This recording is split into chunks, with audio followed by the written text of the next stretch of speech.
We're going to call to order the regular meeting of the Menlo Park City Council for May 22nd, 2018. I'm Peter Otake. I'm honored to serve as mayor this year. And to my right, we have Councilmember Rich Klein. To my immediate right, Councilmember Catherine Carlton. I know Vice Mayor Ray Mueller will be joining us, I believe, shortly. And over on my left, Councilmember Kirsten Keith. Over at the table there is our city manager, Alex McIntyre, whose birthday is today. Happy birthday. City Attorney Bill McClure over there next to him. Over on this side is our city clerk, Judy Heron. And I do want to mention ahead, if you'd like to speak this evening, there are cards at the back table. Please fill it out and give it to Judy. With that, if I can ask you all to rise and join me in the Pledge of Allegiance.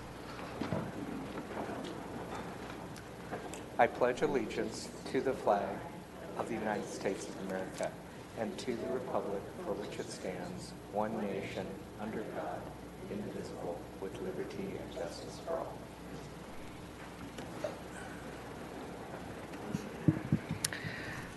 So we did have a closed session preceding the regular meeting. I don't have any actions to report at this time. We'll have a quick proclamation recognizing Public Works Week. If I can, I'm going to go down to the podium there, and I'd like the Director of Public Works, Justin Murphy, and Associate Civil Engineer, Renee Punsalan, to join me as well.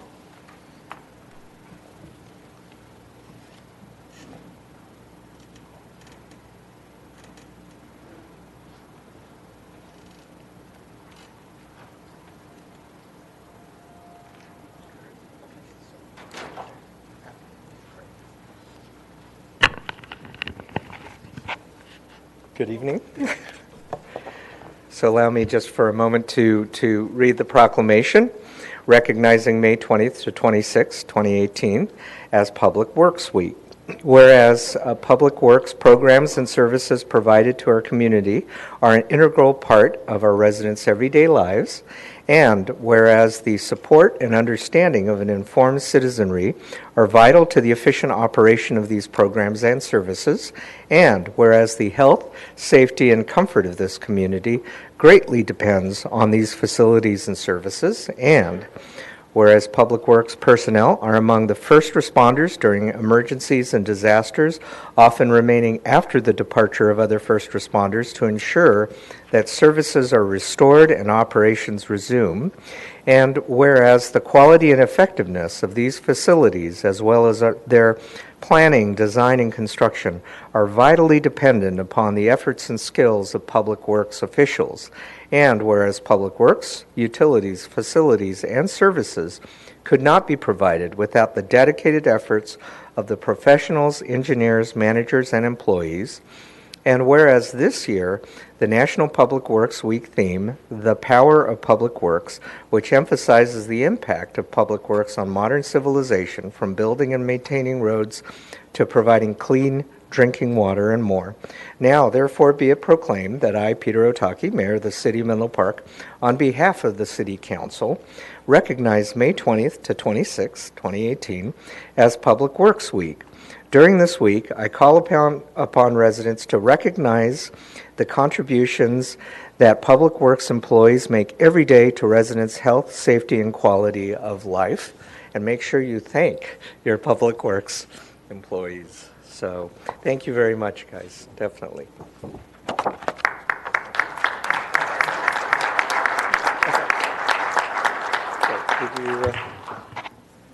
Yes, so thank you, Mayor, and I'm happy to have Renee Punsalan here with us tonight. As you said, he's one of our associate civil engineers, and he's one of our unsung heroes. He's got a wealth of knowledge. He's a dedicated worker, and he goes above and beyond to get the job done. So in particular, I wanted to call out Renee for his critical contributions to the Santa Cruz Avenue sidewalk project. So Renee he conducted detailed reviews of the plans and specs.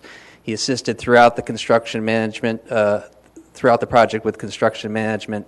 And at the end, he was a person who helped orchestrate the repaving of Santa Cruz Avenue in 3 days, which required night work and extensive coordination with the residents, businesses, and the concert series at Fremont Park. So by calling out that project in particular, I wanted to then let people know that last week the American Association of the American Public Works Association recognized the Santa Cruz Avenue sidewalk project with an award. And so we would like to, Renee and I, on behalf of Public Works staff, would like to present this to you, the mayor and city council, for your leadership for approving and funding the project. So with that, we'd like to present that to you. Thank you. Thank you. So, come on down, let's see if we can get a picture of This is definitely a team effort on the part of the... Oh, Congratulations. We're getting out of the way. exactly. Yes?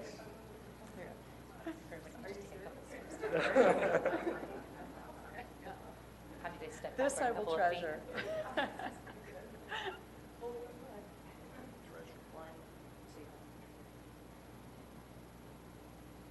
Great, thank you.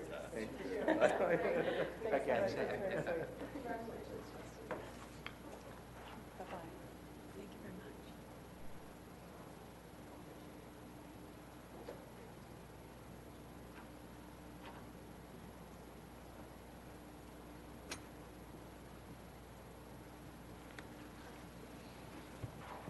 This is very nice, and as I understand, we do have a public comment on this second proclamation. So, Andrew Boone, come on up.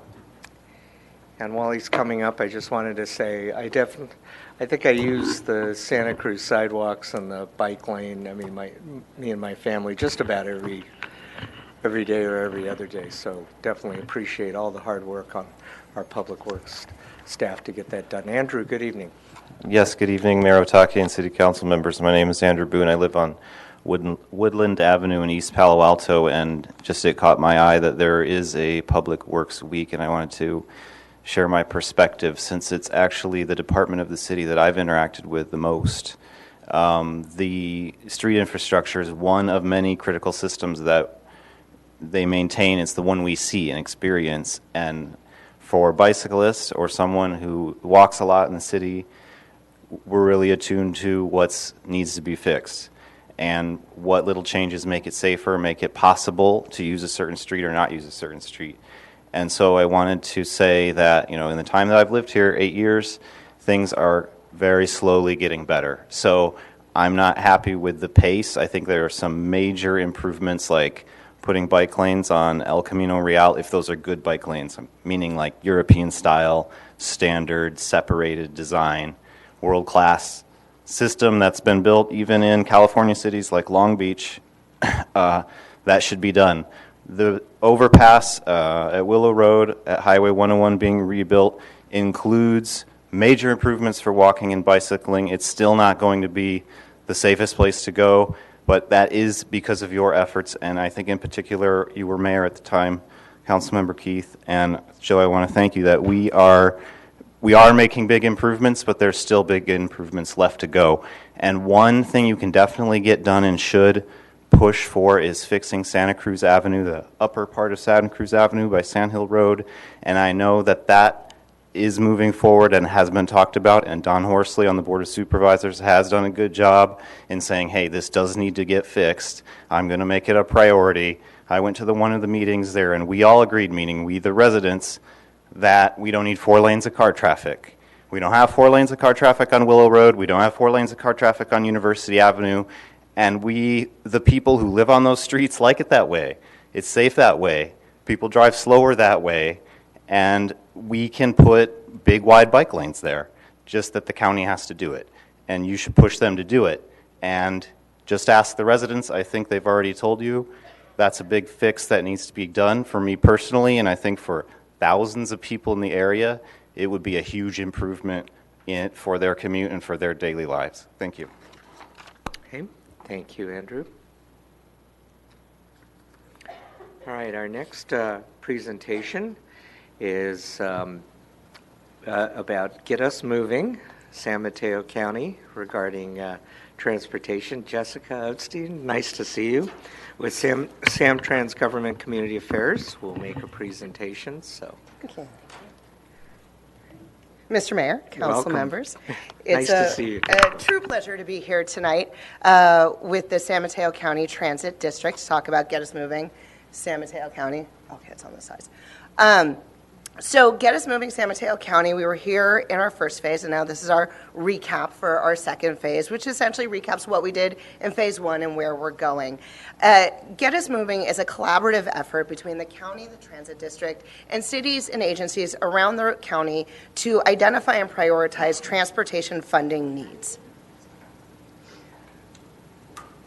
One of the final goals of this whole process is to develop an investment plan that the Transit District Board, with concurrence of the Board of Supervisors, could place on the ballot in November as a half-cent sales tax.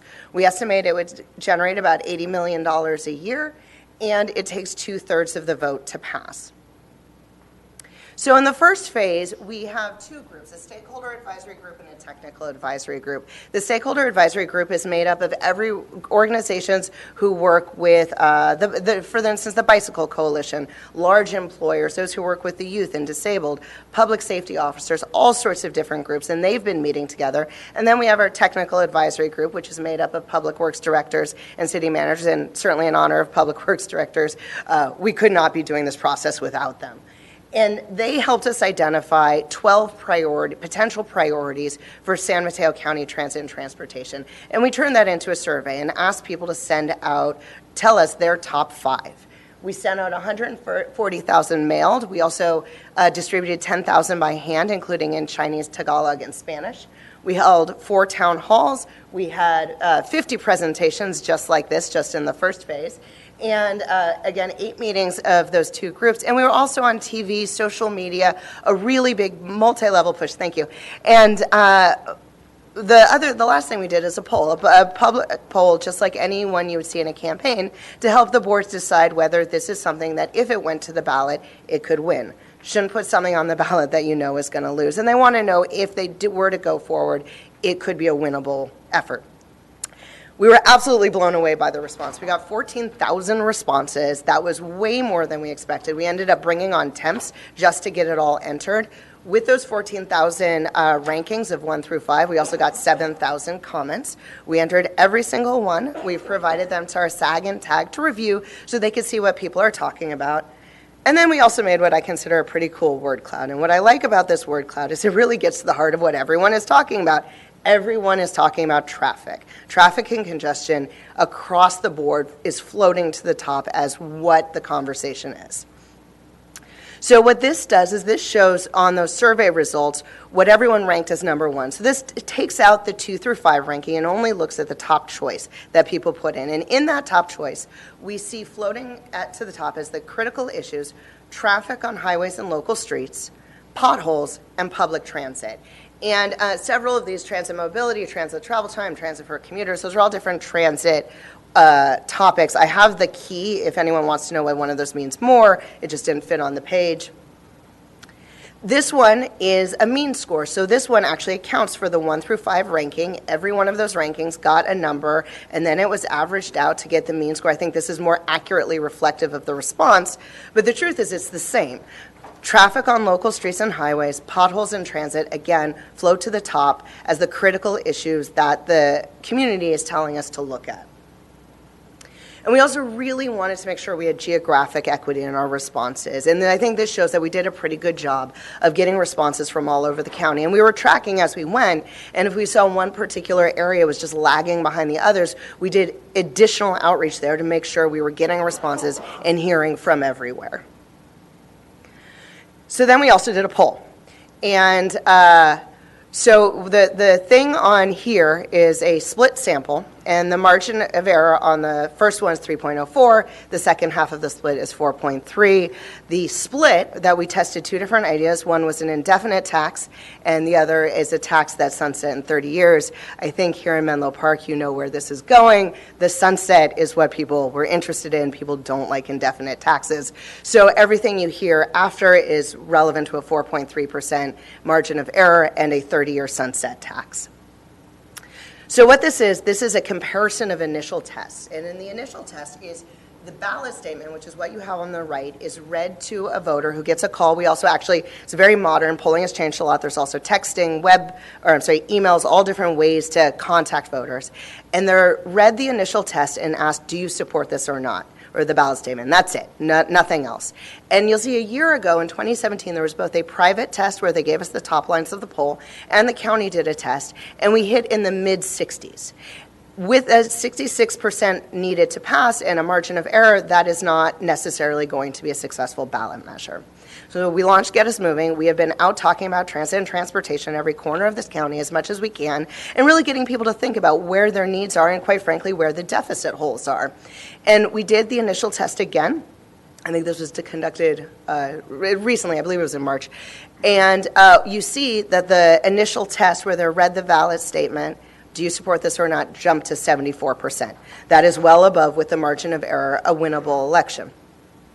We then tested positives, things such as all the money will stay locally, this will invest in certain projects like the 92-101 interchange, and with all that entirely positive environment, it jumped up to 77.9%. But we also know that's not reality. There are, in any sort of environment, there's back and forth, so we tested negatives too.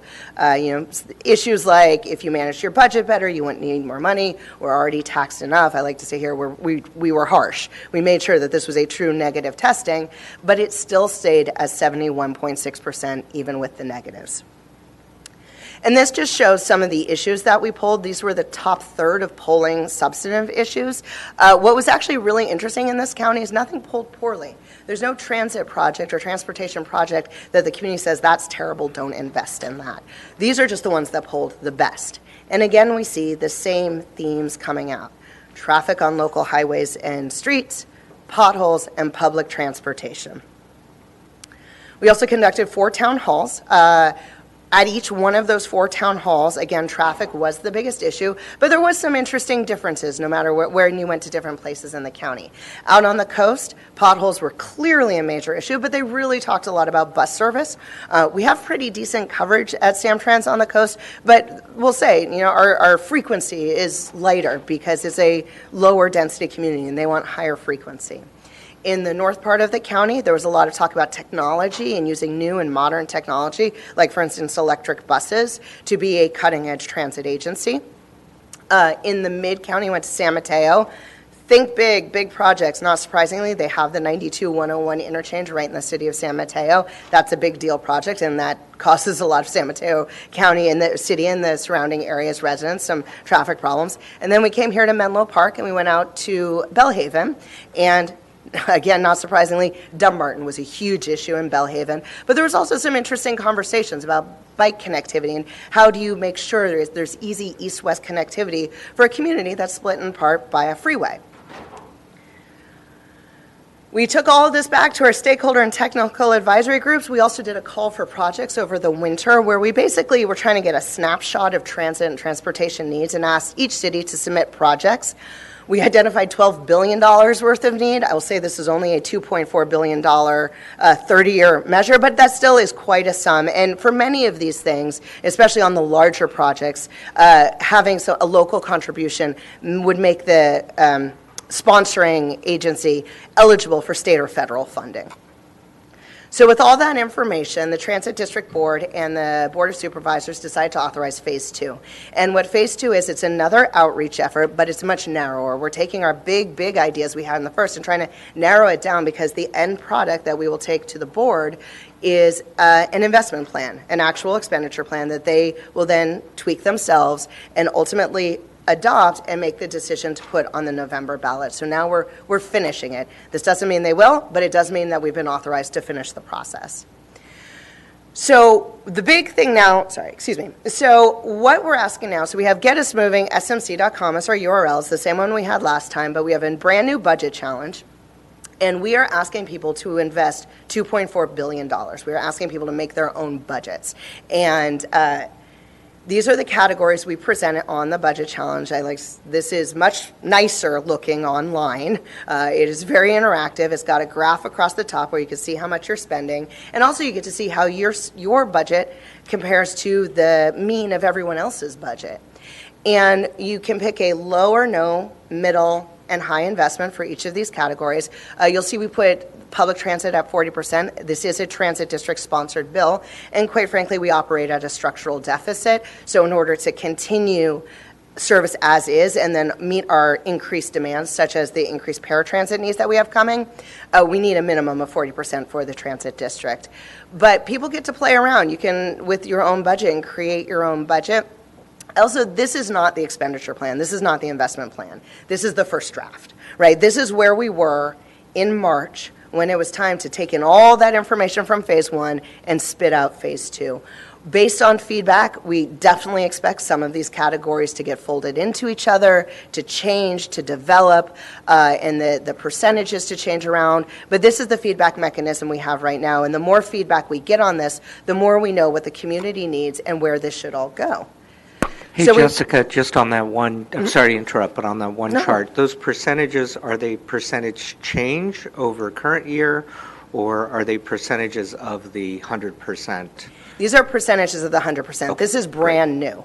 And one of the things, it's very hard to actually get to 100 cleanly. So what you're allowed to do is once you get to 85, 90, wherever you want to stop, you can take all of your remaining funds and put it in one category of your choice, which as we see the feedback come in, that's actually very interesting to see, well, category X, everyone wants to put their extra money in that. They must really like that. And category Y, no one is putting extra money in that. That's a more tepid support. So that's one of our different ways that we can kind of take these numbers and play with them and see what people think. But yeah, this is a brand new measure. This is 100% of a whole of $2.4 billion over 30 years.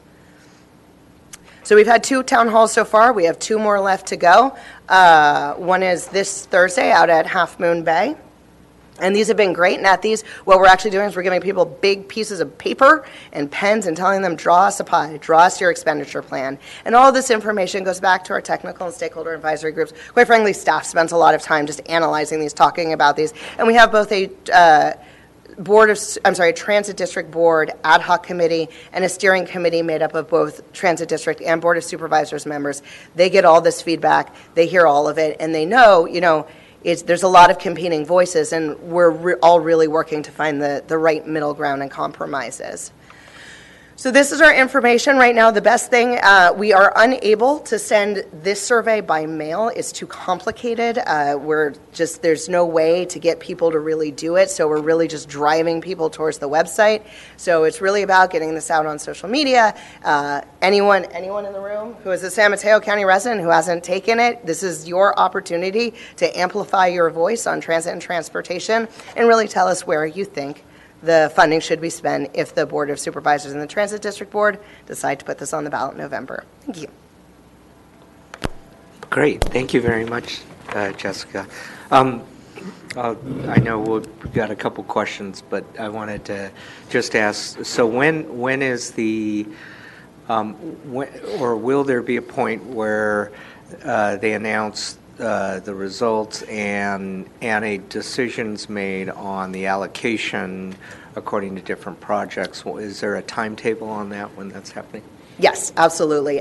This is going to the the Transit District Board on June 6th. So the staff report will come out with a recommendation based on all of the feedback. That will essentially coincide with the closing of the survey, which I meant to say closes May 31st. We have already essentially sent some draft concepts through our stakeholder and technical advisory group, but it's a perpetual input situation, and we're constantly tweaking it based on those inputs. And then we expect it to go to the board for final adoption July 11th. Okay. Councilmember Klein?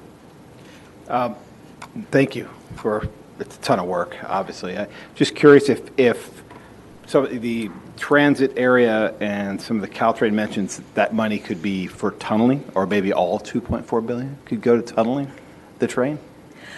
I think there would be a lot of stakeholders who, and various groups who would take issue if the full amount went to tunneling the train. 2.4 billion? Yeah, 2.4 billion. I don't actually know. That wouldn't really get us that far. And that's one of the difficulties, right? We know many communities, especially communities like yours with large grade separations, are looking for the funding. Certainly, there will be funding within this for grade separations. I think part of the conversation right now is how much is that, because you need it. I heard the exact same thing last night in Burlingame, but where was I before that? You know, San Mateo, they're good, they're done. Pacifica's like, what's a grade separation? So we do have all the different competing needs around the county, and we're trying to find that balance. Great. Councilmember Keith? Thank you. Thanks, Ms. Epstein, for that report. Appreciate it. And I know it is a ton of work, but really important. I wanted to ask you a little bit about the bike ped. You had a screen. You had the screen up that showed the survey, how you could take that survey. Are you being lobbied now by the Silicon Valley Bike Coalition on that one? They're members of our stakeholder advisory group, and so they have been very active participants in this conversation. Okay. I think Ms. Schlaze was telling me they were trying to get this number bumped up. What are they trying to bump it up to? I believe their interest is at 10%. Yeah. I will say, you know, the employers are interested in more money for highway. The cities are interested in more money for local issues. So what is great to hear right now is feedback to us, and also it's time to start giving feedback directly to our boards. And we are actually encouraging people to come to the June 6th meeting and speak directly to the board on their different interests. Right. And on one of your screens, you listed the cities, but you had Menlo Park, and then you had Menlo Park again with Menlo Yes. Park Atherton? That's by zip code, and that's why that happened. Okay. We can only split it, or the way our data is broken up, it can only be done by zip code, and so that's how you got lumped together. I see. Okay. And then with the money, who would control the money? So this is all still in the pending legal approval. The way it's being conceptualized right now is the money for public transit would be directed into the Samtrans budget and become part of the Samtrans budget and determined by the Samtrans Board of Directors where that funding would go. The remaining money would likely be administered by the Transportation Authority. If there's a legal issue with that, you know, because it does have an official sunset, then it would be something essentially identical to the Transportation Authority and function just like how Measure A does right now. There will be calls for projects will be submitted, and funding will be distributed that way. There's also an independent citizen oversight committee to make sure that everything is getting spent in a transparent way. And then just the Dumbarton corridor is really important, and I know you had that slide up showing, you know, the questions that were asked when you had the meeting in Bellhaven. And how much right now are you considering putting to the Dumbarton corridor? So right now, we're still getting the feedback in on whether, essentially right now the question is whether Dumbarton should stand alone or get folded into a larger category. I believe that a larger category will be where this goes, in something that funds Dumbarton but may also fund some similar type projects. But there are some very influential advocates for the Dumbarton category. Particularly Supervisor Slocum is on our steering committee. He cares a lot about Dumbarton, and he's really making sure that it is staying a prominent piece of this as we go forward. Okay, good. I mean, I really hope so, because as we know, you know, $90 million was taken away from that project and given to BART to Warm Springs. And it was supposed to go as a loan. And then after the powers that be voted on it, they decided to forgive the loan. So that $90 million is gone from the Dumbarton corridor. So when you look at any money that comes to the Dumbarton corridor, in my mind, I always subtract $90 million. So, you know, if you say it's 130 that might come to the Dumbarton corridor, well, it's minus $90 million. And so I really hope and encourage that you will keep it as a standalone and not lump it in with other things. So, and the last question I have is about electric buses. Sure. What are you doing to move towards that? I know San Francisco just announced they're going all electric by, I don't know, 20-something. So just one quick thing on the last one. This will end up with percentages, not dollar allocations. So it would be a certain percentage to each category or Dunbarton or however it is, not a specific, 130 million or something like that. I know, but I always like to bring up that 130 million minus, Minus 90. minus 90 because that's what happened. Yeah. So Samtrans, we recently announced we have a 10 electric bus pilot that we have launched. We have those buses on order, and we're building out the infrastructure now.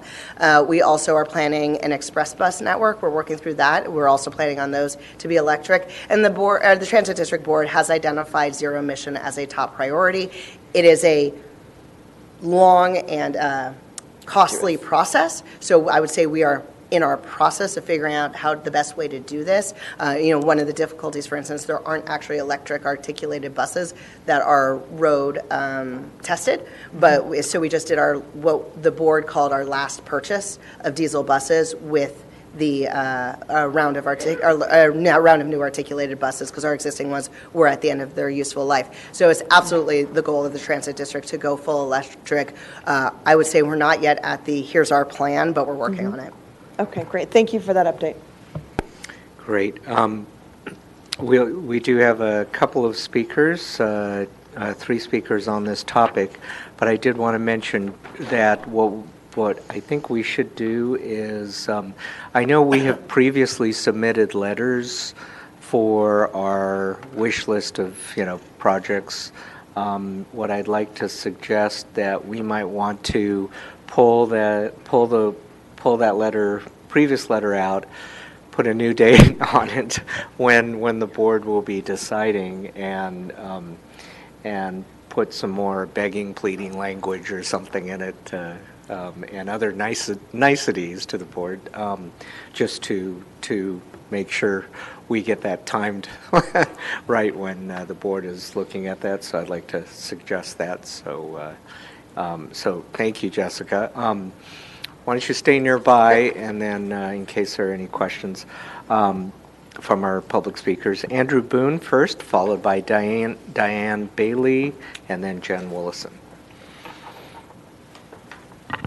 Hi, Andrew. Good evening, Mayor Otake and Menlo Park City Council members. My name is Andrew Boone. I live on Woodland Avenue in East Palo Alto, and I'm very much interested in this sales tax. I'm disappointed it is a sales tax in the first place. This isn't the right kind of tax to be raising at all, because it impacts the poorest residents the most. People who rely on spending large percentages of their income for daily necessities. You could have chosen, or Samtrans could have chosen, to pursue property tax or tax on businesses. But now that this is going forward, I do appreciate that it does look like they're putting a lot of effort into collecting public input. They will be at 8 meetings after this new set. I attended the one meeting in Menlo Park, and I definitely recall, and I'm not just making this up, there was a big, strong consensus among the residents about bus service just not being good enough, not being convenient enough. I was one of those voices, not the only voice. And this is the same thing I've heard from a friend who attended the San Mateo meeting, and it's the same thing I heard myself attending VTA meetings in 2016 when they discussed exactly the same thing, a half-cent sales tax for transportation. And one thing you need to consider very carefully, and Samtrans needs to consider, is why are they going to go ahead and put so much money into highway expansion over the next 3 decades? The next 3 decades take us almost to the year 2050. And Samtrans and the Board of Supervisors still saying we need to put 20 to 25% of our sales tax revenues over that period into making highways wider for more cars. Think about how ridiculous of a policy that is. And it violates state law. State climate change law mandates the jurisdictions in California that can do something about this, such as cities, to reduce greenhouse gas emissions by a large amount. And I'm glad you have a climate action plan that takes this seriously and looks at all the data, but we're not on track. And a tax that puts yet another generation in debt to more cars is not the solution. And it's not the solution even though more people are going to be driving electric cars. Electric cars still run on fossil fuels, just less fossil fuels. So that's an improvement, but it doesn't solve the problem. Doesn't solve the problem of disastrous climate change. And the only solution we have now, we're not even trying to avoid disastrous climate change. It's already a scientific fact. We're trying to survive. Survival of the human species is now the goal. Will the Earth support life on Earth for large animals like ourselves? That's not going to happen if we keep building highways. We need to focus on alternatives, and the Silicon Valley Bicycle Coalition asking for just 10% of the money for better bikeways and for better walking is very reasonable. Please support that position, and I also think that a new letter from the City of Menlo Park is a great idea, Mayor Otake. Thank you. Okay, thank you, Andrew. Diane Bailey, followed by Jen Willison. Good evening, Mayor Otake and council members. My name is Diane Bailey. I'm director of Menlo Spark. We're a local community group aiming towards zero carbon for the city of Menlo Park and a more sustainable region. And I agree with a lot of the comments of Andrew Boone, but I wanted to note that Menlo Spark is a member of Team C. That's the Transportation Equity Allied Movement Coalition. We're 25 groups of health, labor, community, transportation, and environmental advocates and safe routes advocates, all working towards one goal, and that is to help raise money to address our traffic issues through alternatives to solo driving. And we've been working with Samtrans all along throughout this process. Staff and their consultants have done an excellent job. We know that it's a very heavy lift to get this funding in place. This funding is actually really critical to keeping the basic Samtrans service running. So 40% of the expenditure plan would go towards just baseline service and continuing that. And that's important to note. So our coalition does support this funding.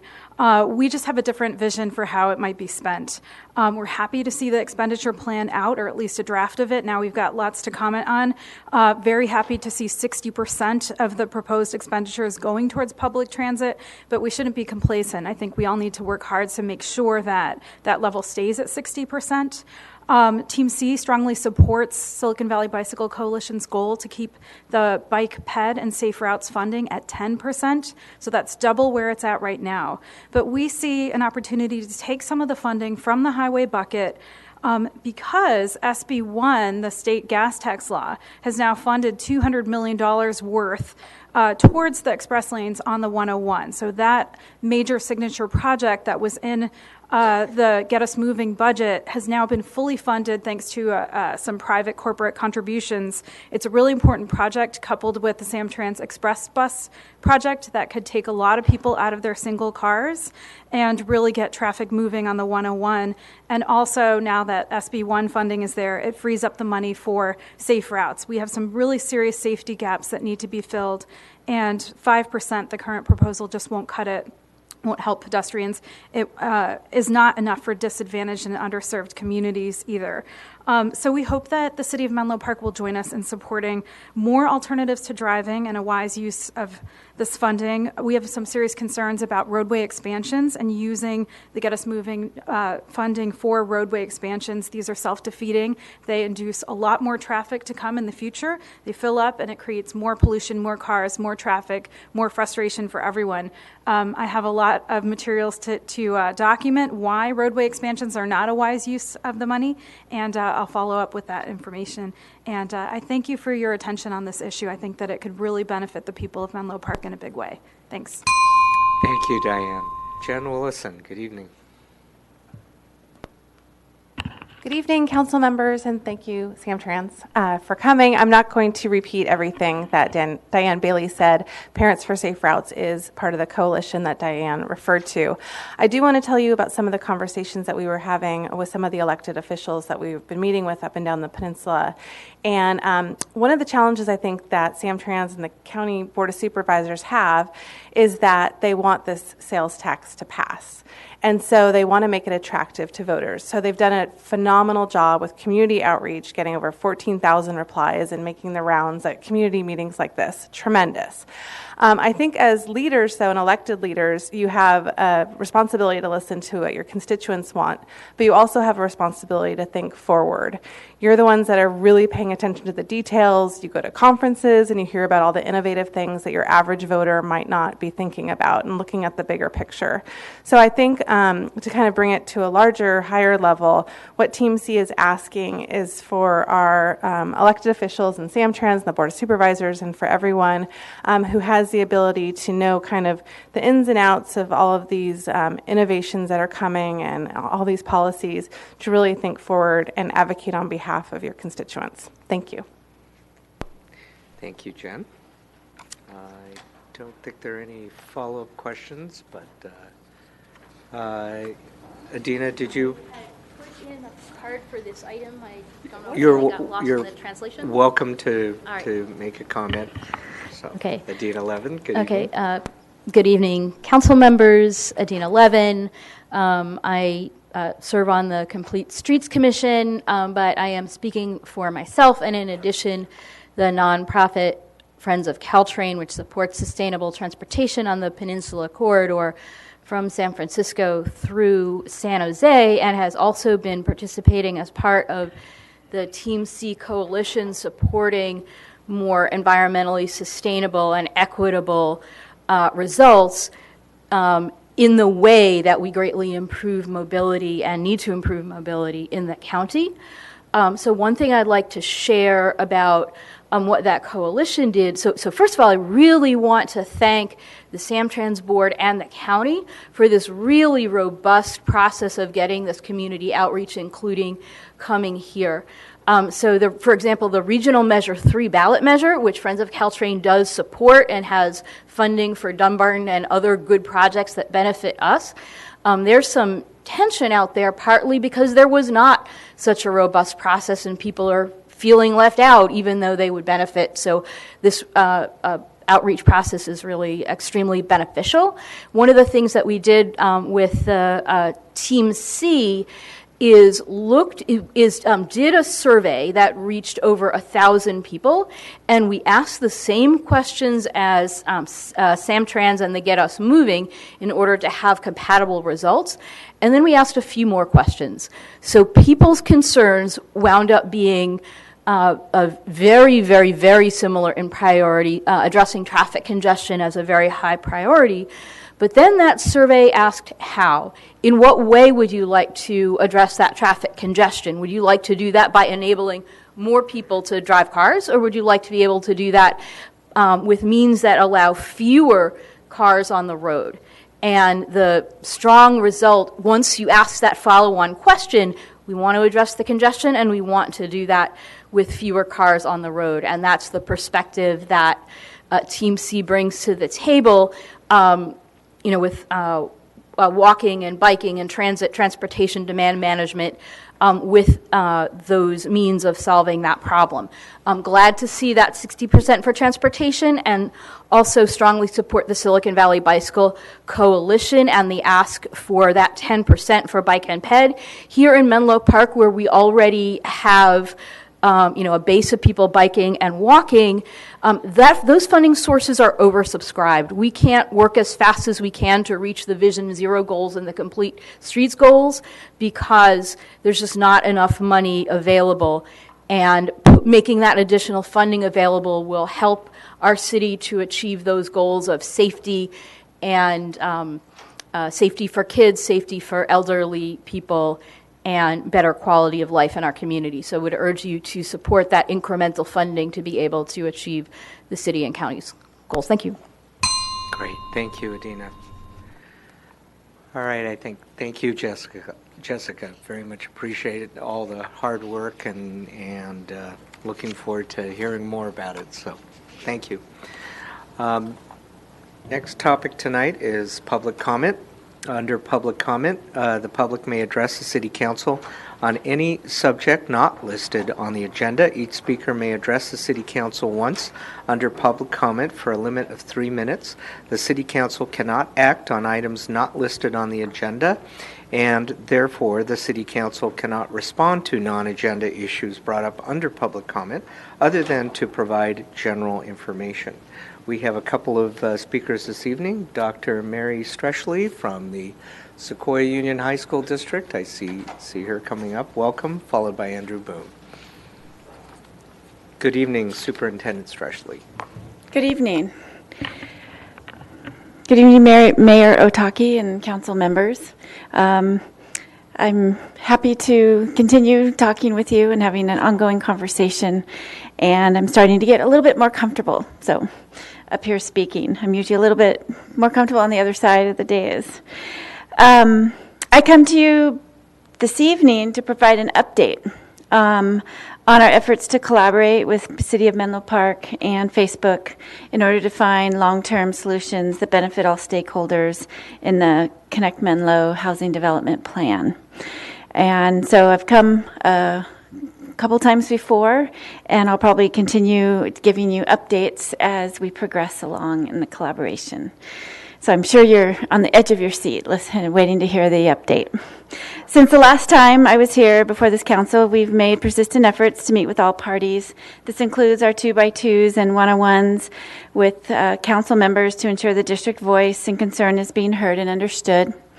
Our CFO has initiated discussions with Sobrato regarding parking structures for our Facebook that will impact our new high school Tide. They took a tour this week and had a productive conversation. We have also continued to be in conversation with Facebook. Earlier today, we met with members of their policy and development group in order to establish a cadence of meaningful conversation and collaboration that we hope to continue this summer in preparation for the EIR that should come before you. Because ultimately, as a steward of the district, I have the responsibility of protecting our schools and planning far in advance for school capacity. So this is really the long game. It's a really long game, much longer than most of us, all of us will be sitting at these seats. So I believe to our heart and soul, and I think all of you up there do too, our schools are the bellwether of a healthy, vibrant community, all the schools in this community. I continue to stay optimistic and look forward to continuing these conversations as I firmly believe a reasonable solution exists. We must all work together to accept that Sequoia Union High School District, on behalf of Menlo Atherton High Schools and our new Tide Academy, must become a partner in the process by asking all of you to take our voice into account in the decision-making process. That's it for tonight. Thank you very much. Thank you, and I look forward to our meeting, I think, the end of next week. That'll be my next update. Yeah, thank you. Great. Andrew Boone?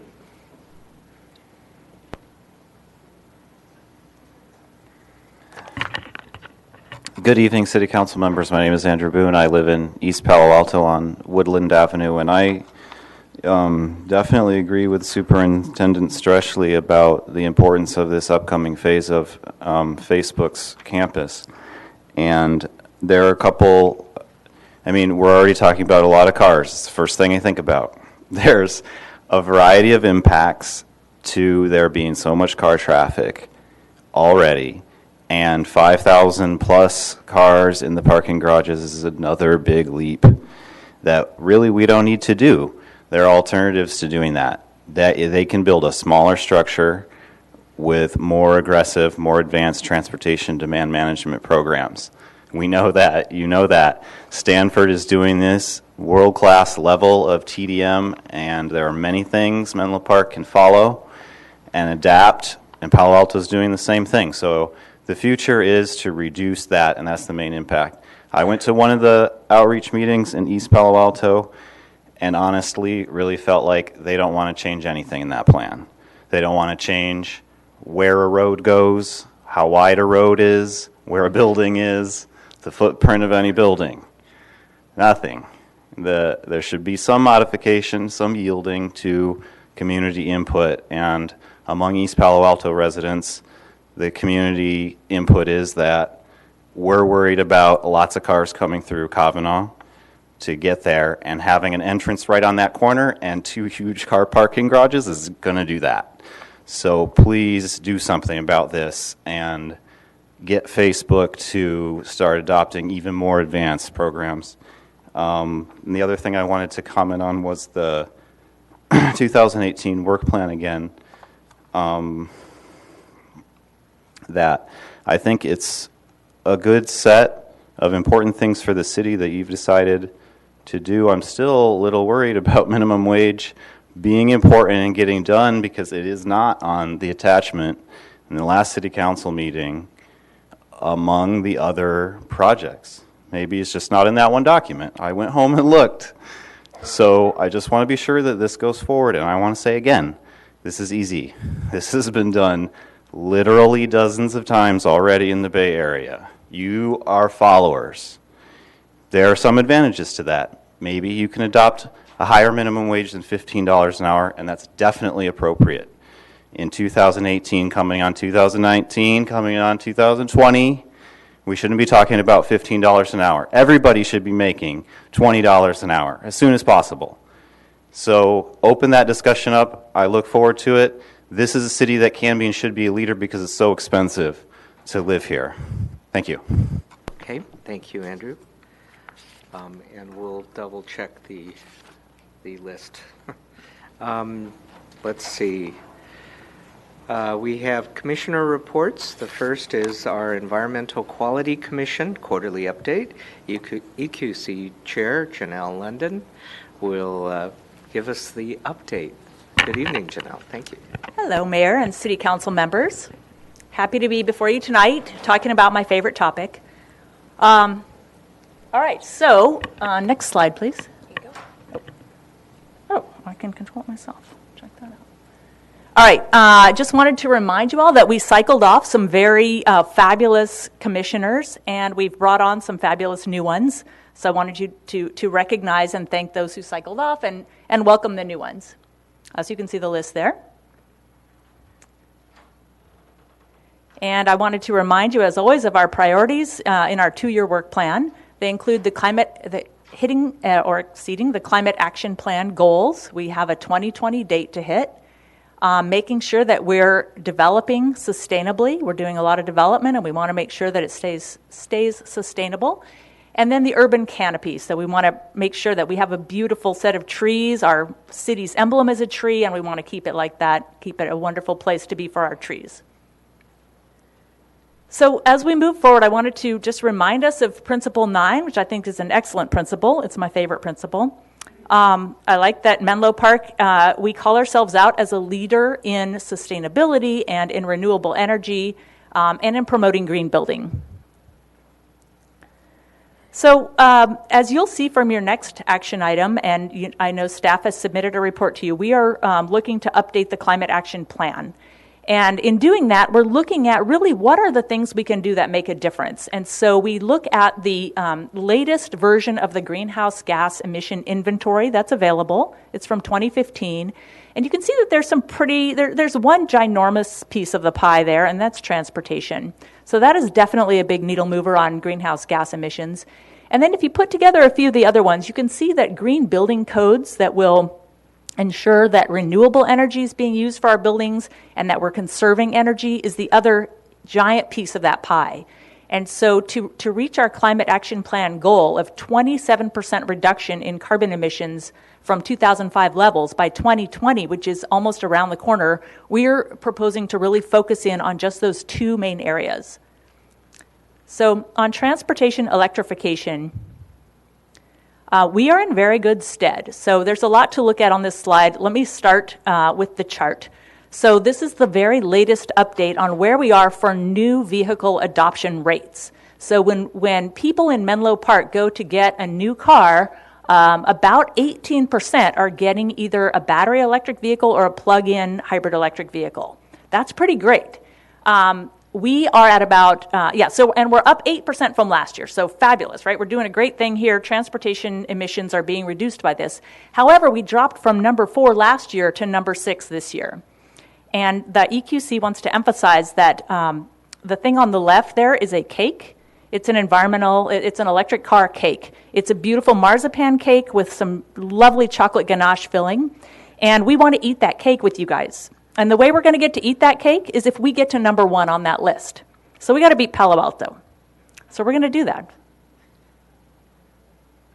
All right, so we made a recommendation to City Council in November about electric vehicle charging infrastructure. That's here in Menlo Park, there's not a lot of objections to having an electric car in terms of things like affordability and There's no longer really range anxiety now that the Chevy Bolt has come out with 238 miles per charge, but charging infrastructure still seems to be a holdup. People want to see that there's plenty of it. And so we had recommended that for new construction, because it is so inexpensive to start putting in at least the conduit for charging infrastructure right from the start, that we put it in with new construction for pretty much everybody. And then we were very appreciative of the proposed charging infrastructure requirements for new commercial and residential construction, and thought those should be implemented. And then as far as existing buildings, that's a tougher one because, you've got to have the right kind of financial incentives and the right setup. And so we recommended that we plan a phase 2 to really study that and come up with something that makes a lot of sense for this town. So we're very grateful that the City Council has listened, and it looks like you all are planning currently to move forward with the idea of residential new development having a lot of charging infrastructure. So we're thrilled about that, and we wanted to just thank you and acknowledge your great achievement. That's going to put us at the forefront of kind of EV charging infrastructure in this area and in the country. And then our proposal for a phase 2 we laid out in a letter dated May, this month of 2018. And so it's conducting a policy and programs analysis, really figuring out what are the issues here and how can we solve them, and then creating a task force and getting community involvement and really coming up with an EV charging infrastructure master plan and delivering that proposal by July of 2020. And then in terms of sustainable development, We've said this a few times, and you guys I know are very receptive, but we have this amazing green building code for the M2 area of Menlo Park. And now you're considering the downtown specific plan. So what a perfect opportunity to extend at least those standards to downtown. They're now our gold standard, they're excellent standards, and we think that they should be implemented as well at the downtown specific plan. And so we, again, thank you for your thoughts about that as you move forward to update the downtown specific plan. And then looking ahead, we envision this future world where somehow there's a big stream or long swimming pool running through Menlo Park. But anyway, where we consider applying these green building standards, or at least those, maybe even something greener, to all of Menlo Park to the extent feasible. Then when it comes to urban canopy preservation, we just wanted to update you where we are with that. So we actually have a consultant, and we've talked about the proposed work package with that consultant and given some input on the membership of a task force that will actually, have the whole public input in terms of how are we going to have this beautiful canopy and preserve it. So that is the update. I'll take questions now, if you have any. Great. First of all, let me thank you for all, and please extend our thanks to the entire commission for all of your continuing hard work. We definitely appreciate it, and all your input and advice. For example, in our consent agenda this evening, we have an item related to the climate action plan and the updates involved, covering many of the points you mentioned. Councilmember Key. Thank you. Hi, thanks so much for your report. It's always refreshing to hear what you're working on, and really happy to see those things. One of the things I think would be great to start talking about with EQC is what are our next goals for greenhouse gas reduction? Because I know we'll hit the 2020, and so I would love to work with you to figure out, well, so what are we looking at for, 2040, or yes, and get those numbers in. And I know we felt like it was a stretch to reach the 27% by 2020, but I think we're at 22% now, so we're almost there. Right, so preliminary reports, and I'll just put a word of caution in, that's 22% reduction, but it's that goes to before Facebook started expanding, so there's a lot of added construction that's going to have environmental impacts that we haven't yet accounted into that inventory. So I don't want to rest confident just yet. We're on a good track. Right. And I'm not resting confident, but I think I would like to see us develop the next goals for 2040 and beyond, what we're trying to do next. Yes. And then just on the urban canopy also, I started working with Canopy last year and brought them into Menlo Park, and we were able to plant trees in people's front yards, and that was great, and I hope to keep expanding with that. And the other thing is working with, I know you know about this, and Diane Bailey has been really instrumental too, the EQC and Menlo Spark, with working with Grid Alternatives. Yes. To help, especially in Bellhaven, to get the solar panels on houses, and now working with them to do the electric vehicle charging stations at people's homes. Yes. And so that's something that we really want to highlight and let people know who, in Bellhaven especially, who've already had the solar panels put on, that Grid is ready to install electric vehicle charging stations at your home now too, and they have grant money to do that. I think 4 homes in East Palo Alto have been signed up, and so we want to get homes in Bellhaven as well. Definitely, yeah. So thanks for all your work. I think you guys are doing terrific work, and I love seeing it. Well, we really appreciate your support. Great. Thank Anything you. else? Thanks from Okay. everyone. So Thank you. Jeanette. All right, next we have our consent calendar. There's 10 items on the consent agenda. Is there any interest in, actually, we have one speaker. Yeah, we do have one speaker on 4 items, Andrew Boone, on items H2, H4, H5, and H7. Yeah.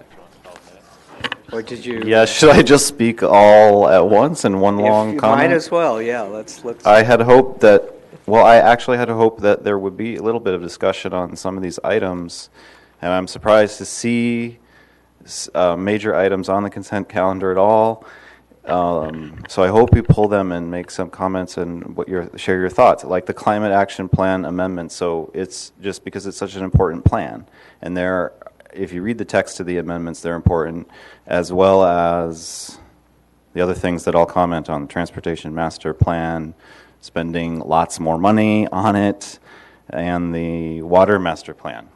So anyway, on the Climate Action Plan, I want to point out that on this topic of climate action, the city is a leader.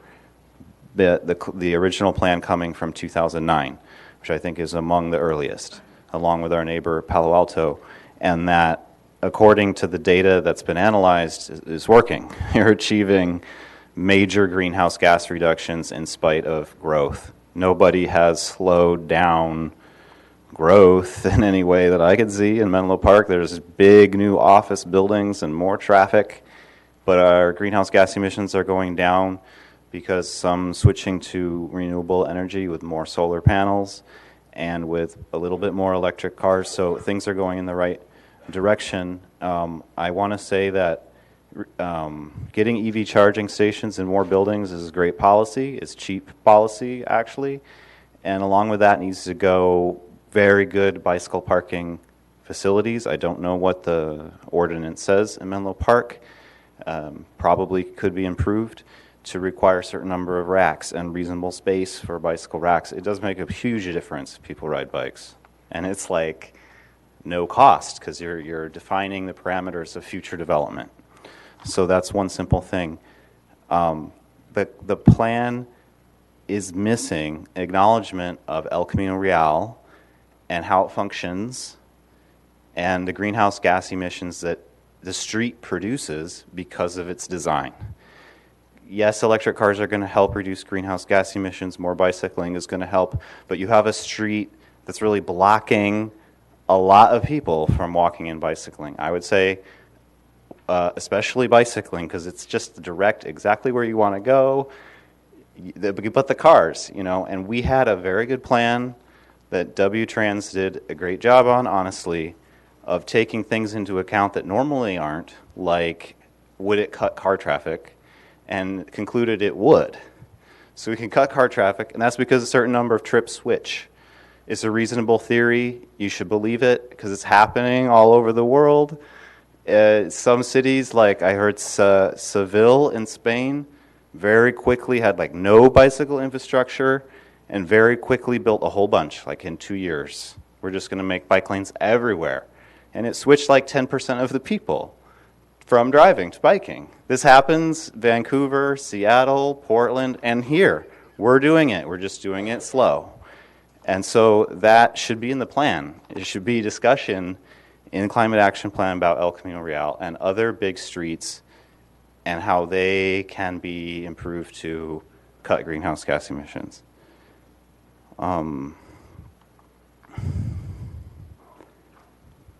The grade separation. Oh, that's the other thing that I was surprised to see on the consent calendar. I just watching or reading the articles occasionally about this. I know a major decision was just made, and so maybe that's the reason. But I wasn't able to attend, and I wanted to say that I'm very heartened to see consideration of more alternatives being an official request that it will be done. The trench option in coordination with Palo Alto and a fully elevated structure.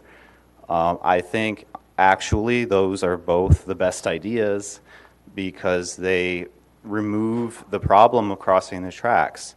And there are lots of problems. I understand that if we raise the tracks, it will be louder, and that's inevitable, and it's like building a big wall.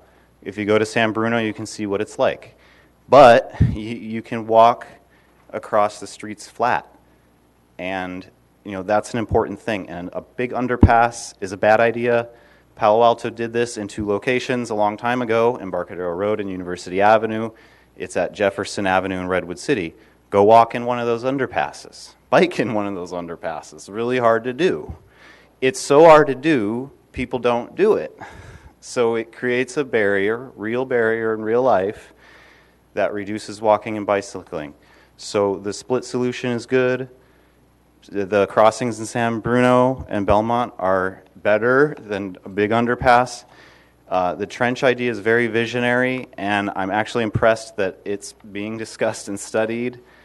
I understand it's a huge amount of money, and I actually don't know if we should try to go ahead with it. It's a huge change, but it could be a majorly positive, a huge benefit for lots of people, especially if the land can be reused. So good job on saying we're going to do this with the other city that's seriously talking about it, and the only one's really Palo Alto.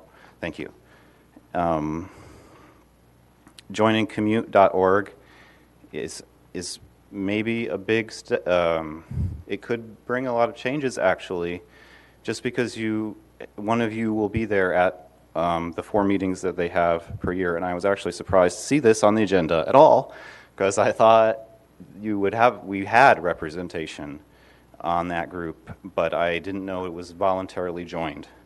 So the City of Menlo Park decided not to join, but it makes a lot of sense now, especially since commute.org is kind of like a transportation management association. That's probably what they would call themselves now in modern terminology, because it's a little bit of money and a lot of different programs for reducing car traffic, not just the shuttles, but other things like guaranteed ride home, or you get free train ticket one time, stuff like that.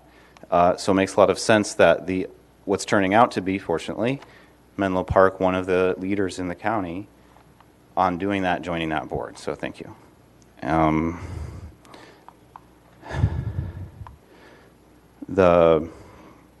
have a lot of concerns with the transportation master plan, which I commented on the last time I was here. And to see $200,000 more go into it starts to seem like, what are we getting for our money? That amount of money, $640,000, I think it is now. We better be getting a damn good product. This is a transportation plan. I remember in Palo Alto in 2011, so 7 years ago now, a bicycle and pedestrian plan, which is not a total transportation plan, was $80,000. And now it's $600,000. So I'm just saying, if things go up in cost by 5 times, they should be doing a very good job. And I don't think Mark Spencer is attuned to the fact that the residents of Menlo Park do not want grade separation, highway expansion, overpasses, and our streets. We do not want things, changing the level of cars going up into the sky, adding capacity for cars on Bayfront Expressway. Just take it out of the plan. He should be able to analyze our general plan, state law, and conclude that those are bad ideas. Those are not consistent with state law and our general plan and what our community members want. We don't want more traffic there. We don't want more ways for people to drive. We want investment in buses. And that whole meeting that I went to was about how to put more cars on Bayfront Expressway and Willow Road, to the point that the board members were all getting exasperated by it. Henry Riggs, at the end of the meeting, who's very patient usually, said, "This is another expansion." It was that level of being out of tune that people do want options to walk and bike safely. We want that. If we're going to write a whole transportation plan for $500,000, it should prioritize those things first. Those are all my comments. Thank you. Okay, thank you, Andrew. We'll come up here, and I'm going to ask my colleagues whether we want to pull anything. I do want to mention, though, some of these items are in the consent agenda because they were covered as separate regular agenda items in recent meetings, and these are our follow-ups, like the letters and things like that. So I apologize if it might come across that they're on the consent agenda, but they are important to us, and they're usually follow-ups. All right, Vice Mayor Mueller. Yeah, I don't want to pull it, but I do want to speak to Mr. Boone's concerns. Andrew, I really appreciate you coming. You're always very thoughtful. You obviously put a lot of time and effort into looking at these items. I wanted to point some things out to you, because I think it'll be helpful. So H2, approve amendments to Greenhouse Gas Reduction Strategies 2015 Climate Action Plan, actually refers to working on the Transportation Management Plan. If you go into the Transportation Management Plan, one of the reasons why we're adding balance to that tonight is so we can do more public outreach, and specifically within there in the fall of 2018, it's going to be reviewing bicycle and pedestrian outreach. So you're going to want to make those meetings and make those same comments you made tonight. H4, which talks about, which you also were talking to with respect to the letters, actually one of the letters addresses a bicycle pedestrian boulevard going along the Caltrain right away. And so you might want to take a look at that. Yeah, and you might want to be advocating for that, because we're going to try to get other jurisdictions on board. So I just wanted to let you know, I was listening to what you said during that time period. I think some of these concerns are actually addressed within the modifications that are being put here within the consent agenda. Okay. Councilmember Keith. Thank you. I don't want to pull anything either. I just wanted to make a comment, especially about the transportation master plan, and I think we've just talked about it, but the master plan is going up because we are adding additional public meetings throughout the city, from Sharon Heights to Bellhaven, to get more input, and that's very important. And so when you add things like that, the cost does go up, but we think it's important to get more information, so we're doing that. And I'll leave it at that. Okay. Do we have a motion and a second to I'll make a motion to approve the consent calendar. And, all right, Councilmember Carlton seconded.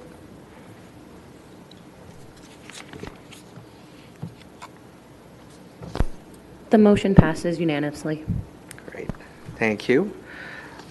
Next, we're going to item I, which is public hearing. And item I1, I'm simply going to use two words: the Guild. Welcome. I know a lot of people are here for that. Thank you for waiting patiently. And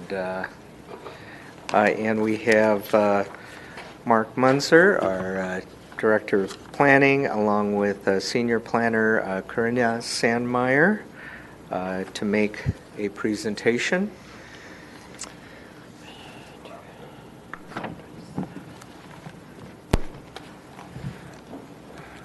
Good evening, Mayor Otake, members of council. Mark Munzer, Community Development Director.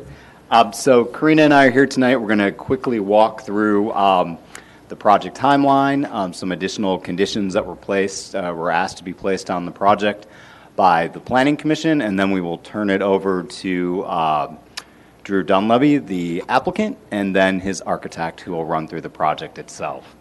So quickly, the City Council, as you're aware, placed this as a work plan priority on their January 29th meeting. We heard that loud and clear, and we prioritized it ourselves. So we're back here less than 4 months later for your review. I would like to thank Karina and Lee Prince, the Assistant City Attorney, for all the work they've done to get us here this evening.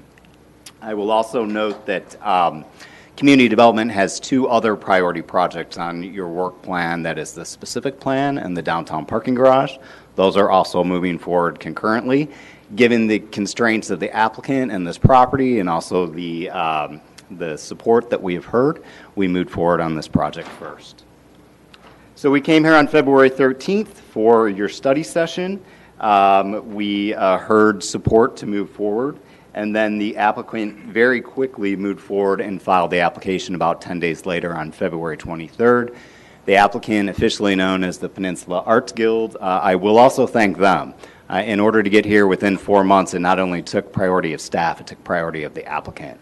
So those were several quickly called meetings, phone calls, et cetera, to get these things done. So thank you to the applicant. On April 11th was the project's first public hearing, and that was before the Housing Commission. There is a in lieu fee requirement for a below market rate unit. So the Housing Commission recommended approval unanimously. And then shortly thereafter, we went to the Planning Commission, which is the recommending body to the City Council. The Planning Commission also recommended unanimous approval. They did express some interest in some conditions, and Karina will quickly go over those before we turn it over to the applicant. Thank you. Good evening, Mayor and City Council members. I'm Karina Sandmeyer with Planning, and I'll be going over the project a little more. So the project entitlements are specific plan and zoning ordinance amendment to allow a live performance facility with community benefits located in a feature building at a total bonus level FAR of 2.5 with a maximum above grade FAR of 1.5. The applicant is also asking for architectural control for basement and a new second story, a use permit to allow small-scale commercial recreation and a bar, a public benefit bonus allowing community events at the site, and a below market rate housing in lieu fee agreement. So these are some of the recommended conditions of approval that have changed since the Planning Commission. The days and hours of operation, condition 5A4. So the facility would be allowed to operate daily from 7 p.m. to 11 p.m. That was previously limited to Thursday through Sunday.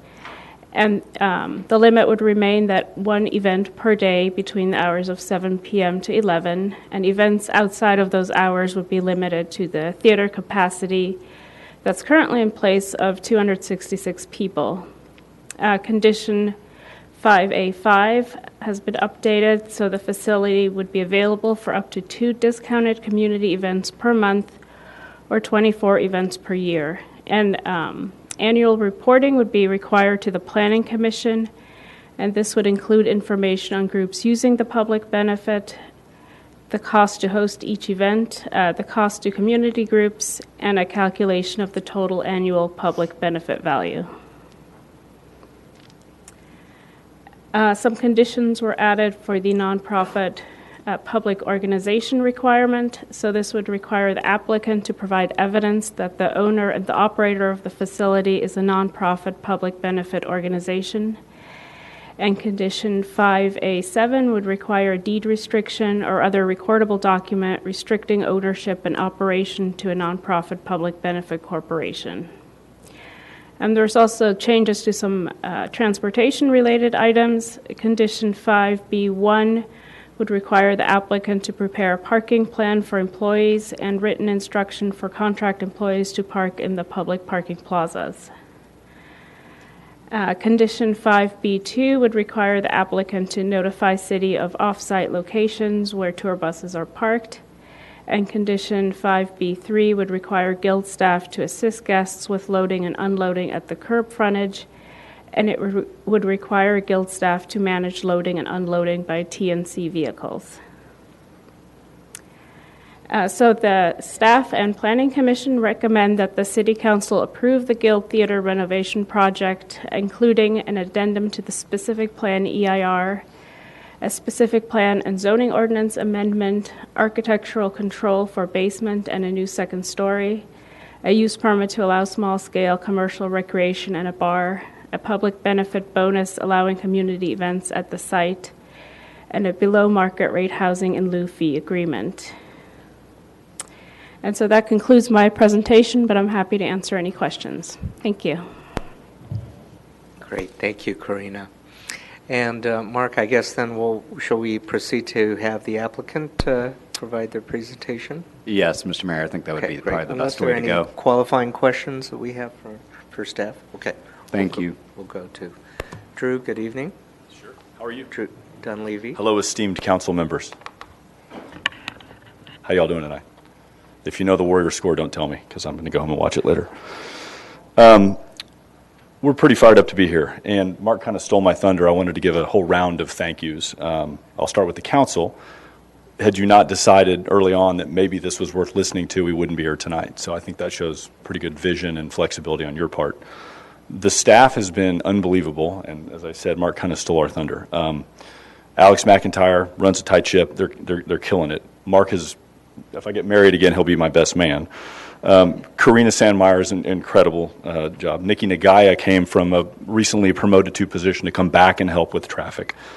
Lee Prince, who at this point is still just a disembodied voice to me because she lives in North Carolina, has been great. I spend way too much time on the phone with attorneys, and you know when you have a good one on the other side, and she's great. We had a cameo from Ron LaFrance, and obviously the man who needs no introduction, Mr. Menlo Park, Bill McClure. So it's been a rapid process, but a thorough process. We've jumped through every hoop that needed to be jumped through. It hasn't been anything but thorough, but knowing where the hoops were going to be ahead of time allowed everybody to get this done. So I also just want to give a thanks to the Planning Commission. I'm new at this whole world, and so I didn't get to say thank you after that. That was a very interesting evening. I think we feel gratified that they unanimously approved our project and thought it was a good thing. But we learned a lot from that as well, and I hadn't realized that those people are volunteers. We spent 35 minutes before our project talking about privets, so that's not easy work. Let me tell you. So that was good. When we started the Peninsula Arts Guild, we knew at some point we would be in a city somewhere, and we looked at it this way: we're a nonprofit. We need to be a partner with the city.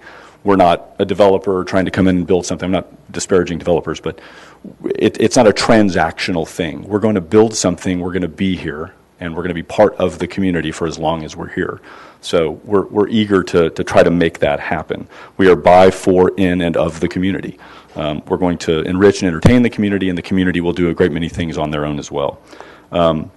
That's an ongoing thing. Should we have a favorable outcome tonight, that starts tomorrow. So if anybody in Menlo Park has an issue with anything going on with this process, I'm the guy to call. I live in Menlo Park. I'm a resident. I'm right here. Come find me. We'll talk about it. Secondly, the nonprofit piece of this, I think, gets mentioned, but I don't want it to get glossed over.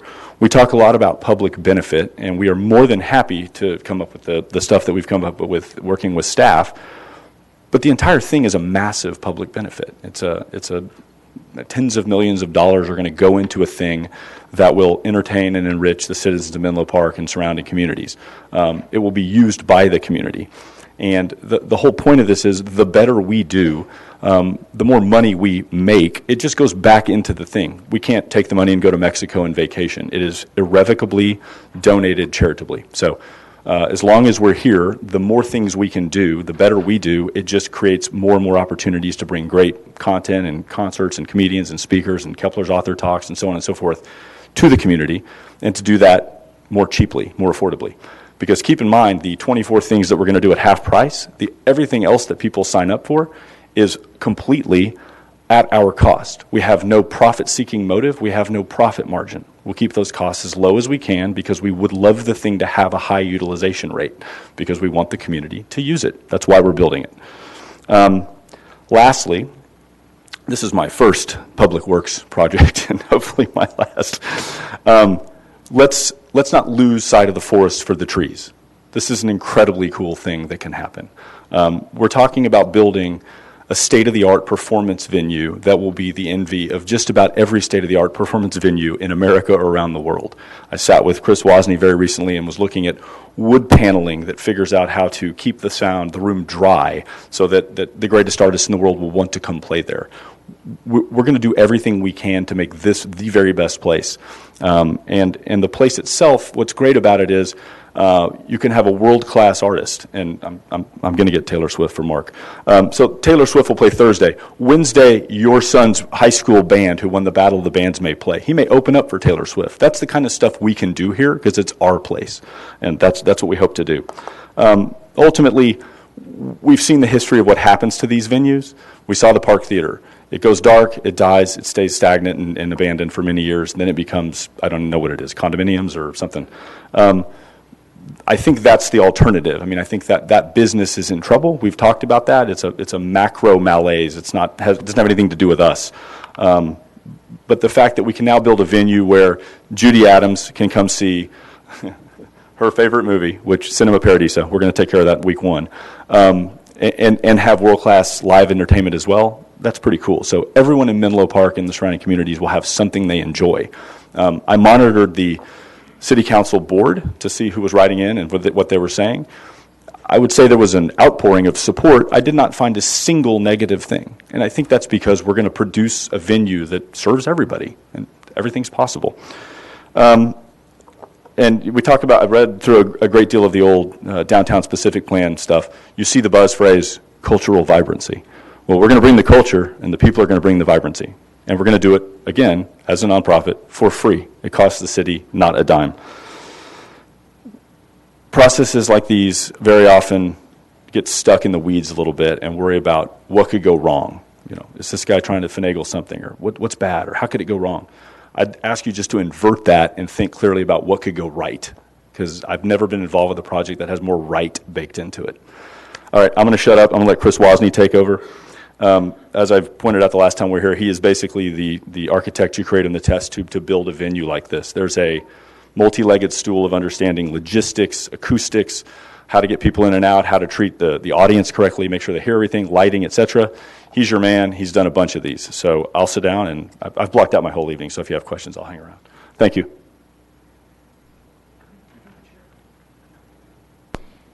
Chris, good evening. Welcome. Good evening, Mr. Mayor and members of council. Nice to see you again. Since we were here in February, we've been working hard to fulfill this application requirements. And as you know, we went through Planning Commission. The design has evolved, but will be, I think, familiar when I run through it really quickly. It's substantially unchanged from where you saw it, with some minor improvements. Should I do this myself? You'll do it?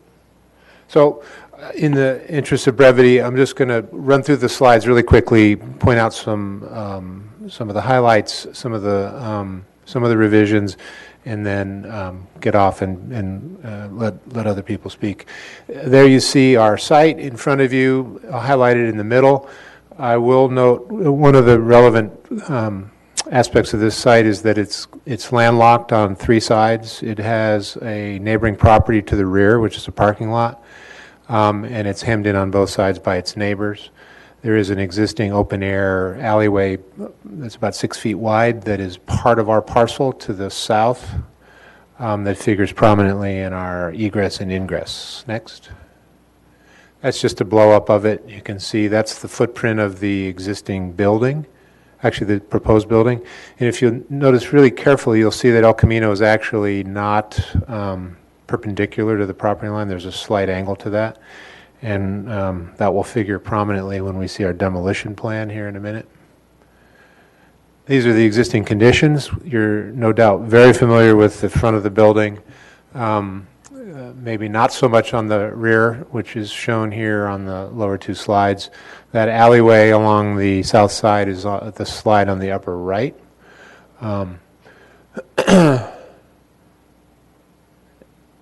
Next.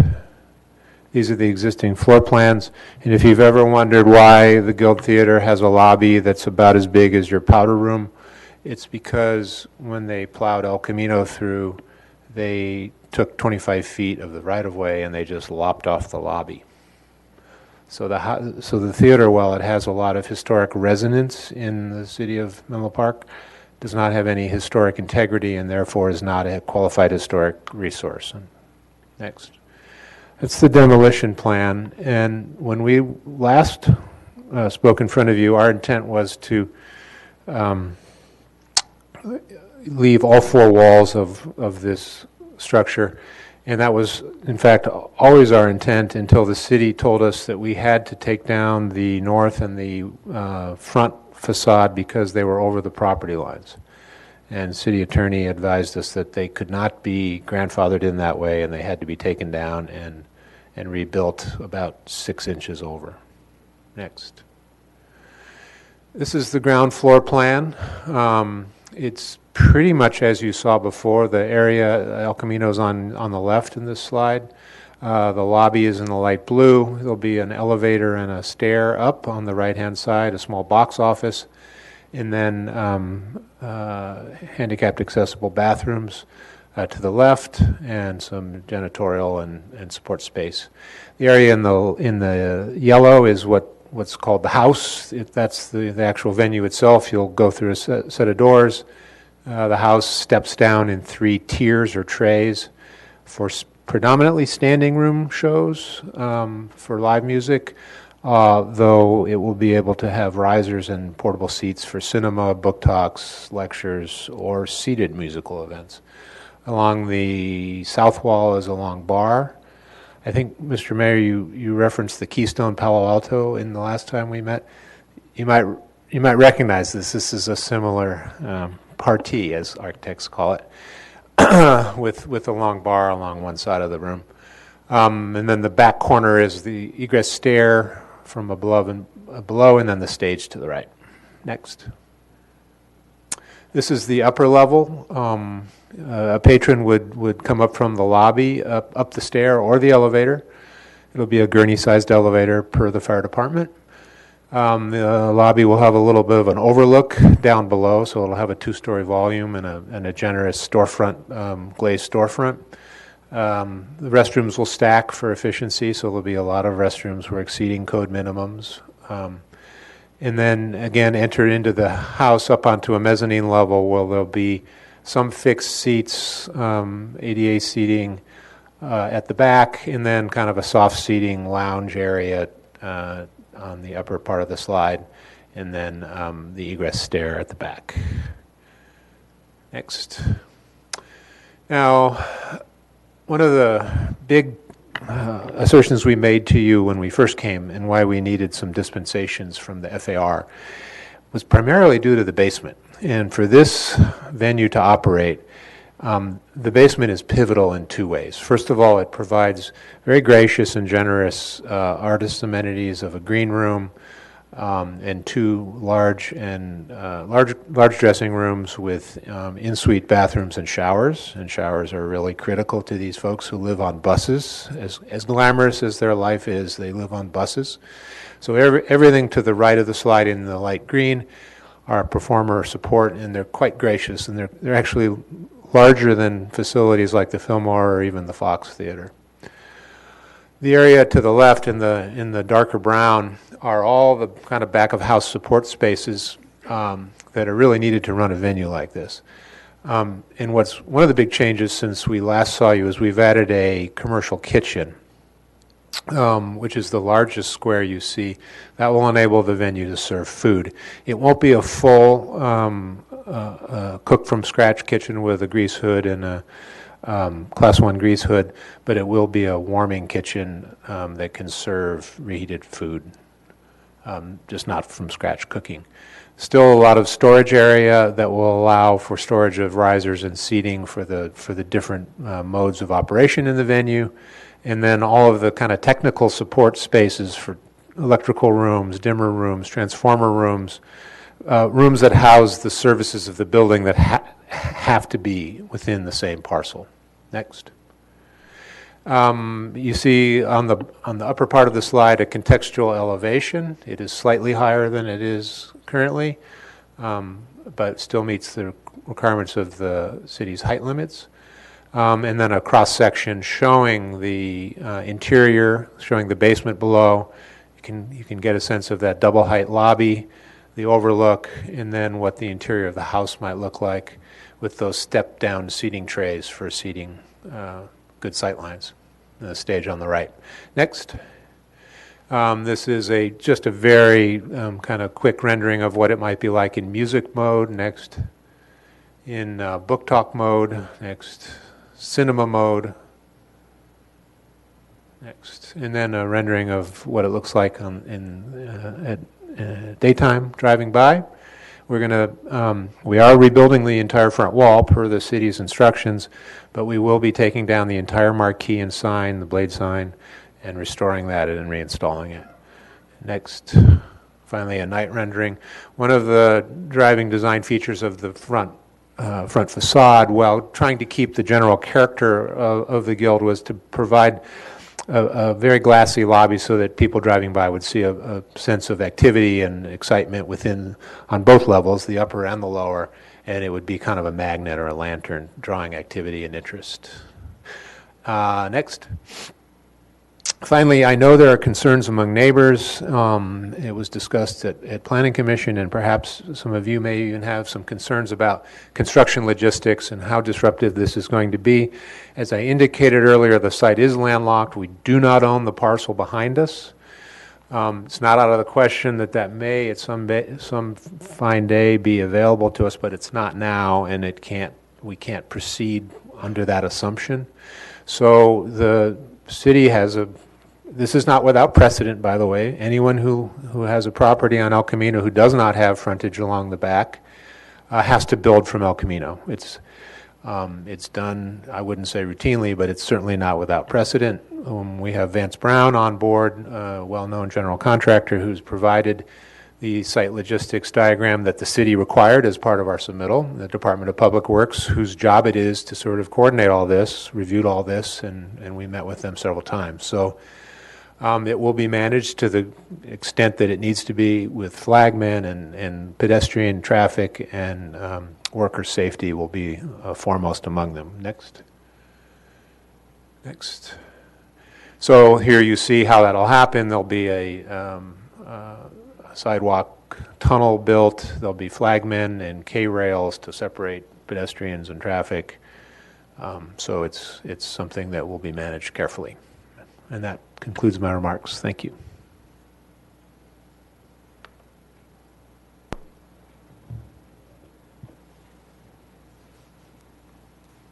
All right, I'm just checking if there are any more comments by the applicants.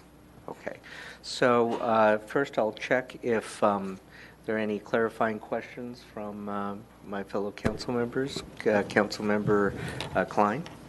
Maybe let's have community comment, but afterwards we could just talk about the construction site and managing of it, any particulars that may come up, because I think the question will come up one way or another.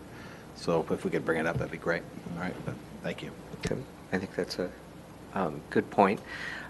So first of all, welcome everyone who is here this evening to speak. We appreciate that you're here, and we want to hear what you say. We do, however, have close to 20 people who would like to speak on this topic. At 3 minutes apiece, that would be close to an hour. So what we'd really like to request is if the previous speaker has said something along the lines that you like, if you can come up and say, ditto, I agree, and just maybe add 1 or 2 points.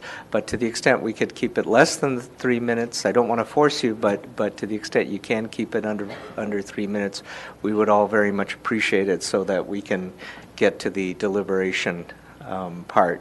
So with that, let's get started. Jamie D'Alessandro, followed by Jeff and Corey Mueller.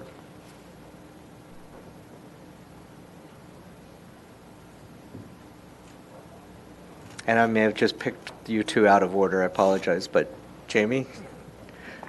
Not as tall as these guys. You're a good lead-off speaker, so welcome. Good evening, council members. Thank you for the opportunity to speak. My name is Jamie D'Alessandro. I've been a resident of Menlo Park for 10 years. First off, I'd like to thank all of you, as well as Planning Commission and city staff, for all the work you do. I know it probably sometimes feels like a thankless job, but I speak for myself and many other residents, grateful for the good work you do on behalf of our city. I'm here to speak as a staunch supporter of the new Guild project before you. I strongly feel that the project in and of itself and the programming the nonprofit sponsorship will offer provides an immense community benefit, public benefit. I'm also thrilled to see and hear about the commitment to the 24 heavily subsidized events that will benefit Menlo Park-based nonprofits. I think this is great icing on the cake. I do think that the modifications that are proposed to the conditions of approval that further define the subsidized community benefits and the commitment to the annual reporting will provide a great framework to ensure the project's continued success in the eyes of the broader community.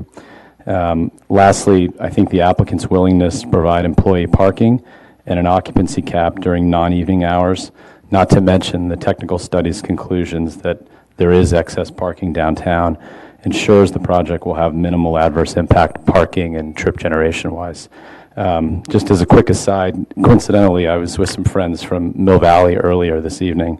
Our discussion turned to music and our kids, two things I end up talking about in abundance, I guess. And they shared how stoked they were to be able to see in 1 week their daughter perform in a battle of the bands, and then this weekend go see the new Master Sounds both perform at Sweetwater Music Hall in Mill Valley. This gave me obviously a chance to tell them a little bit about the vision and potential of the new guild.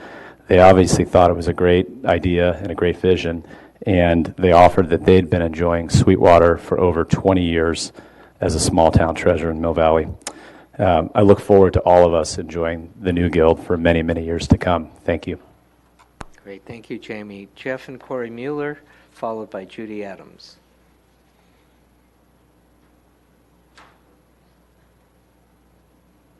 Hello, I'm Carrie Mueller, no relation to Jay that I know of. It's my husband, Jeff. Ray, sorry. We're here in support of the Guild. One, because my husband's in a band and he loves music and loves to perform, and I'd love to see him perform there. Two, we have 2 teenage daughters who are at MA, and the thought of them having a venue where they can go and listen to live music or book readings or performances is just a wonderful thought. So we're fully in support, and we're trying to be fast. Yeah, I just want to express our strong support. Thank you, and thank you guys very much. Outstanding job. Thank you both. Judy Adams, followed by Sean Mulcahy.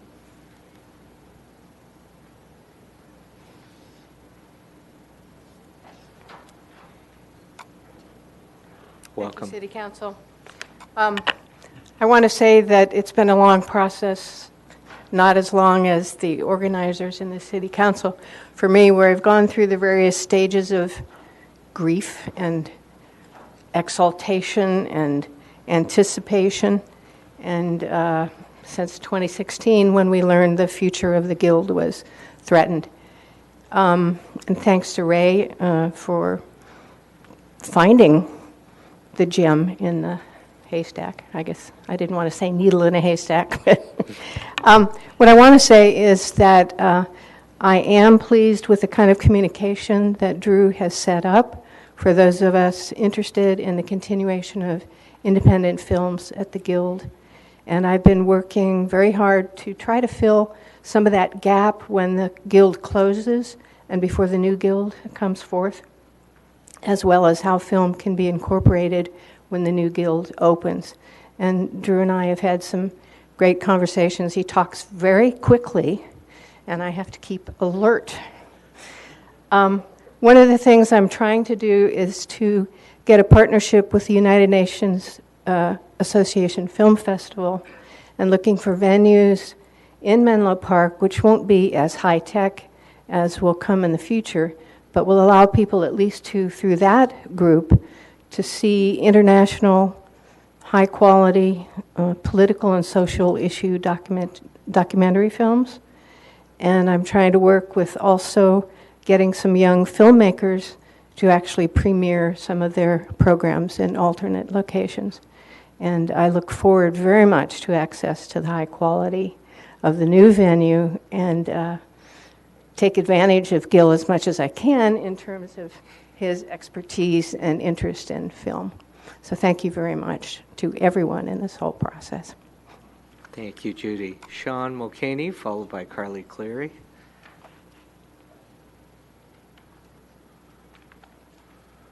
Hello there. Hello there, City Council and everybody out here. So My story is a little bit, I'm the neighbor to where the Guild is going to be revamped. So I've been in this town running a business for over 15 years. So I have some concerns of the construction when this is done, where the vehicle is going to be. Is it going to be in the front of my business? Is it going to look like I'm basically out of business? I started a business to continue and thrive. We're doing pretty well as I raise a family in this town. So do I have interest in this? Yes, I do. Is it a good plan? Yes. But how do we get through this? How do we get through this process of 16 months? That usually turns out being 3 years or 2.5 years with construction from what I experience. I experienced construction behind us that nobody said trucks were going to be blocking the front of my business. And I got a little older clientele. They're looking for a place to park. If they can't find a place to park, they're going to leave. They'll say they'll come back another day. Maybe they never come back. Okay? So that's just a big concern. I think at night it's going to drive people to the area. It's going to look better. But also when you're in my business and somebody's coming in for a presentation and spending an hour in my business and you're doing construction and you're making all kinds of noise, I already talk pretty loud, but I'm going to have to talk really, really loud. And I don't know if somebody's going to want to sit down and have me talk to them when there's a bunch of noise going on right next door. Now, I know I'm not looking for the perfect world. I'm sure there's solutions to this, how we can get through this, that maybe part of my annual sales, somebody's compensating me to cover me through a certain percentage to get me through this time period, and businesses around me. I'm not just speaking for myself. There's other businesses on our street that people walk by, and when you're under that construction, and it's, we're going to have a sign, we're under construction, but we're open, and that's a concern for me.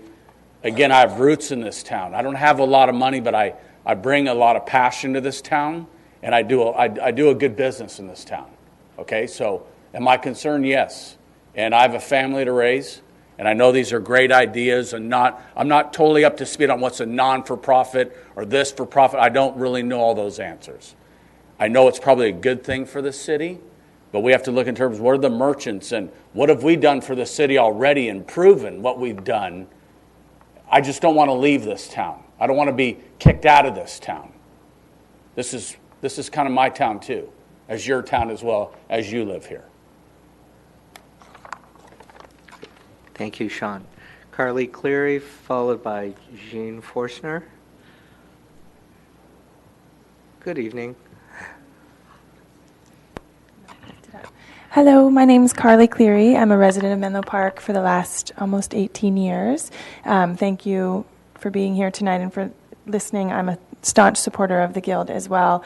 I feel as a resident, I kind of bring 3 hats to this, a resident of Menlo Park for a long period of time, a mother of 2 children, one in middle school, one in elementary school, and also a pediatrician in the community for 14 plus years.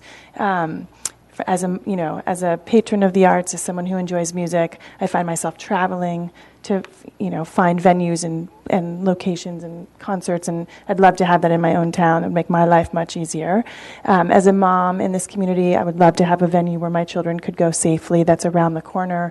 They're not in cars and, farther away, and I think there's a little bit more oversight and maybe as a rose-colored glasses, but I'd like to have them closer when doing things in the evening, and I think it would benefit our community not only from a cultural perspective, but also a financial perspective. And putting on my pediatrician hat, I think it would be an amazing opportunity for community presentations, awareness, lectures. We have a lot of great ideas in this community, a huge practice between myself, which is Menlo Clinic, Palo Alto, Stanford. There's a lot of opportunity for discussions and lectures and town hall meetings and parent education and kid education and, perhaps even places where kids can go after 8th grade graduation and, some high school events. It's a safe kind of haven. So staunch supporter, lots of different ways to look at this. I know there's obviously tangible and intangible costs with projects like this, but I think it's a huge benefit to our community personally and professionally. Thank you. Great. Thank you, Dr. Cleary. Jean Forstner, followed by Daniel Abrams. Good evening, members of the council. I'm Jean Forstner, and I'm the executive director of the Kepler's Literary Foundation. And we're the nonprofit partner of Kepler's Books. And as all of you know, we've been in Menlo Park for 65 years, I think now. And every year, our organization puts on about 200 literary events in the year. Over 20,000 people come to an event that Kepler's produces. And it's everything from a storybook author talking to families with children to the programs that we do in the Bellhaven schools, the other schools in our community, and on to large events in the community like with Nobel Prize winning physicist, Al Gore, that type of thing. And when we've been in this community a long time, and we know that the residents of Menlo Park really want a cultural center. They want some place where they can go with their families, they can meet and talk and meet interesting people, hear interesting ideas. And we're huge supporters of this project because we think there's great synergy between what we do every night of the week practically and what the vision is for the Guild, and whether it's the opportunity to have music or film or have our kids from the community performing at that venue. That's just a great complement to the things that we're already doing. And in terms of a venue, I was really excited when Drew talked to me about the possibility of doing some of our events just up the street. We're often looking for a venue, and more frequently are taking our programs to San Mateo County, to various schools way far north from here, and it would be really great if we had somebody just up the street where we could on occasion produce one of our events there. So I really hope that we're able to move forward with this project and have somebody else doing something in the evening in Menlo Park with a little bit of life. It would be great. Thank you. Thank you, Jean. Daniel Abrams, followed by Naya Chatterjee. Good evening. Hi. Thanks very much for hearing my opinions here. My name is Dan Abrams, and I've been a resident here for 10 years. And I'd like to offer two quick perspectives here. The first is that just kind of arguing that music is a really important cultural endeavor, and it brings people together in completely different ways than other cultural endeavors. And, I think is really important for a community to come together in these different ways. We live in kind of a musical desert down here. There are not many options, not many places to go. Unlike saying, going to a movie theater, there are other places in other towns where you can see a movie. Here, we really don't have many options down here, as other people have mentioned. So I think the new Guild's project, the project will be excellent to bring this community together in a new way that we haven't been able to previously. The second perspective is in my former life, I was an acoustical engineer. And so we used to work on projects not unlike this one. And I can say, the team that Drew has assembled is excellent, and the drawings and the design look fabulous. And I think, this project will be the new Guild will be a real source of pride for this community. So, thank you very much. Great, thanks, Dan. Naya Chatterjee, followed by Eric Amgren. Hi, Naya, welcome. Hello. Thank you. As I mentioned, I'm Naya Chatterjee. I'm a resident here in Menlo Park and have been for the past 6 years. I also work in Menlo. And wouldn't it be great to have a venue that can draw people, not just residents, but people who work here and who also contribute to the community? Specifically as a small music venue, I see this as an opportunity for a community to come together and collectively enjoy all genres of music. I share the sentiments of our previous speaker. So whether it be jazz, classical, rock, music has the power to bring communities together, to spark conversations, to get to know each other. I really welcome this project, and I hope you all agree. Thank you. Great. Thank you, Naya. Eric Amgren, followed by Stephanie Peters.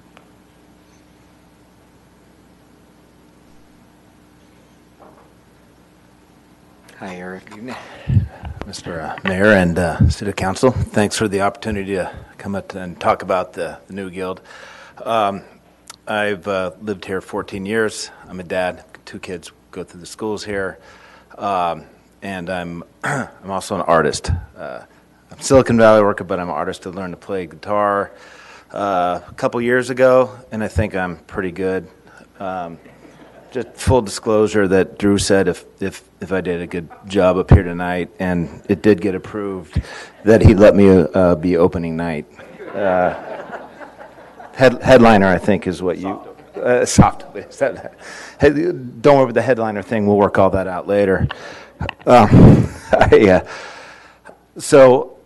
Also, I do play music with Paul Gellermini back there, who's on the bass. But actually, in seriousness, the reason I bring that up is that one of the most appealing things that I think is interesting is its ability in the community to have community artists as well as big artists, and I've had some exposure to both, and I've been lucky enough to work with Drew on this work more. It's been more been fun in addressing the issues of how do you really pull this off, and the dual community with the opportunity and getting well recognized artists here where the community can come, and it just gets down to the importance of art in the community, and in this case, performance art in the community. So, hey, all great cities, in the U.S. have musical history.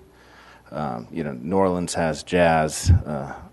Nashville has country, and they all had a venue at the roots that created all this. So, for the Guild, hey, maybe we can be like the Fillmore of San Francisco. Or Preservation Hall of New Orleans, and so let's. I just want to voice my support for arts in the community, and hopefully we can get this going, make this happen in Menlo Park. Thank you, Eric. Stephanie Peters, followed by Joel Jewett.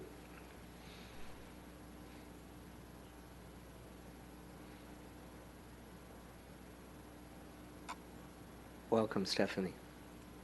I am actually not Stephanie Peters. She Okay. had to leave already.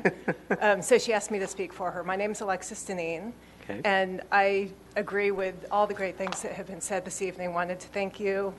Want to thank Drew and the team that he's assembled in pulling this together, and I'm really excited about the new Guild and what it brings to the community. So thank you. Right. Well, thank you, Alexis, and please thank Stephanie for us. All right.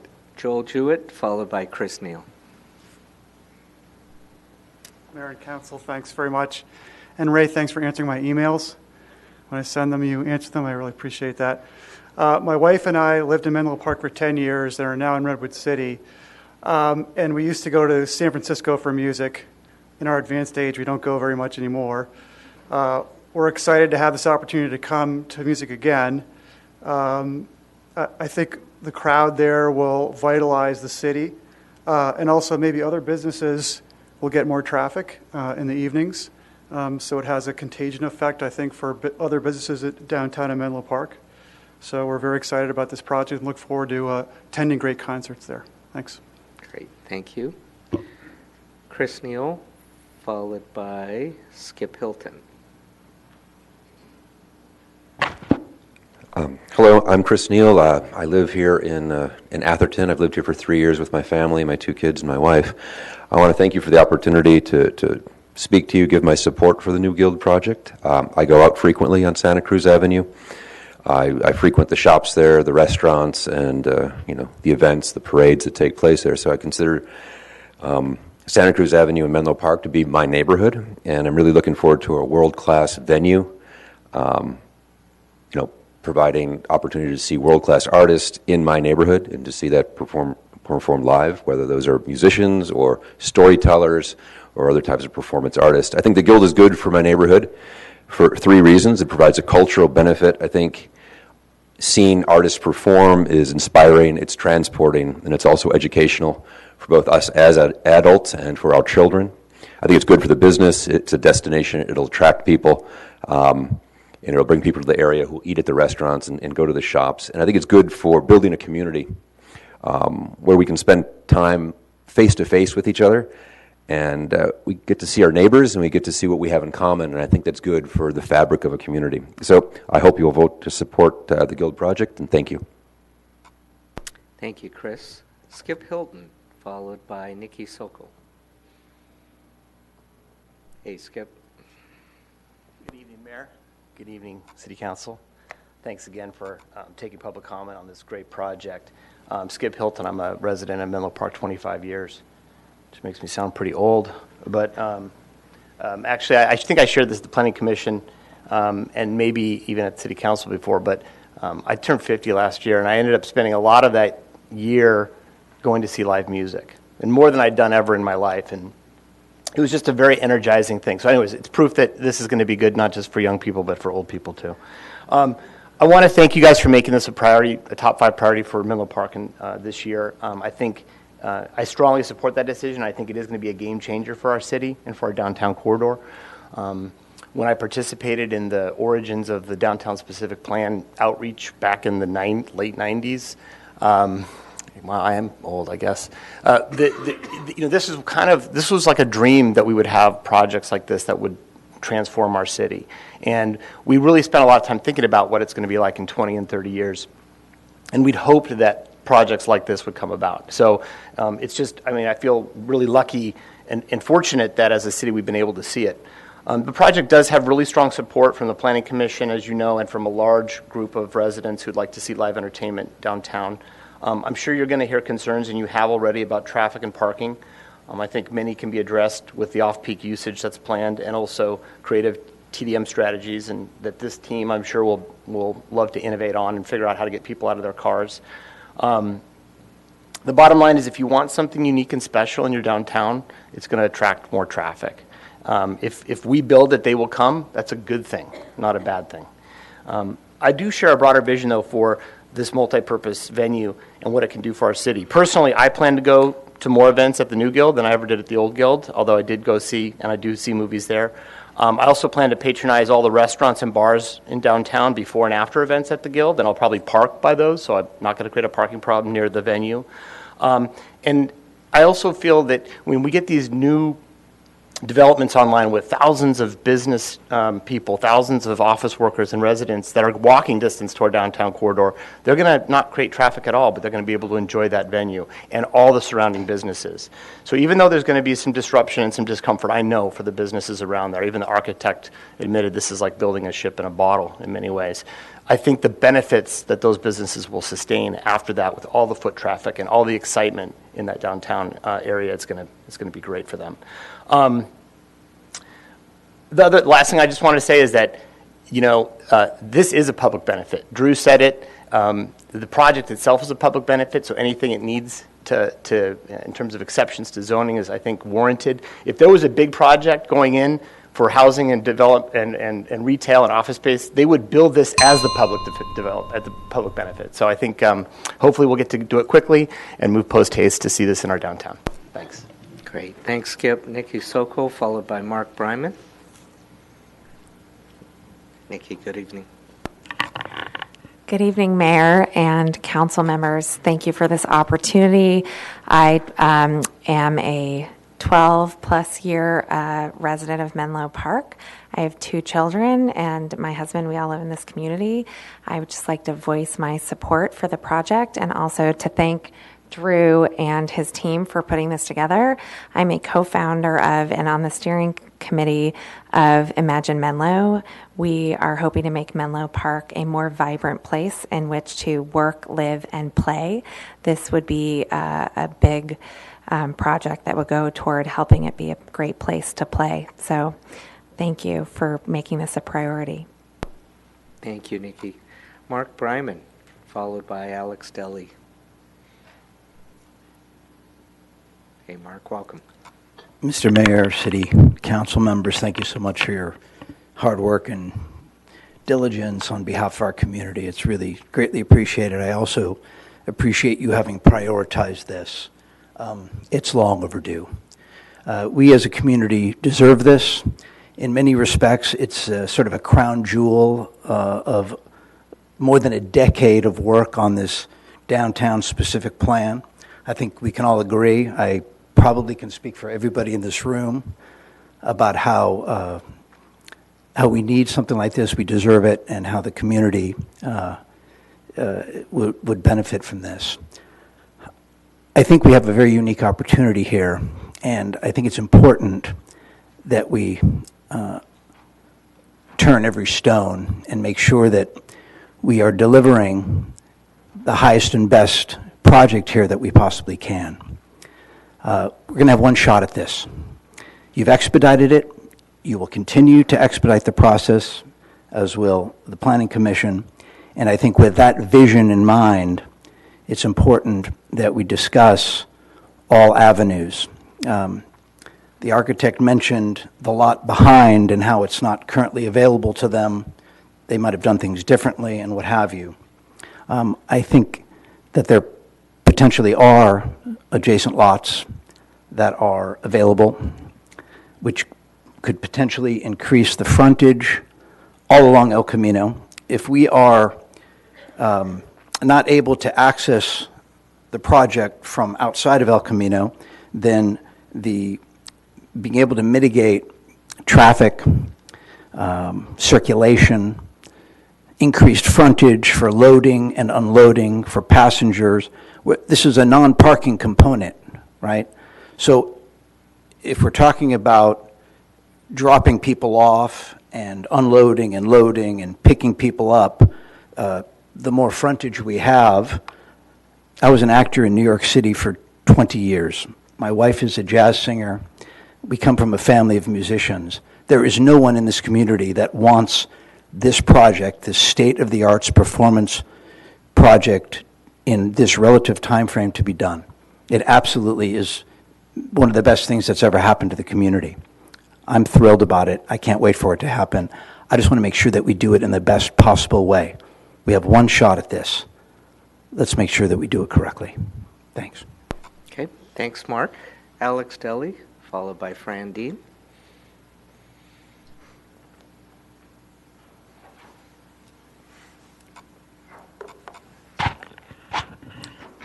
Good evening, Mayor, City Council members. My name is Alex Deli. I'm a resident of Menlo Park and also a business owner. And I want to express my support for this type of a project. At the same time, I have some concerns about how it would get done. And primarily, we own and operate the business next door to the Guild Theater. And our building was built in 1932, and it's really pretty rickety, actually. It's not built to the standards of today.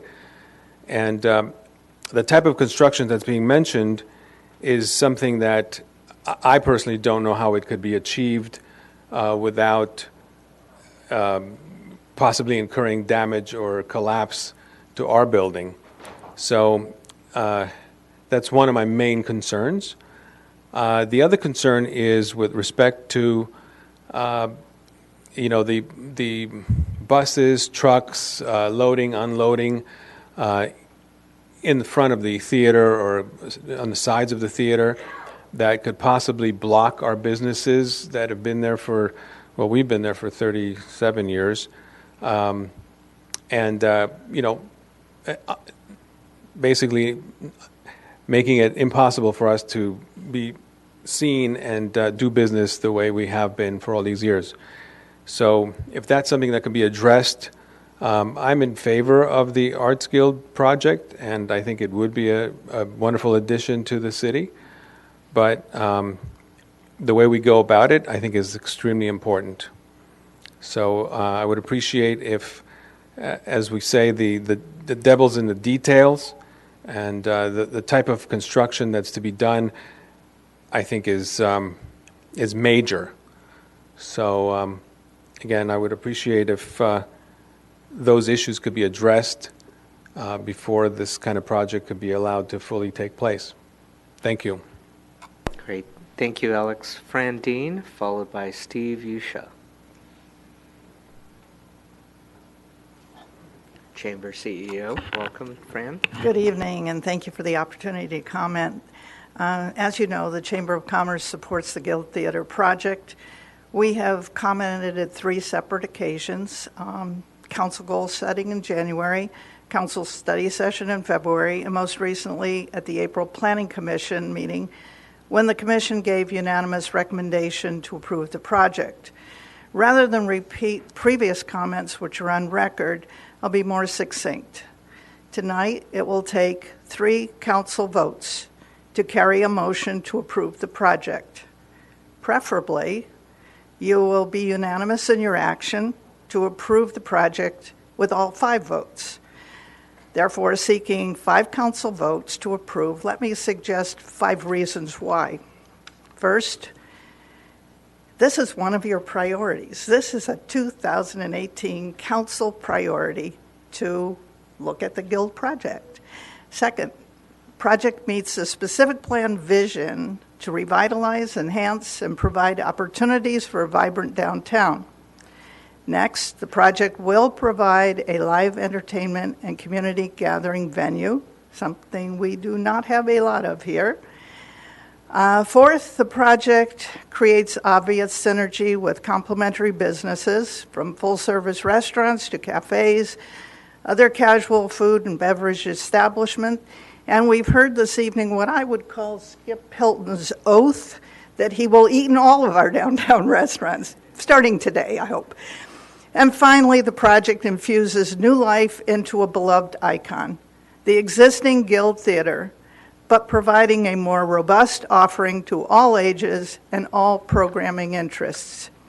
5 votes available, 1 each. Reason to reflect why this suggested project has the attributes you need for hopefully your endorsement of the new Guild Theater. Thanks for your consideration and hopefully your mutual endorsement this evening. Thank you, Fran. And Steve Usha. Oh, okay. It's spelled differently on my screen, but Steve Eisner, is that correct? That's correct. Okay, yes. welcome. I I apologize. left my reading glasses at home, so I couldn't write as accurately as Thank normal. you. So I'm a resident at the 600 block of Live Oak Avenue. I've been a resident of Menlo Park for 24 years. I support these types of projects. I grew up in a family. My father was an arts educator at a local university for his entire career, and I grew up with an appreciation of the arts. But I have to say that I do share some concerns about parking in this area, concerns also that Mr. Deli expressed and Mr. Mulcahy. There's currently construction going on at 650 Live Oak Avenue, and it's a very big project. My house was built in 1934. Recently, it was shaking on a daily basis when the foundation was being laid at 650. There's been an effect on our ability to walk down the sidewalk at this point because of the K-joints there. But my primary concern is just my experience with parking over the last 24 years from the Guild Movie Theater. It's been bearable. It's been cyclical during weekends where there are peak times and traffic and parking is heavy. I've had my driveway blocked a number of times with people running to the movie theater, and I've had to call the police to have them, basically ticket the car, and then if not, hopefully it wouldn't happen again, etc. So my question is, what about parking on Live Oak? Where are people going to park for this particular? Are they going to use Live Oak Avenue as a parking space? And if you guys have expanded, approved, going from peak hours from Thursday to Sunday to 7 days a week, is Live Oak Avenue, the front of my house, going to essentially be like, traffic right and left, noise coming from that, additional, residents at 650 moving in, cars, increased traffic there. I get the specific plan. I'm 70 yards away from it. But I think the council needs to pause and think, do we suspend vote tonight, look into these important issues? What are mitigating solutions that we can come up with? Do we perhaps zone Live Oak Avenue some areas that there are no on-street parking unless for residents with a particular sticker during those peak periods? Do we look into building a new parking lot, maybe the city actually funding a parking structure similar to Palo Alto, in the spaces in downtown that we've been considering? the 600 and 700 block of Live Oak are really going to be affected by this, especially if we're talking about exceeding the 250 at the Guild, at certain times. And, with 250 at the Guild, it was significant as it was. So I beg, you think seriously about this for those of us who are residents, certainly for business owners. Great. Thank you, Steve. Are there any other cards? Okay. I want to thank everyone for keeping your comments short. We got through it pretty quickly. Adina, okay. Welcome. Good evening. Sorry, I wasn't going to comment on this because so many people had said what I was thinking in terms of support for this great project as a welcome venue for arts and culture in Menlo Park. Would love to have this here. I just wanted to chime in behind the previous speaker in terms of concerns for vehicle parking. So, having so many people here from nearby, I would hope that many of us would be able to walk, and it should have plentiful bike racks. We see so many people in Trader Joe's coming by bicycle, and we should make that easy and safe.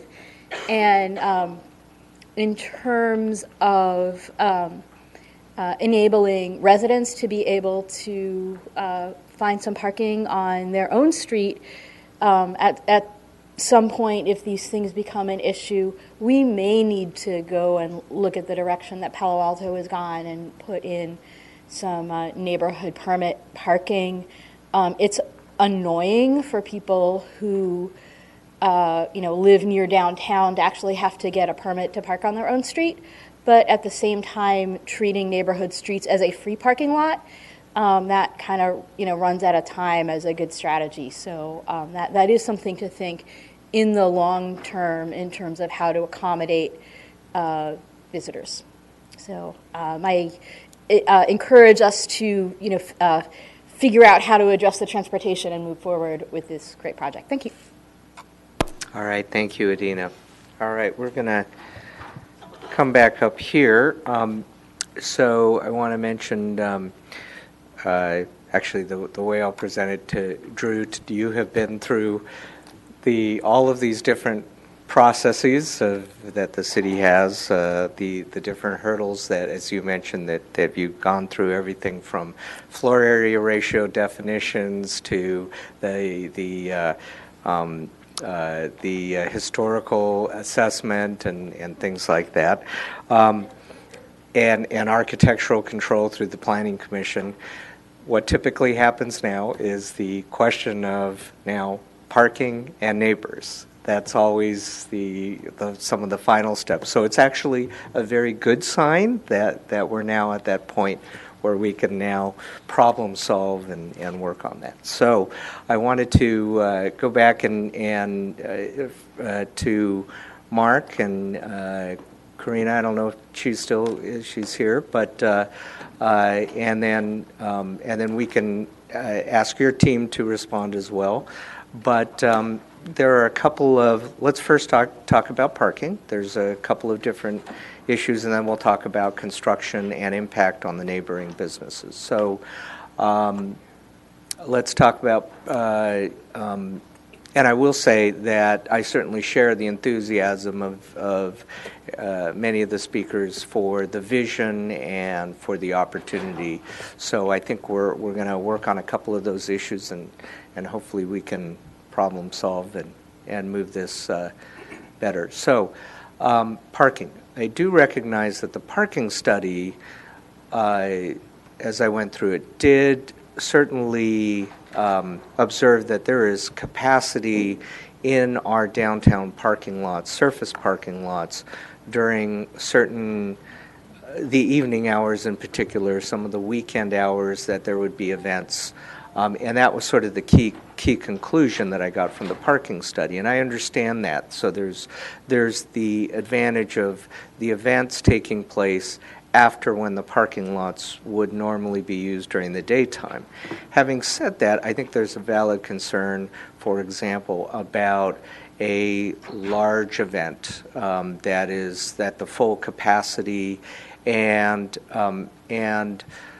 so there are a couple things that came to mind when I was asking or reading through the staff report. One was, is there a potential for a peak event parking plan or something that may, with one of the other parking lots on the other side, I would say on the east side of El Camino, rather than, in addition to obviously our surface parking lot. So there's the space behind the Schwab building, the Menlo Center, that behind essentially Jeffries, that isn't associated with the retail that's like Big Five and those, but is largely empty in the evenings. Is there, I understand that, I believe you've reached out to them and got an initial less than receptive reaction, or do I understand? Is there something that we can do to help work out some sort of a potential peak event? If you have a large-scale event, something that we can help to facilitate. And then I'll also mention as a related question is the Mr. Eisner's question about, is there some mitigation on Live Oak that might, for example, perhaps the parking is limited to an hour, or some way in which that there's ways to limit the use of Live Oak as a parking for the event. So throw a couple of parking-related questions first. I will do my best with it, Mr. Mayor. I probably, as you noted, the best person to answer a lot of these questions is going to be the applicant, particularly the consultant who did the study. Briefly, for people in the room, parking and the ability for this venue to be able, for the city to be able to accommodate the parking demand for this venue has been a consistent conversation throughout this process.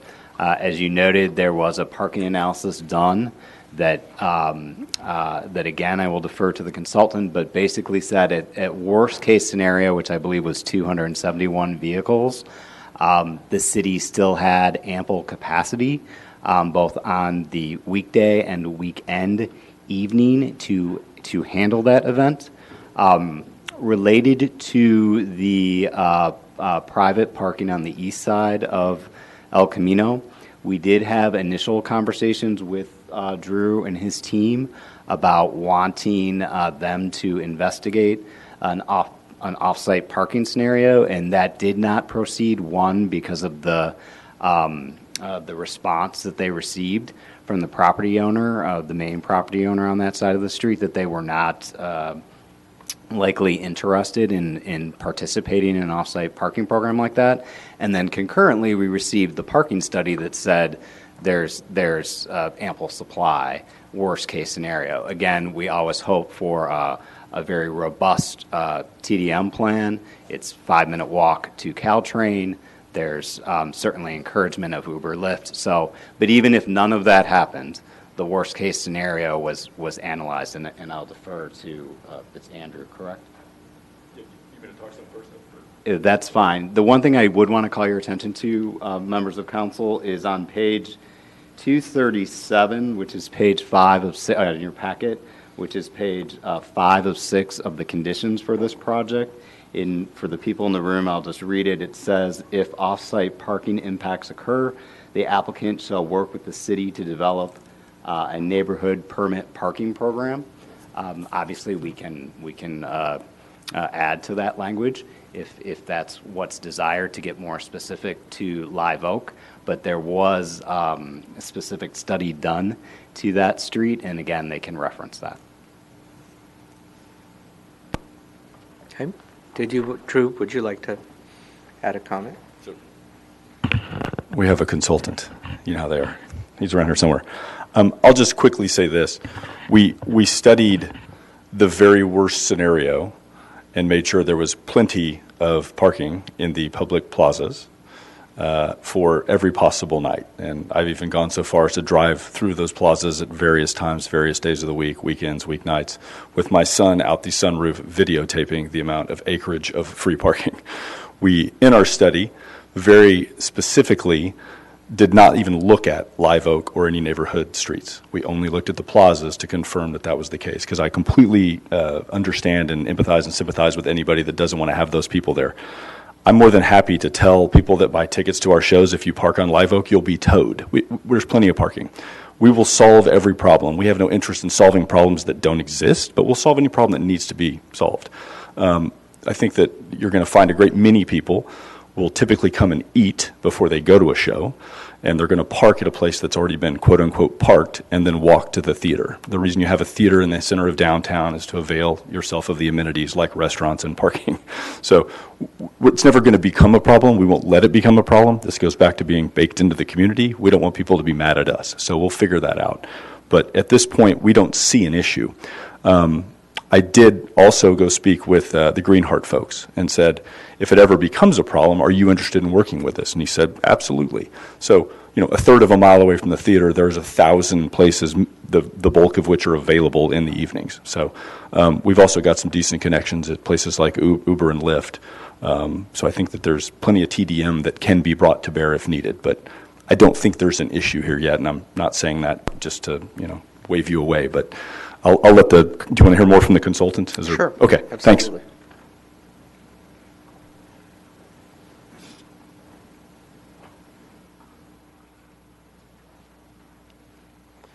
Good evening, Andrew Kluter with CHS Consulting Group. I conducted the parking and traffic analysis. What's been said is correct. We did conduct a study that covered weekend and weekday evenings. What we found is within a quarter mile of the Guild that approximately 350 plaza spaces are available after 6 o'clock. So we did a survey both in the weekend evening and the weekday. And that's 6 of the 8 plaza lots. So there are a couple more that are further out from that we didn't survey, but also have available parking. So in terms of parking that's available, there's plenty available in terms of the maximum event that we looked at, about a 550 guest event.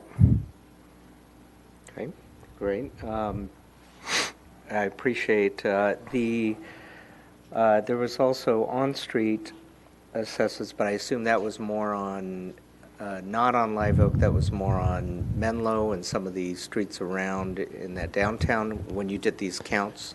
That's right. That's more in the downtown core, in the commercial districts. So it is correct that Live Oak and the residential streets nearby were not a part of that study. But yes, there are available spaces additionally in the commercial zones on street.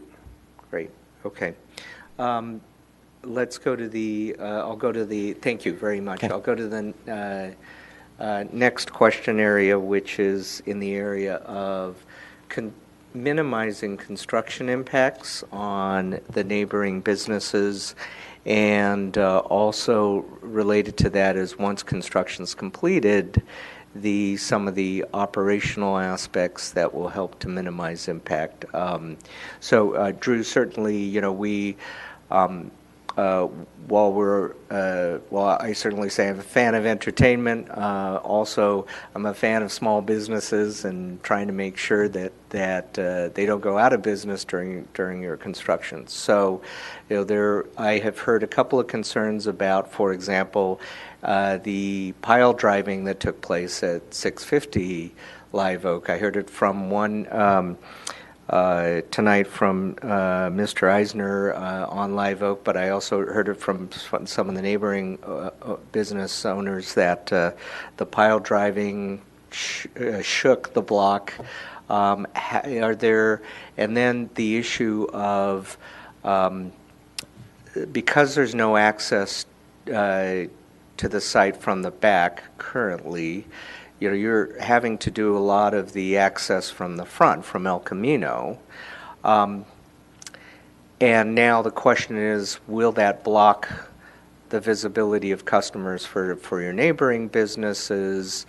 Is there a way we can revisit this back access? Perhaps we can potentially help to talk to that neighboring parcel to help facilitate at least so that it's not all from the front. I'm thinking out loud here of ways of minimizing the construction impact on the neighboring businesses. I think it will be, so certainly would love to hear your reactions. And then once the construction's completed, now the issue is you've got the band buses coming, they're going to be unloading.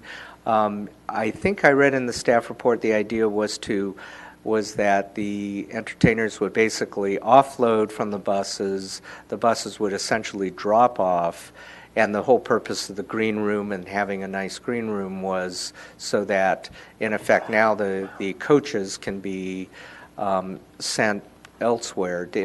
Is that a policy that you can help to ensure that the entertainers comply with? Because one of the issues is, as you know, the front on El Camino is pretty scarce and key parking for the neighboring businesses. So if you have a big coach right in the middle of there during the daytime business hours, now it kind of blocks. So welcome your comments. Mark, I'll let you lead off if you'd like, and then we'll let the applicant respond. Thank you, Mr. Mayor. Again, I would call your attention to the conditions prior to the applicant responding. We did have conversations about the tour buses, and there is a condition that they would have to notify the city of the location of those tour buses. It's my understanding, they can update you if I'm incorrect, that they don't know those locations presently. So that is something that would have to be determined prior to occupancy. I also failed to respond before. Certainly we can assist the applicant and his team in reaching out to those property owners to see, if there's something we can do to encourage, accessibility to their site, be it for construction or for off-site parking. There's also a condition on the last page, page 238 of your packet, that says prior to the building permits being issued, the applicant shall submit plans for construction-related parking management, construction staging, material storage, and traffic control handling plan, and that has to be approved by the city and also by Caltrans, which has jurisdiction over El Camino Real. They also have to supply us with a plan for parking for all of the construction staff and a plan for construction phasing and the anticipated method of traffic handling. As to the type of construction and how that will be done, I'll defer to the applicant.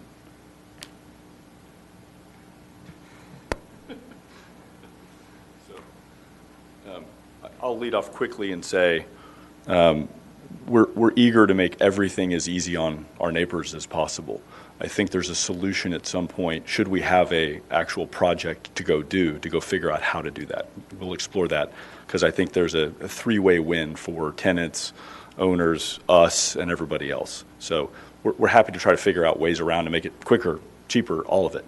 But we can't do that if we don't have a project. If we have a project, we can then start to figure out where the costs lay and what those variables look like and figure that stuff out. So we're eager to make it easier on ourselves, too. So, I mean, that's absolutely the case. Is there something else I should answer, or are we into the specificity of construction? Because I'm a little out of my pay grade there. Is there something else you want to know from construction and the operating aspect? Did they cover that? The only thing that will be blocked is our theater when it's in operation. There's nothing that goes in front of other stores. And the things that come will go fairly quickly. So a catering truck would come through the morning and bring the kegs or the food or whatever's coming. We're going to help get that stuff off and get them out of there as quickly as possible. A tour bus will come probably a couple hours after lunch-ish, and same thing. Depends on the size of the act. When Taylor Swift comes, it may take a little longer, but the average road band, maybe an hour, maybe hour and a half or two, and we'll get the bus out of there. I don't know where yet, but we'll figure it out. It might be some private property we own somewhere, but we'll make sure it's not there all day. That's kind of the plan. It'll come back after the show and clear out. So again, I don't think it's going to be a huge imposition on anybody, and it's only in front of the theater per se. And I'll turn over. Oh. Yep. said. That's You're right. gonna have the construction coming in, so. Okay, well, tell them that or let Chris do it. Tim Tosta, he's really not going to have the details on demo and construction until he brings his contractor based on the final plans for the project. So that's just a normal process you would go through. And he's certainly got the cues from his neighbors who he wants to please and you who want them pleased. So it's not going to be lost in the construction planning and the demolition planning as to how matters should be held. Among other things, he's shown an enormous amount of elasticity in pleasing people and pleasing his neighbors, and I don't think anything's going to change after the permit. Thank you. Okay, thank you. So what's the timing on that construction plan process? That happens, as Mr. Tosto is mentioning, that would be part of the next phase, correct? Assuming approval, yeah. So then we would begin conversations with their team, and we would bring in our building division staff, Public Works, and we would start to have those meetings to figure out, staging, construction type. We have had preliminary meetings with them so that our building official had a better understanding of how the walls would be shored up because they do have to be adjusted and whatnot. He wanted some assurances that technically could be done, and he was satisfied with that response from the applicant. But beyond that, we haven't done much, and I would say, yes, that is typical because it's not through the review process yet. Okay, great. All right. Let me ask if my fellow council members would like to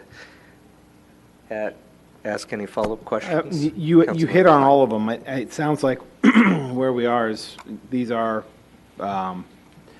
areas that need to be worked on, and they will be, but we need to keep moving forward for them to be solved, and that's the answer I've heard on multiple times. But and you use the word conditional, Mark, meaning that we have to solve these problems adequately.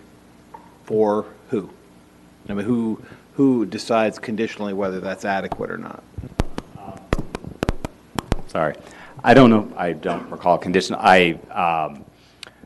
So there's various parties that would have to sign off on these building permits and these construction plans, and that includes community development, both planning and building. It includes Public Works, which involves engineering and transportation. It includes Caltrans. All of those parties are involved. The fire district. All of those parties are involved with the review of what would be a subsequent permit application. And then in terms of working with, trying to figure out, working with neighbors, all these things that go through the process, who's the check on that? Would that be you, staff, then council as it goes through? Yeah, I mean, absolutely. We understand that this is a really tight construction site, and myself and my staff would be happy to update, along with, I'm sure, the applicant, the neighboring property owners as to the status of the process and where we're at in terms of our review and our approval. As you all well know, there's various disciplines that approve permits at various points, and so we can update them. I am happy to say, hopefully in the near future, you're going to be able to do that online yourself, but in the meantime, we're happy to provide that info. And when you get a better idea of timeline of construction, routing, those types of things, the concerned neighbors, impacted neighbors will have a chance to sit and have a discussion about that and communicate with you. Certainly, I mean, we would encourage that for sure. And we would also use all the cities, everything that we have at our disposal to get that word out. So the digest, social media, et cetera. Do we have usually control routing, things like that when it comes to construction, right? I mean, we set some of that in terms of where trucks go and where. I believe so, but now I'm out of my wheelhouse, so I'll turn Everybody to parks. maybe Nikki Usually we have Nagai. all the trucks park at Alex's house, and Yeah, it works out really well. I think he's getting tired of that, but yeah.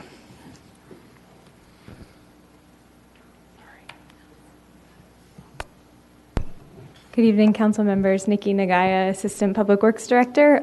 So in terms of truck routing, we do have an approved map of routes within the city that trucks can access for any reason. If you're on any road outside of those approved routes, you need a permit from the city, and so we require processing, and then we work with applicants to make sure that those routes are minimally obstructing to the neighborhoods, that you're not using, so in this case, like Live Oak Avenue to access the project site, unless there's a very particular reason why they would need to, for some site constraint. So we would expect for this particular project that most of the trucks would be on El Camino Real, and then we would need to work with Caltrans in terms of any traffic impacts that would cause as well. And I know with the hotel, there's a website. There's a lot of, you can see the Carmageddon days coming, right? They're going to pour cement, right? But how do we work a little? I got a lot of calls a few days, right? There was a few days where it wasn't on the exact day, because things shift, and a lot of people didn't know. How do we create just an easier communications process for that in the instance? I mean, we don't have to do all that tonight, but I just want to make sure that we have it on the table so we can keep talking about it. Great. Yeah, we can definitely take a look at that.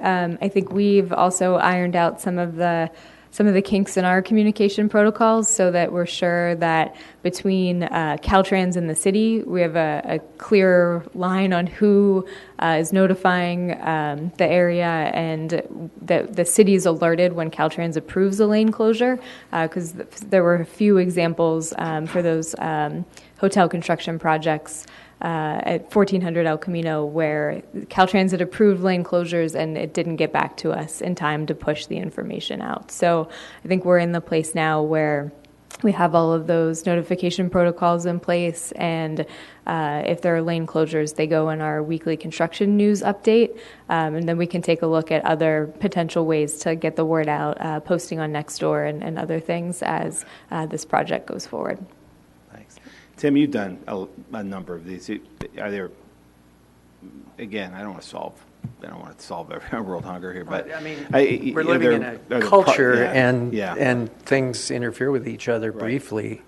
Usually, people don't die, businesses don't fail, and it's how we survive as a culture. I mean, we all have to give a little bit, and it's the nature of getting what you want. Right. Is to allow those things to happen, and certainly no one wishes anything ill on any neighbor, and in fact everything about the kind of business this is says you've got to keep goodwill, and I'm just thinking about looking at the whole 1300 station and thinking about the restaurant and the gas station. Now that's a hole.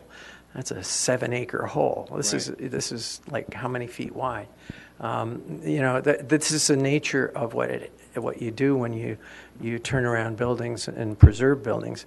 There's no piles being driven. It's an altogether different kind of process. So this is not what I'd call.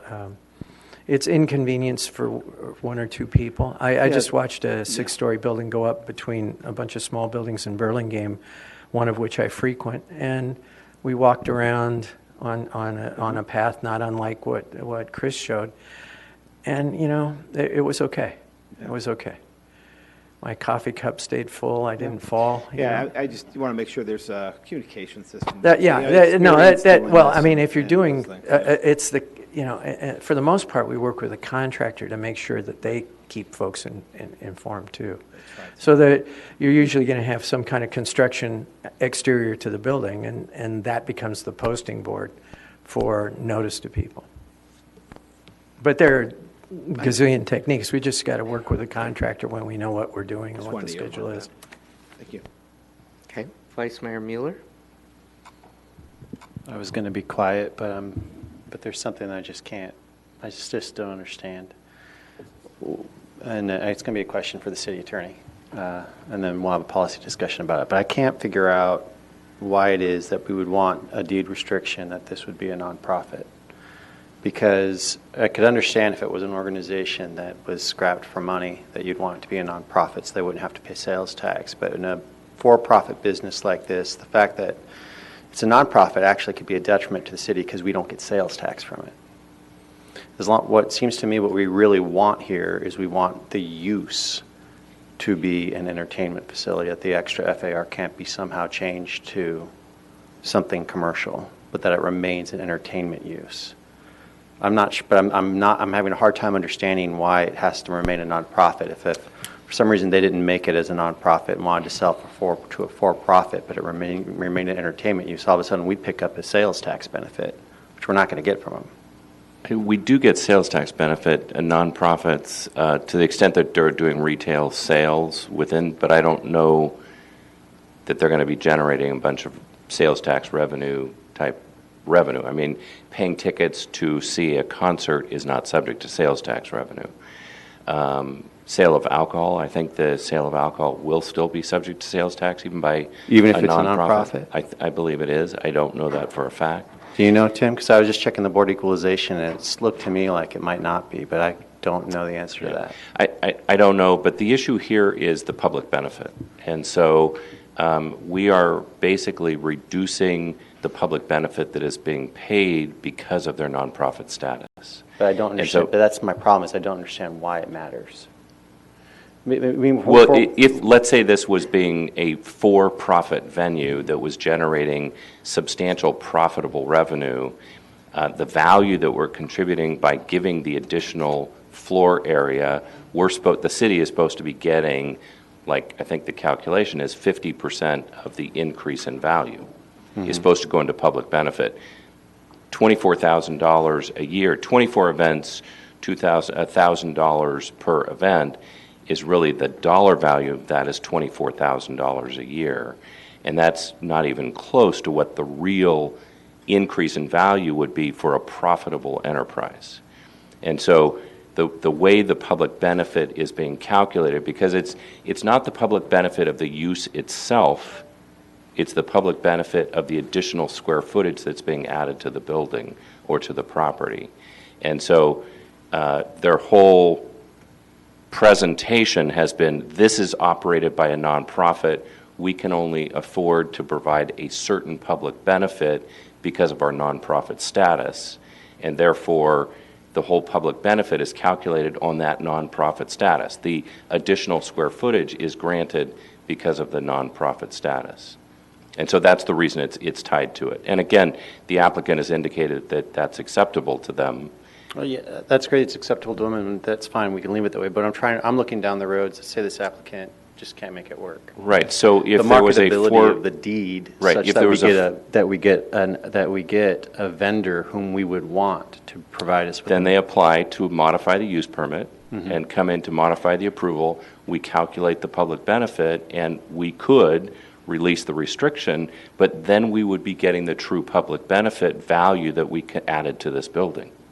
So the whole deal is tied up in a package, in that there is no way that I don't believe that the council would approve if this was a for-profit enterprise, that it would be saying that 24 events a year with a savings of, that would still have to pay roughly $1,000 per event, would in fact be adequate public benefit for the benefit we're conferring by going the increased FAR. It's moot because we're not going to have that discussion, because they've indicated that that the terms are acceptable. But what's important to me to understand is at the end of this, we can go ahead if at some point they don't make it and they want to go ahead and market the deed. What's most important to me is that we have a top-flight entertainment venue there that doesn't somehow convert to commercial. And the way to do that is going to be maybe a for-profit enterprise taking its place. Right. So we can undo this deed restriction at that time. Yes. So first of all, it can't convert to commercial use because it's restricted to this use, and the public benefit, the additional FAR, is only granted for this specific public entertainment type of venue use. So it's a restricted use is part of this whole approval and the granting of the additional FAR. Secondly, we're granting the public benefit. The public benefit we're finding is because it's a nonprofit. So if anybody wanted to change the use, if they wanted to remove the deed restriction, if they wanted to modify the parking conditions, if they wanted to modify the hours of operation and say we want to go to midnight, or something or 1 a.m., they'd have to come back and seek approval, go through the Planning Commission, come back through the City Council, and you always have the ability to modify those restrictions. Thank you. But they'd have to go through that approval process. Thank you. Great. Councilmember Carlton. Oh, Councilmember Klein. I was going to go in the motion process, but we can wait. Okay. I've thanked you so much, but I'll thank you again. This is something that we've all been passionate about for quite some time, and I'm happy to see this moving forward. First of all, in deference to the people with the businesses, whether they be sushi restaurants or flooring restaurants, I make a call out to everyone here and everyone in the city, and let's all go eat sushi. Let's make an effort to make sure that these businesses are doing well during the difficult time that is going to be had during building. And I have a suggestion. Oddly, I was just speaking to someone from the church who's right across from the MA high school today on Middlefield, and they have a very large parking lot. And we were discussing that today, and they were saying that although it's technically their parking lot, actually it's SRI's parking lot. But that's one possibility because it's up one street and off away from everyone else in terms of just where to put the buses. There's some, I have some ideas on where we could at least look at for where the buses might park. But I'd like to see them, they can't fit downtown, and I'd like to see them park somewhere else other than down the neighborhoods. Yeah, I was thinking somewhere even farther away than that, but we'll figure it out. They won't be an eyesore, they won't be in the way. But if we can talk to the church and SRI and make a deal there, that would be great. When it says 2 discounted community events per month, we kind of got burned with the PAC because we were supposed to have so many free, and then free turned out to be $500. What does discounted mean? Is discounted $500? Is discount $3,000? I just want to make sure that I'm a big fan of setting expectations correctly, so that everyone's happy, if not surprised and not disappointed. So I think the staff report actually talks about cheaper versions of things as well. Yeah. Meaning, it's not always based on time. So there's a time part of it, but there's also a complexity part of it. So somebody that wants to come in and put on a concert and have full bartenders and security and all that stuff, that's a lot harder than having a school play with 20 people sitting in car chairs. Sure. So again, as I said in my opening remarks, my desire is to make this as affordable as possible for everything, and we'll study every kind of event that exists, and we'll get better at that. That's our goal, to do that. The $2,000 to $1,000 number came from some research based on existing places from Gene Forstner from Kepler's, where they do a lot of talks around the Bay Area. And I did a bunch of research looking at places like the Independent and the Great American Music Hall and Slim's to try to understand what a house nut costs for those places in the parlance of the touring world. If you want to go rent Great American Music Hall, you got to pay the house nut. So when they show up and they say we have an act coming, that's a $3,500 or $4,000 thing. And so I have a list of a bunch of those. My best guess, and as I've always said, I can't tell you exactly yet because it isn't built. We don't know. But all we're trying to recoup is our costs, the linear fixed costs that go across a year of insurance, recology, salaries, et cetera, and then whatever attendant costs are part of the complexity of that event. So we'll just figure that out. So, if Judy says, I want to show Cinema Paradiso, I say, great. What does that cost to get the movie? Do we have to bring the chairs out? How many people are coming, from under the basement? Are those Teamsters? We just don't know yet. But the costs will always be for those 24 events, and we've always said, you all tell us who is eligible for those. And let's say on January 29th, 3 people showed up and said, we want the February 2 slots. We can do a lottery. We can do first come, first serve. Again, we're completely amenable to whatever is most fair. But the good news is the person who ends up third, they're still going to have access to a place that's remarkable for an incredibly affordable cost, we think, because we're going to keep those. We're only recouping our costs. So does that answer your question? It does. Okay. I just someone had asked me that, and I Yeah. thought, I don't know what the ballpark is. So the point is, and I've worked with Mark on this a great deal, if somebody wants to come over and have a school play and all they need is literally the house lights on and some chairs, it may not cost us $1,000. I mean, we don't know yet. I can't make you a promise because I don't know. But it's probably not $1,000. But if somebody wants to come put on a concert, it may be more than $1,000. I mean, the house nut for that may be $3,000. Depends on, again, security. What do you need? How complex is it? How many people are working there? How long does it take, et cetera? So, a concert's a full day, that's the whole day, but somebody comes in and does a school talent show for 2 hours on a Saturday, maybe that's a different thing. Our promise to you, the city, is we're going to try to keep all those costs as affordable as possible, and literally they are just that, our costs. Okay. So 2 times a month, whatever our costs are, it's half off. All right, Yeah, great. that's the key. It's half of their actual cost. It's half of the actual It's cost. not half of their normal charge that they would charge That's somebody, kind of but it's more into my 50% of their actual cost. So it is a true discount where they're absorbing 50% of the cost. And we're a not-profit. We're not a for-loss. So all of the money that's getting dedicated to this thing is being charitably and irrevocably given to the nonprofit. We want you to survive. I understand. And be So we do too. successful, So we don't want to make a promise and say, sure, come have the $70,000 concert that we charged you $1,000 for. We just need to be careful. So. Okay, wonderful. Thank you so much. I'm happy to second if you wanted to make the motion. Kirsten. All right. Councilmember Excuse Keith. me, I'm sorry, I didn't see that. No, that's all right. No worries. Okay, thanks for the information and the staff report, and thank you for bringing forward this project. And we did make it a project priority this year, and it's great to see it here in front of us. I think the main questions have kind of been discussed. I think the tricky part is what Councilmember Carlton was just talking about, is I think the public benefits. Because as we just heard from our city attorney, that the reason the FEIR is being granted is for public benefits. And it's just, I look at this language in here on the staff report and then in the attachment C, Exhibit A, recommended actions, and I'm still fuzzy on the public benefits. And I've heard what you just said, Drew. And I mean, just let's be really clear. I think this is a great project, and I want to thank everybody who came tonight to speak, and also all the people who wrote emails into us. I think we're all excited about having a great live venue, but this is the point where we can ask questions about this.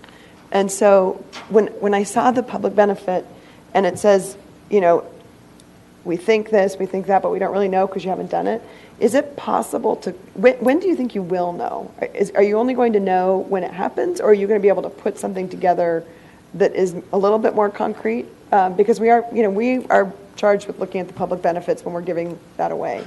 Yeah, so I think that as we get closer to actually opening something, we'll have done a great deal of research and talked to a bunch of people and understand what, I think there'll be classifications of event. So I think, a movie or a day of movies is one thing, a concert's another thing, a school play is one thing, and certain things will come with that, like you get the 20 chairs and the house lights and that's it. So I think we'll understand that better.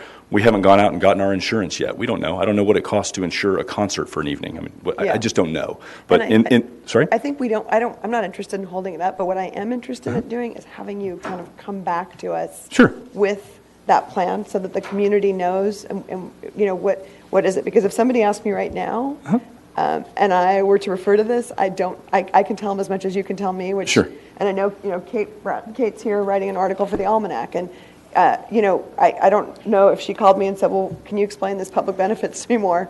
Probably no, unless I have you come back and maybe give us a more concrete. For sure. And I think the reason I'm asking for it is what Councilmember Carlton just spoke about, is the PAC. Mm-hmm. And we, use a lot of taxpayer dollars to do a joint project with the school, but didn't get the full benefit probably of that. And you and I, we've spoken and we've talked about this too. And I think that's the biggest thing. So I would appreciate having you come back so that everybody understands what those are. My concern, I'm glad you're talking with Jean, and Jean came and spoke. I don't know if these are going to go up in the future. And so my concern is, are nonprofits priced out, for example, because the fee is too high? And I don't know the answer to that. But that's my concern. Mm-hmm. So if we have 2 days a month, and people, we'll find out pretty quickly if people can use it, and it could be this fabulous thing. Mm-hmm. And we'll find out probably quickly if people say, well, wait a minute, we can't we can't afford it, and so we can't use that public benefit. Yeah, I think some of those costs will go up and some will come way down. That's my guess. Right. It just depends on the complexity of the event and what it costs to put it on. So Yeah. again, we have some time in front of us to learn a lot more about how this is going to work and understand who our staff is and who's a part-time person, who's an FTE, et cetera. We'll figure all that out and say, oh, yeah. Mark does have there is a condition. Okay. Councilmember Keith, if I may. Yes. Thank you. Mhm. In related to the condition, and completely understand the number of conversations that we had related to this topic was numerous. Yes, I imagine. Still is. Yeah. If we We're weren't not trying to talking- be evasive. Yeah, if we weren't talking about Taylor Swift, we were talking about this. It was, I just want to point out, there is an annual reporting requirement as it's written right now to the Planning Commission. I certainly understand that you want to see something before that, and we'll work with the applicant Right. to that. That we did add that component to make sure that since it is a public benefit, that there is that annual requirement for them to come back and report out specifically who used the facility, when they used it, how much it cost, both to the applicant and to the operator. And then we also pushed very hard that these were not just daily rates, that the facility would be available, and they agreed to this, at half-day rates, at hourly rates, that type of thing. So that's in the condition. And that's great. I think that's fantastic. And what I was curious about when I read that too is, well, what, so I see there's reporting, but what after that? If you get a reporting, what comes from the reporting? Public shaming. Okay, so. I mean, it's seriously, this Yeah. is, so the difference between. I'm just asking. No, but seriously, the difference between MPAC and this facility is this facility is going to operate a lot on the goodwill that it gets from operating a facility. And if they get a bad reputation, people are not going to go to the facility, they're not going to want to go there, it's going to harm them. So they have a self-motivation to make it work and to make sure that there is community use and benefit of the facility, as opposed to Menlo Atherton High School, where a big part of the problem has been less about the cost than the lack of availability because they use it so much, and the restrictions and limitations on the availability of the facility. The cost has been an issue for a few people and a few organizations, but by and large, it's been a scheduling problem. And so, and they're not affected by public our dissatisfaction or the public's dissatisfaction with the lack of availability. I think, so in a sense, it would be kind of public shaming if they're reporting that there is inadequate use or the charge is so high, then the Planning Commission and the City Council is going to request that they reconsider their pricing so that we in fact get the public benefit that was part of the approval process. Okay, and I think it's a great venue, it's a great idea, but I needed to hear that. Just the public shaming. You want to see me in the stocks? No, I think I needed to hear what, I'm an attorney. I look at contracts, we draft contracts, and I look at this and I think, wow. How much money did the city of Menlo Park put into the PAC? Because if you want to donate some money, we can free up some space. Yeah, well, I think the point is that we just... Our heart's in the right place. Yeah, and I believe Yeah, that, I mean, and I know, and I love the outpouring of support, and I'm supportive, and I want, I'm going to Bottle Rock on Friday. I want to see live venue here too.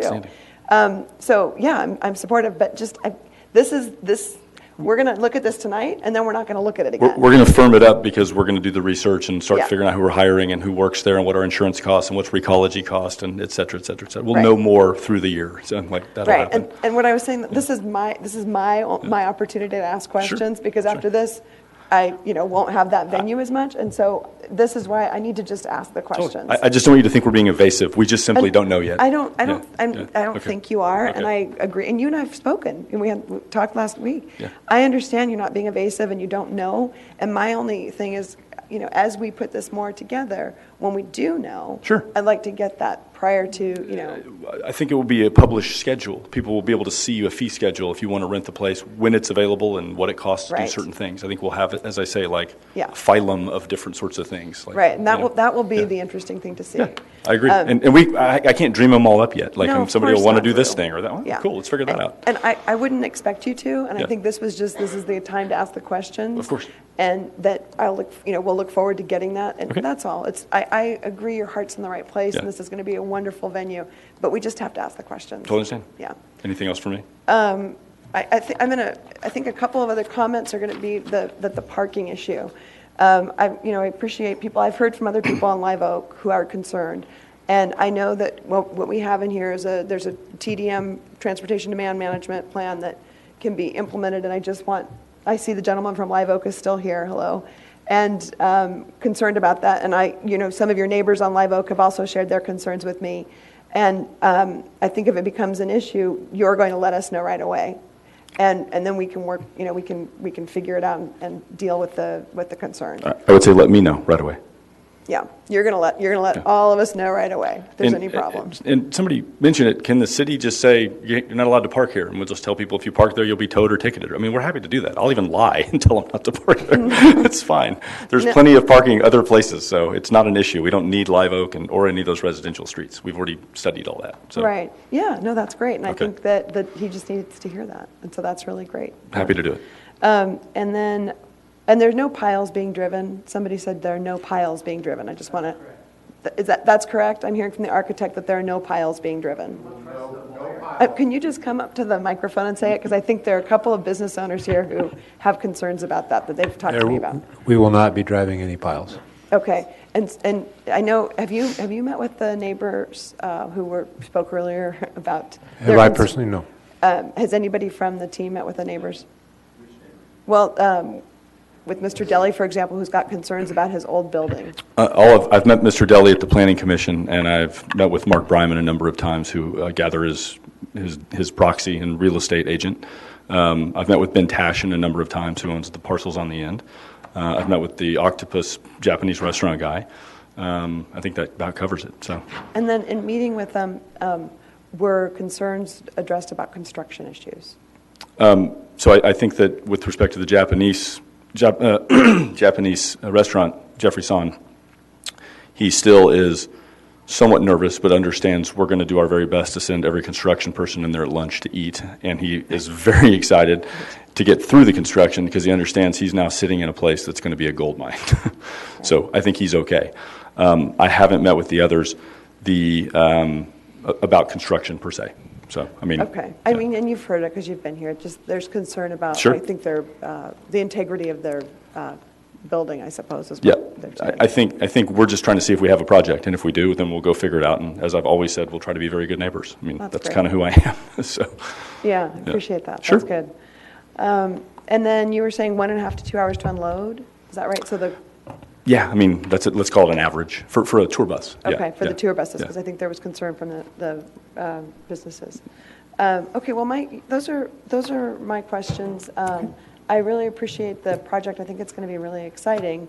And as you move forward with the construction plans, you'll meet with the other business owners next to you. And of course. I understand. I mean, El Camino is tough to work on, but we have many cities that have projects on El Camino, where they've got to do work on El Camino. Yep. And it's probably not always easy, but there must be, best practices to look at from the other cities where they've had construction projects. And your building group and Public Works, and I mean, we're going to do it the best we can, and I will bend over backwards to make sure we're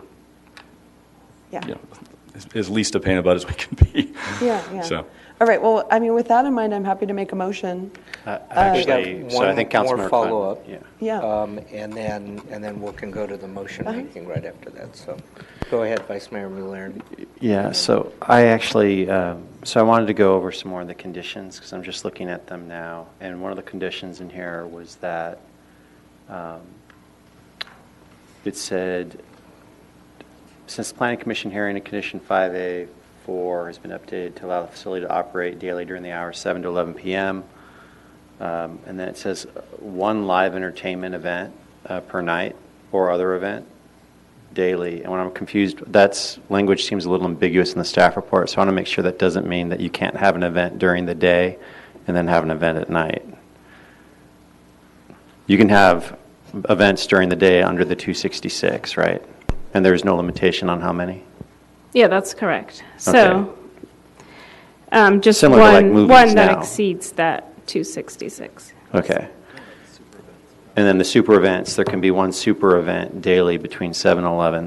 Now, I have a question for you. If they have an event that's a super event from 7 to 9, Like, so tonight, for instance, before I came here, I was late because I went to watch my child's band performance.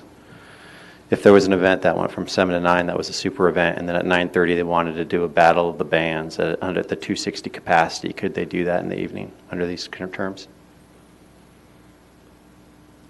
Or is just one evening event? It's just, the facility shall hold no more than one live entertainment or other event during the identified evening hours.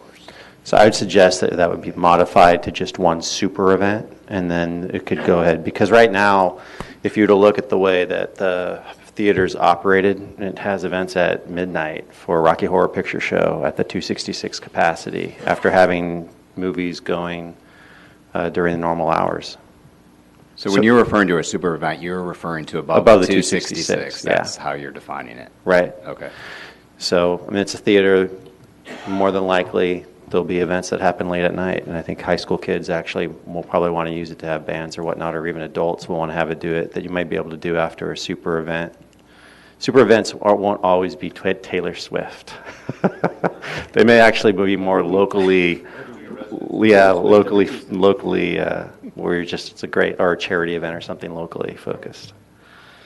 So I don't know if we can make that into the motion, but I think that we don't want to limit that. Yeah, so we can modify the condition to provide that the facility may operate may operate one event exceeding 266 persons during the hours of 7 to 11 p.m. with adequate time for, et cetera, et cetera. Sorry, it's the next sentence that says the facility shall hold no more than one live entertainment event or other event exceeding 266 persons during the identified evening hours. Is really where it should be in that second sentence. Yep. And that can be part of the motion if you want to make it part of the motion. Thank you. You do need to close the public hearing at some point, too. Oh, okay. So Please. motion to close the public hearing. So moved. Is there a second? Okay. By acclamation, close the public hearing. Okay. All right. Councilmember Klein, I think you were starting to. I was going to make the motion, and I'll read it. Consider the planning, consider and now approve the environmental impact report addendum, specific plan and zoning ordinance amendment, architectural control, use permit, and below market rate housing agreement for the Guild Theater renovation project at 949 El Camino Real with the amended operation that, one exceeding... One event exceeding 266 persons between the hours of 7 and 11 p.m. With that added, and then also with directions directions being considered on the unanswerable, which we totally understand, impacts on construction, the parking, all the things that, obviously we were going to ask. I'm sure you knew it coming in, and get those answered, but that's the motion. With engagement of the neighbors. That's right. Direct neighboring businesses. Is there a second to that motion? I'll second that, but to Councilmember Mueller's point, he made a very good point, and I don't think that was necessarily addressed. I admit I love Rocky Horror Picture Show, and it's been quite a few years since I've been there, but the last time I was at the Rocky Horror at the Guild, it was packed.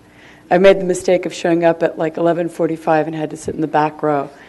Through Toast Day. So I think, assuming it hasn't changed in the 5 years since I've seen Rocky at the Guild, it's a really popular event. And I don't want to arbitrarily say you can't do that anymore at midnight just because we arbitrarily decided 11 o'clock. If they're having movies late, and it hasn't bothered anyone to date that I know of, why are we capping it at 11? I think that's actually a good point. I think it's just... Correct me if I'm wrong, but I think it's just the super hours for the super event. I just call it super event hours. The event between 266. Okay, I just wanted to make sure we were clear on that they are still able to have late night movies if they want. I think they are. Is that correct? It's under 266. Under 266. Under 266, they can still see a midnight movie. It would just revert to current zoning. If it was under 266, and I don't want to get into the weeds on this, but it was the next day, technically, if the performance is starting at midnight, then I think we fall into the following day, and they're okay. I mean, I'm really not trying to be difficult. call it the but- Rocky So Horror exclusion. if they have the Rocky Horror Show on a Friday night, they can't have any event on Saturday? No, we No, just, no. no, we. No, because they would be at the 266 or less, so they would be okay to And I- have a Saturday. Okay, I'm just making sure that, because there is so much detail in that, I'm just making sure. This I has th- not come up. I think too, based on the discussion we just had with Bill, where we said you could have a under 266 event after in the 7-Eleven period, you could actually just have the event at 11:30. I think we're fine. Okay, good. Well, so there's one concern issue that just kind of thinking it through is there could be an issue of overlap. If you had an event that's ending at 11, I mean, I can't conceive of having two events back to back because they got to clean it out. They've got to, Well, they wouldn't be able to do that, yeah. But that's your management. You- I mean, so they're two. They have movies now where they clear it all Right, out. but it's People come seating. But that's different. If you're going to have a live entertainment event of 500 people, there is no seating. That's a standing room event. So you're not going to have a movie and it's all going to, you're going to stand through Rocky Horror Picture. I guess people do stand during Rocky Horror Picture. So, because they dance and sing. That's true, you don't have to sit down for Rocky, that's true. But the one issue is, We're good. if you have back-to-back events, you then could potentially have overlapping parking, and you could exceed the parking demand if they're not separated in time for the first people to have left before the second group is coming. Okay, we're good, thank you. Okay, let's vote. And appreciate Councilmember Klein adding the direction on the construction and the operations with the neighbors. The motion passes. All right. Thank you, Drew and team. Thank you, staff. Thank you, everyone. Thank you, neighbors. Let's move forward and looking forward to it. All right. We have the next big item for this evening. Mayor Otake? Yes? Looking at the time, we should perhaps do the vote now to extend this meeting, because this is a larger item. We have visited this so many times, I'm not going to have a lot of comments on it. True, but how many cards, speaker Oh, it's the cards? 18 cards. Oh, man. So I think we're going to want to hear that.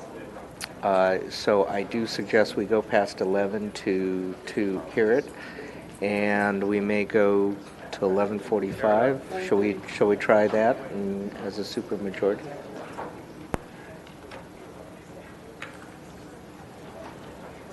Yeah. All right. So first of all, we need a supermajority vote on going past 11 to 11:45 on this topic. Is there a consensus? Okay, acclamation. I know. I think we're going to have to table okay. All right. Thank you, everyone. The next item, regular business. Item J1, approve next steps for library system improvements. Assistant Library Services Director Nick Seza is here to present. And good evening and thank you.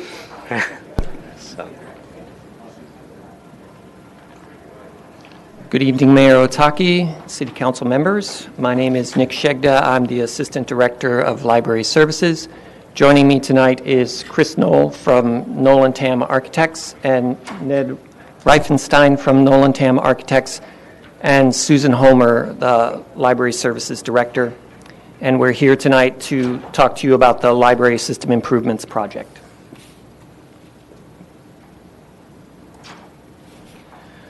A little bit first about libraries. No longer just a warehouse for books. The library is free to use, open to all, and full of staff dedicated to helping you pursue your goals as a lifelong learner. In Menlo Park, our libraries are equalizers in a stratified society. They encourage depth and connection in an increasingly distracted and disconnected world. Now, despite the wonderful things that our libraries currently provide for our users, and we had 340,000 visits to our libraries last year, which is about 10 per resident. We're falling behind. The Belhaven Branch Library is not meeting the needs of the neighborhood residents. It shares space with an elementary school, limiting the community's access. Neighborhood residents deserve a library of their own. Our main library is a flip phone in an iPhone world.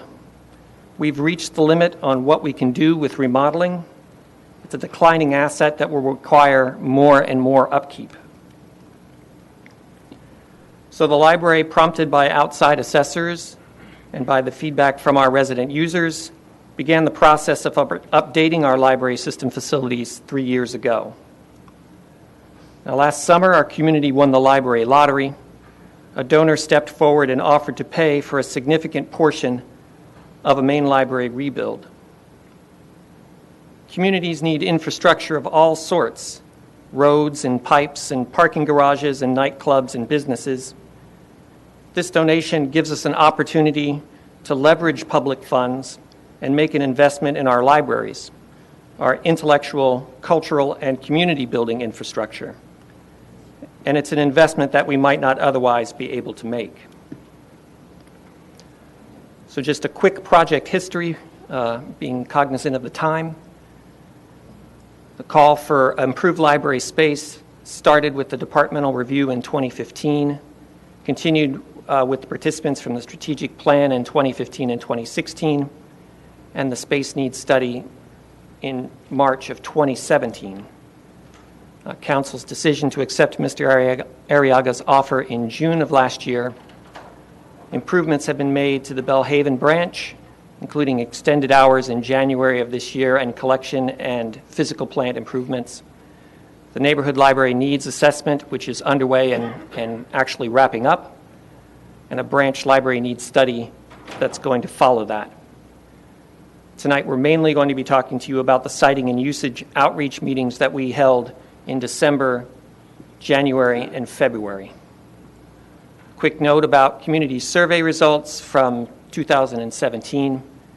Satisfaction with library services was highly rated. And to the question, do you support or oppose improving the library system in Menlo Park? Total resident support was 76.3%, made up of the components as you see below. Here's an updated timeline for the Belhaven branch part of the systems improvement project. That neighborhood library needs assessment, which is wrapping up now, to be followed by a space needs study, schematic designs, siting decisions, and shared uses, which would include a facility review of the Onetta Harris Community Center. We have to figure out funding, environmental review, and et cetera. An updated main library timeline, the community input that I mentioned, the decision tonight on location and use approval, figuring out our funding, schematic design, environmental review, and so forth. A quick history of the main library structure itself, first built in 1957, the major expansion of the Great Hall in 1967, the second expansion in 1991, 27 years ago. I started working at the library soon after that time, so it's not that fresh in my mind. Here's a little bit of the option progression as we moved through the siting and uses meetings. The column on the left would be the sort of 4 options that we arrived at by the end of the second meeting, and the third siting and uses meetings, deciding between the Alma and the Laurel site, were in the third meeting.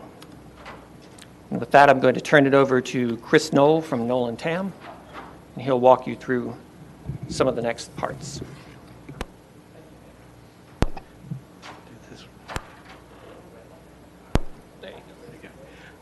Good evening, City Council. I'm Chris Knoll with Knoll and Tam Architects, and I will talk a little bit about the process. Can I use this one? I'll just get over here and be a little in front of it.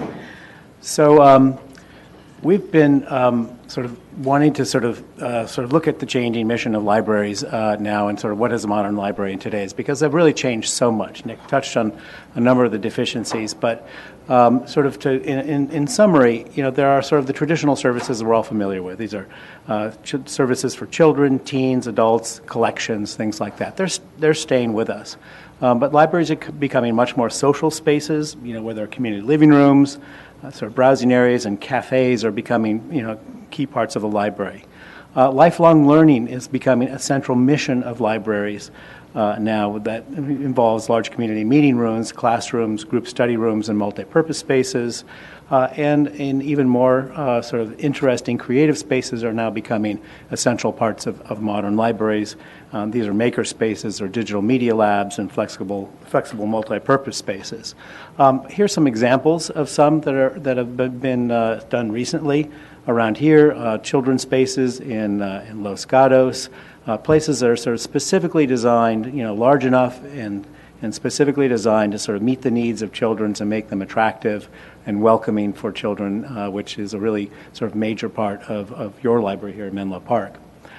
Teens are also a very important component of libraries. They are your sort of the adults of the future. They're on their way here. We involve them very closely and did in this process, wanting spaces that are dedicated to them, that are sort of made attractive for them and relevant to their needs. Not forgetting the needs of adults in libraries as well as we move forward, places that are comfortable and quiet and easy to for adult patrons to use in a variety of ways as well, including both sort of reading, recreation, and business is also a key component. And so sort of having those spaces that kind of relate to that. Picture of a cafe as part of one of the social spaces where people get together in libraries, or sort of having places to browse and places to make noise. Really, libraries are not very quiet spaces anymore. And also trying to maintain, sort of the connection between indoors and outdoors is a wonderful way of expanding the capabilities of a library, into the exterior. And your site is ideal for this, as in the climate as well here. Makes that really possible. And then the meeting spaces, both large community meeting rooms, but also group study rooms and rooms that can be used for educational purposes are becoming really central. And then here are the maker spaces that we were talking about, really sort of vibrant, active places. Now, your neighbors are doing things like this now. These are some libraries that are both in planning, but also have been constructed recently nearby. And so other communities are recognizing the need to do this. This is kind of a central part of sort of the economic and cultural vitality of cities these days. People are really recognizing that modernizing your library and bringing it up to meet the needs, the current needs and the future needs of your citizens is really important for continued vitality.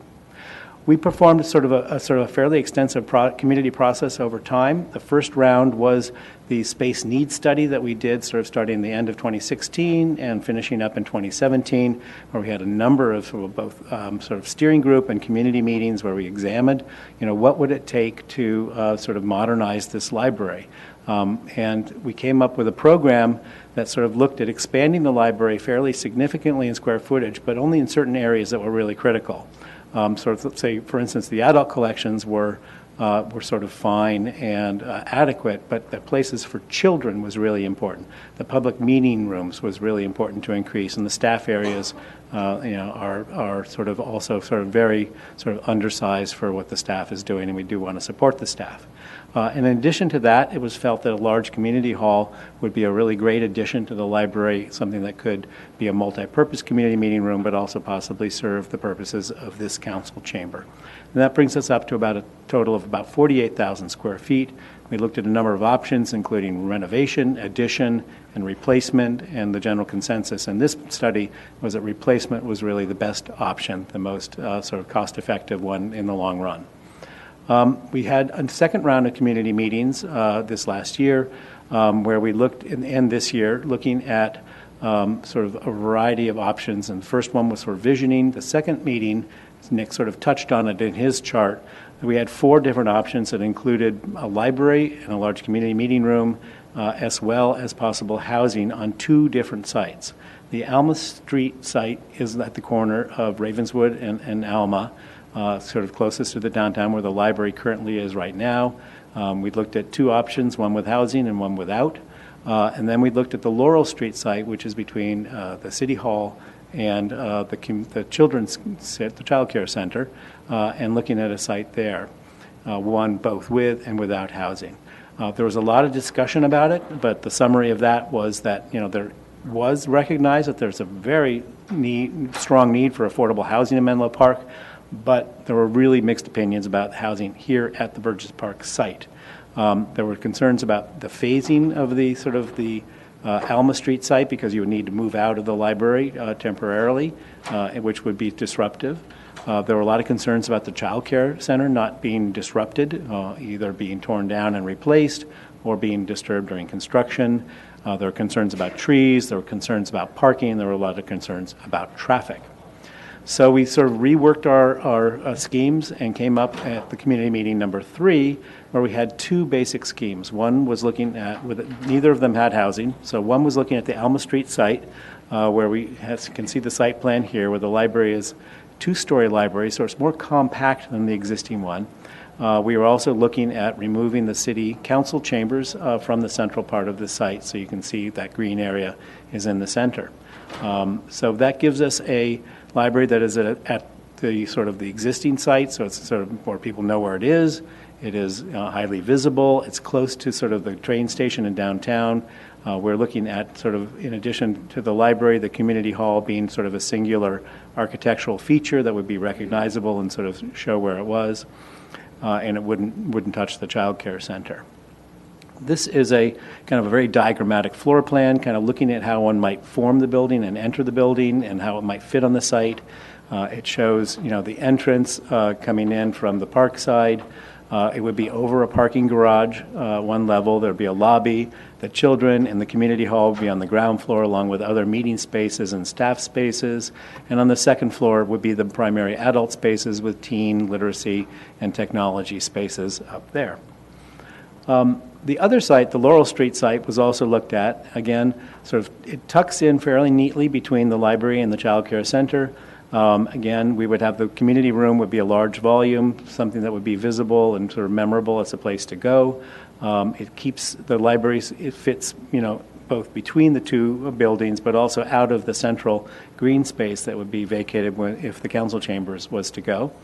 And in the site plan, sort of the diagram of the building here would be maybe having an entrance on both Laurel Street as well as on the park side with the children and the community hall on the ground floor, additional meeting rooms, staff area, and kind of a community living room here. There's a nice sort of relationship between the children's area and the child care center here. They could possibly share a garden or at least, wave to each other across a nice garden. And then the adults, technology, teens, and literacy would be on the second floor of this building. I think would fit in very nicely. And then there's the opportunity for either of these schemes of sort of opening up your central park space by the removal of both the library and the council chambers to create a central park space in the middle of this site, which we think could be a really wonderful community asset with lots of functions that could happen here, farmers markets and venues for events, just general recreation, sort of expansion of what you already have and making it even nicer. This is something actually we're doing right now with our library in Hayward, where we're moving the library out of the park to an urban site adjacent to the park and then turning the park into a new central plaza for the city. And it really works pretty well. The considerations for the Alma Street site, the things that are sort of, these are the pros and cons. It is a familiar location. People know it's here. It's sort of unknown exactly what the impact of the grade separation project would be. There'll be a sort of final resolution. There'll be something to resolve. There is the advantage of great improvements to the parking. You'd have one level of parking below it. But there would be impacts to the library during a temporary facility period and the cost of that and the reduced amount of services in this option. The Laurel Street site option considerations are that you can continue to operate the library as it is on the current site all the way through construction and then move right in. You have the same sort of improvements to the park that are good.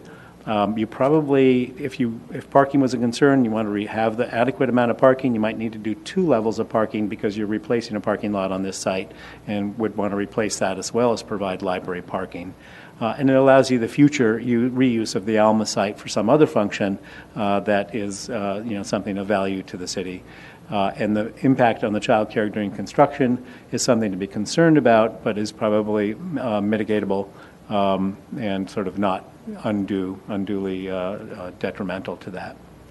I wanted to close by showing you a couple of new libraries that are coming online right now. When we think about libraries and what libraries are doing, we've got to look to the future. And the most current thinking about libraries are the ones that are sort of in construction right now and about to hit the streets. And these are 2 of ours. One is in Half Moon Bay, just over the hill, where we have a 22,000 square foot, 2-story library. Fits on a very tight site, but it serves both the city of Half Moon Bay, but the entire west coastal community of San Mateo County. It has sort of very generous outdoor spaces, a real indoor-outdoor connection, even though it's a fairly tight site.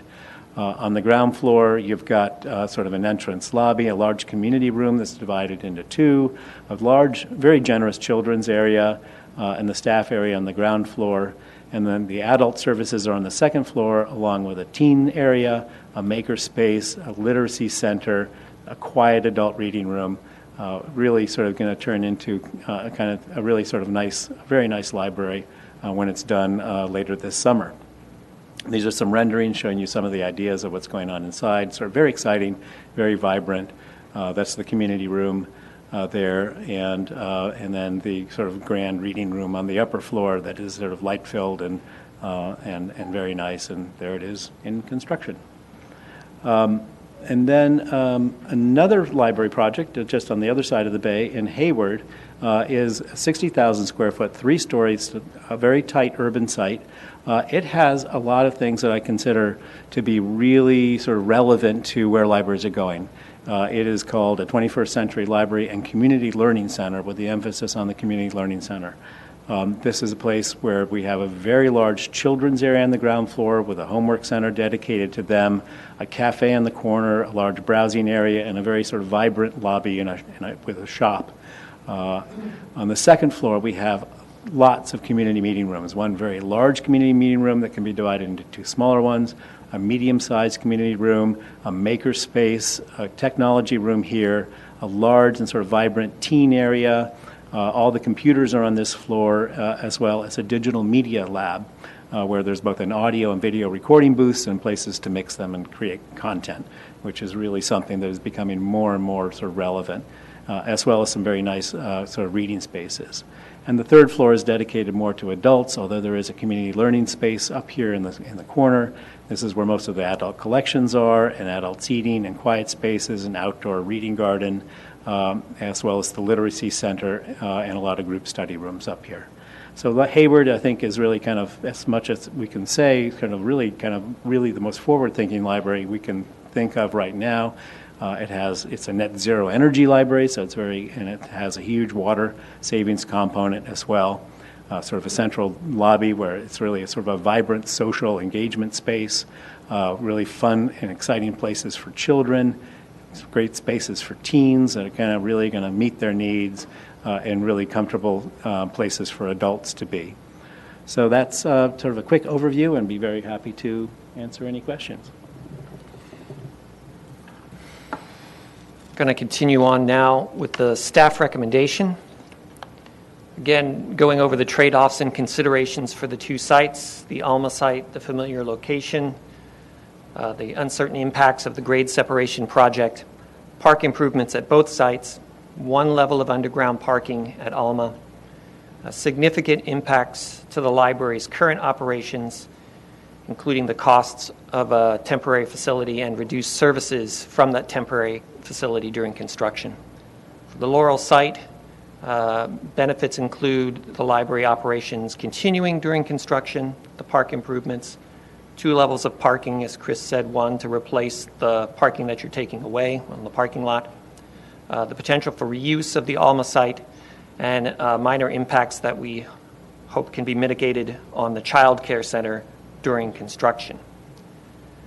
So staff is recommending the Laurel site with the addition of a large community room because library services could continue at the existing facility, saving an estimated $2 million a year in temporary facility costs. And that temporary facility would have reduced library services. Adding a large community meeting space into the facility would open up the Civic Center campus for additional park improvements, as Chris said, providing additional meeting space for the community, and could serve as an emergency operations center for the city. And it also preserves the Alma site for future uses or reuses. As Chris said, staff is not recommending adding housing to this project. While there were very strong opinions expressed on both sides for housing and against housing, there wasn't a consensus across meeting participants over the 3 meetings. There were a lot of questions raised by meeting participants. Some of them are listed there. How do you handle private property in a public park? How many units? What size? Who would qualify? Whether they would be rental or ownership units. And we felt that that issue about housing deserved a fuller community discussion, one that we really didn't have time to engage in because it would extend the project timeline. That was of concern because of escalating construction costs. These are escalation estimates by the consultants during the space needs study. They get a little more fuzzy the further out you go, but you get the idea is that it gets more expensive the longer you wait to start construction. So what are the next steps for the Library System Improvements Project for the branch? We're wrapping up the needs assessment for Belhaven. There'll be a June presentation of the needs assessment results to council and the community. Space needs study will follow that. Siting decisions and exploring funding mechanisms would follow that. For the main library, we're here tonight talking about approval of the siting and additional uses. Following that would be schematic design, then environmental review, and exploring funding mechanisms. So staff recommend approving the Laurel site and the additional uses for the new main library. We recommend that you direct staff to work with the architecture team to develop schematic designs for a new main library and to explore funding mechanisms for the system improvements project as a whole, and then to return to council with updates. And with that, we're finished with our presentation, and we're happy to answer any questions that you might have. Great. Thank you, Nick and Chris. Very much appreciate your presentation. Any clarifying questions before we go to public comment? I'm going to hold questions because I know we have so many cards and probably an hour worth of speakers. Okay, got it. Thank you. All right, so we will go to public comment. Jen Willison, followed by Daniel Valverde. Now, if I can ask all of you, and I'm sure you'll understand given the lateness of the evening, but like I said to the earlier group, if the previous speaker has said something that you like, please come up and say ditto, and we definitely do appreciate hearing from you this evening. But anything you can do to keep it under the 3 minutes will be much appreciated. Jen, I have 26 slides in 3 minutes, so I'm going to really try.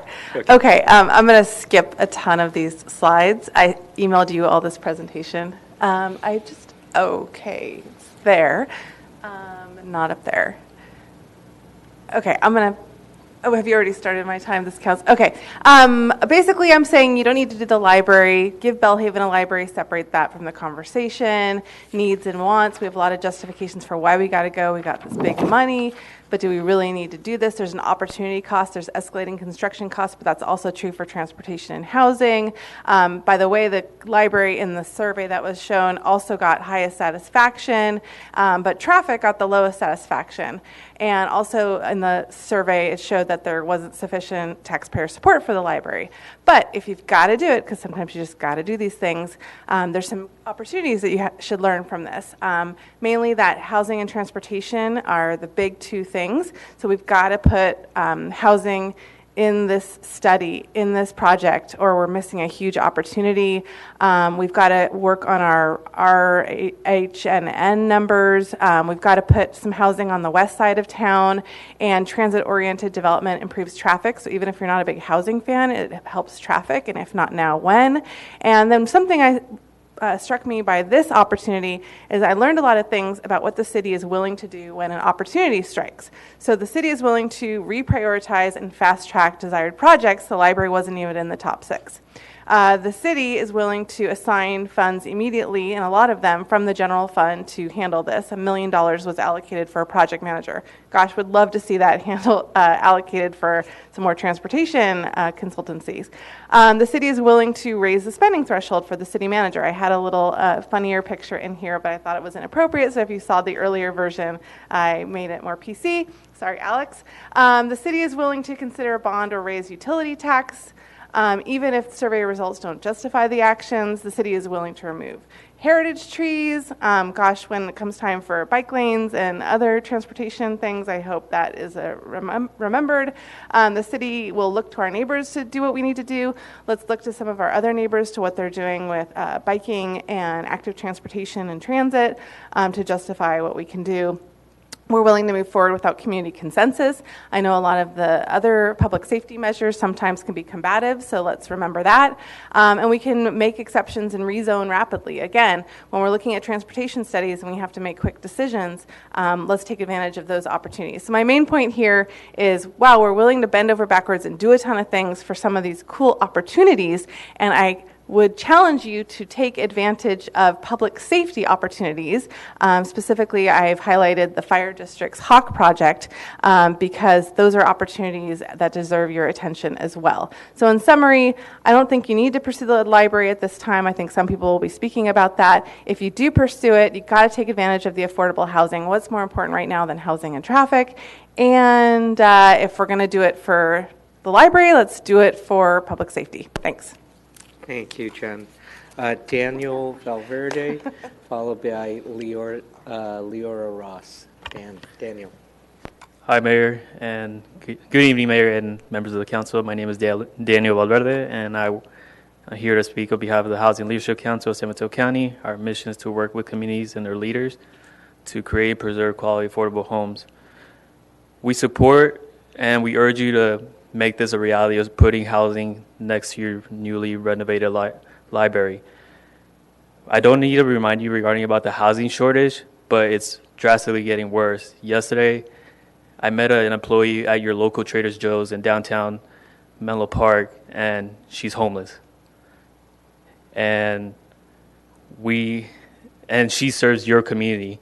This is your opportunity to serve her and others like her that you don't know that who is facing the same predicament in your city.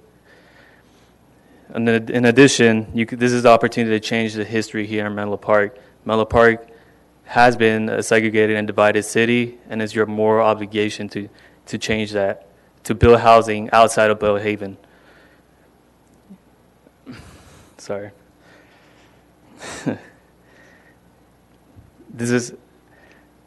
You cannot continue building housing in Belhaven and not on this side of town. Sorry.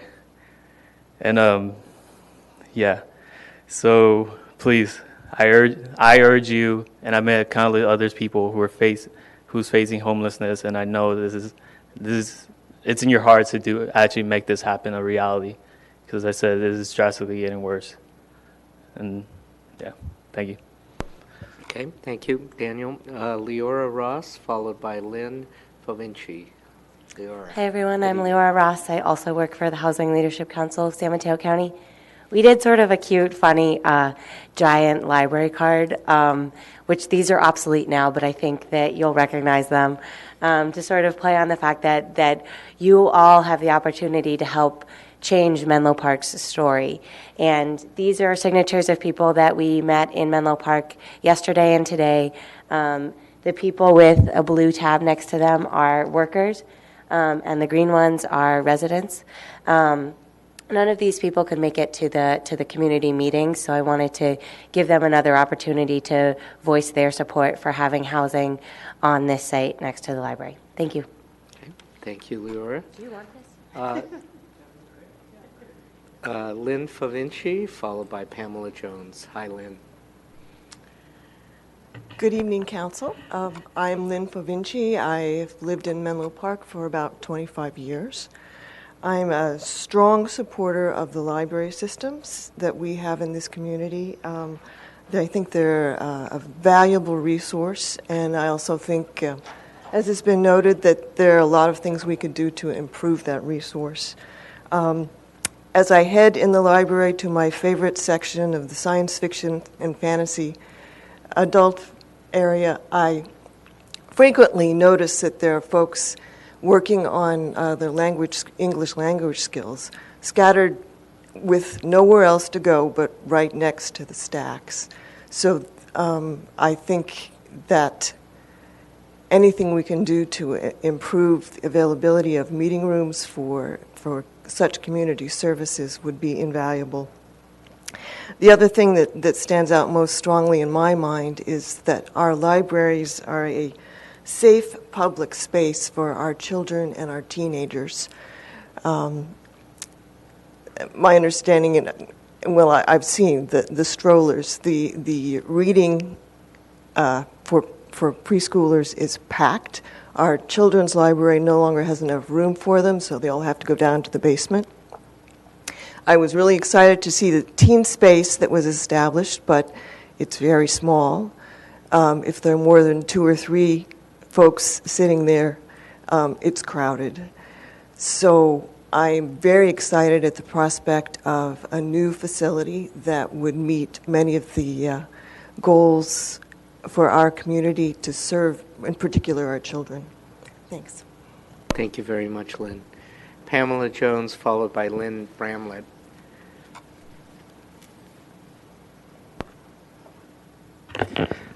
Good evening, Mayor Otake, Mayor Pro Tem, Mueller's gone. Council members Carlton, Keith, Klein, and staff. Pamela Jones, resident of Menlo Park.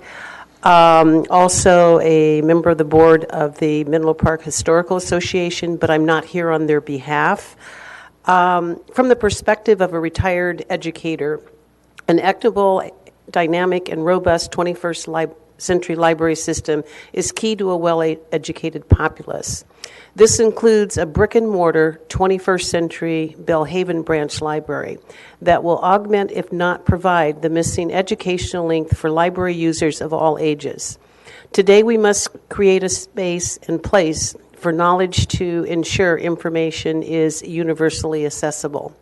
Although I am concerned about the disruption to the Menlo Park Children's Center and the removal of old-growth redwood trees, it appears that the Laurel Side location is logical. And there's 13 trees out there, and only 5 of them are somewhat immature. And when we cut down trees, we cut down the breath of life. So I want you to keep that in mind. And I'd also like for you to consider locating our state-of-the-art main library branch in the parking lot over there that is between City Hall and the Gymnasium Center. The trees over there are not substantial trees, and it wouldn't disrupt anything. Either location leaves the current library site as open space until a final decision is made on the Ravenswood Avenue rail separation. The inclusion of amenities like meeting rooms and the council chambers, while admirable, must also allocate space for the history of our beautiful city, and that's by including the Menlo Park Historical Association. Cities often include their historical society or association space within their libraries because that's a logical place for them to go. The timeline for elements of the library system is clear. The timeline for the Belhaven Branch Library can and should be adjusted to allow completion a year earlier, January 2023. Please note that the assessment needs for the Belhaven Library branch has not been published and should not be finalized tonight. With the enormous wealth within and surrounding our city, I urge the city to leverage the donation without burdening taxpayers. The council support and approval of an equitable library system would very likely engender donations. City funds should be used for desperately needed infrastructure repairs and upgrades. This would help to alleviate concerns by many citizens regarding how tax dollars are being utilized. I'm also a great-grandmother who considers 50 to 100 years in the future. After a careful review, I support the library system improvements and strongly urge the council to include the above items that I just stated in your vote on the library system. Thank you. Okay, Lynn Bramlett. Judy Adams, I think I see you back there, right? You donated time to Lynn, is that correct? Okay.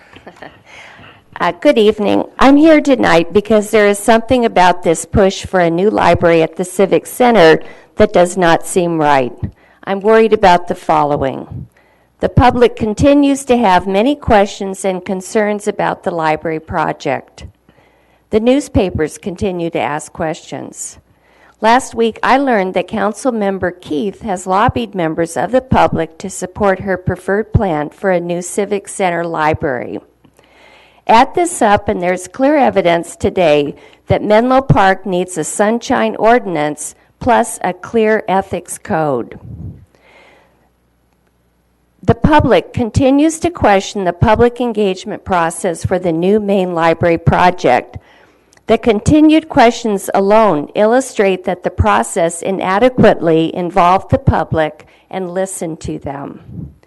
The public's questions led me to do my own review of the library's strategic planning process. My conclusion is that most meetings were invitation-only ones, attended by a small group of library insiders and supporters. Document review was limited. Stakeholders and residents from the Belhaven community were inadequately involved. Even so, the community input gathered could have just as easily justified a decision to make the Belhaven branch the highest priority. When the strategic plan was presented to council, it made no mention of plans to build a new main library. The first the general public might have learned about this was at the March 28, 2017 presentation to council of the results of the space needs study. Along with a significantly improved public engagement process, I request that council discuss implementing a sunshine ordinance. Last year, Council Member Mueller asked then Mayor Keith to make this an agenda topic, but she did not agree. The Brown Act is considered the bare minimum of governmental transparency. A sunshine ordinance would greatly enhance the public's access to the council's decision-making process. Concern number 2, we need guidelines for council member lobbying. Is it appropriate for a council member to call and send emails to Menlo Park residents asking them to write council in favor of a particular topic? I learned this week that Council Member Keith did just that. I heard directly from someone that she called and tried to convince to write an email to council in favor of the main library project. I also saw Council Member Keith's follow-on email to the same person. Given what else I was told, it seems that the call could have been one of many. So it's reasonable to ask how many people writing council in favor of the project did so at Kirsten Keith's request. Given that Council Member Keith also sits on the Belhaven Library Advisory Committee, should she be asked to abstain from voting on library-related matters, as her ability to make decisions in the public's interest could reasonably be questioned? Concern number 3. The library has a fundraising arm, the foundation. Some of these libraries mentioned by Nolan Tam have had major fundraising campaigns that also build community goodwill. The one in Half Moon Bay is an example. The Palo Alto libraries had a 13-year fundraising plan. Yet there are no details in the staff report related to a private fundraising campaign to supplement money from the donor. I think we need their plans. I think they need to start. And I would also like to see a separate foundation that focused on raising money for the Bellhaven branch. Having two separate foundations would assure donors to a Bellhaven library that their money was being spent as they wanted. Just to sum up, we need complete financial information. The staff report did not mention the time costs of borrowing money, just the costs of if you delay construction. Both need to be there. I have other concerns too. One of them is the amount changed. It was 20 million, then it was 30, now it's back to 20. And then finally, I'd like to see an overall proposed capital improvement project plan with specifics. The residents are asking for that. The meeting next week in this place would be an ideal place to bring that document forward so we can see the complete picture and not be asked to evaluate projects in isolation. Thank you. All right. Next we have Kay Cock-Pence, followed by Karen Grove.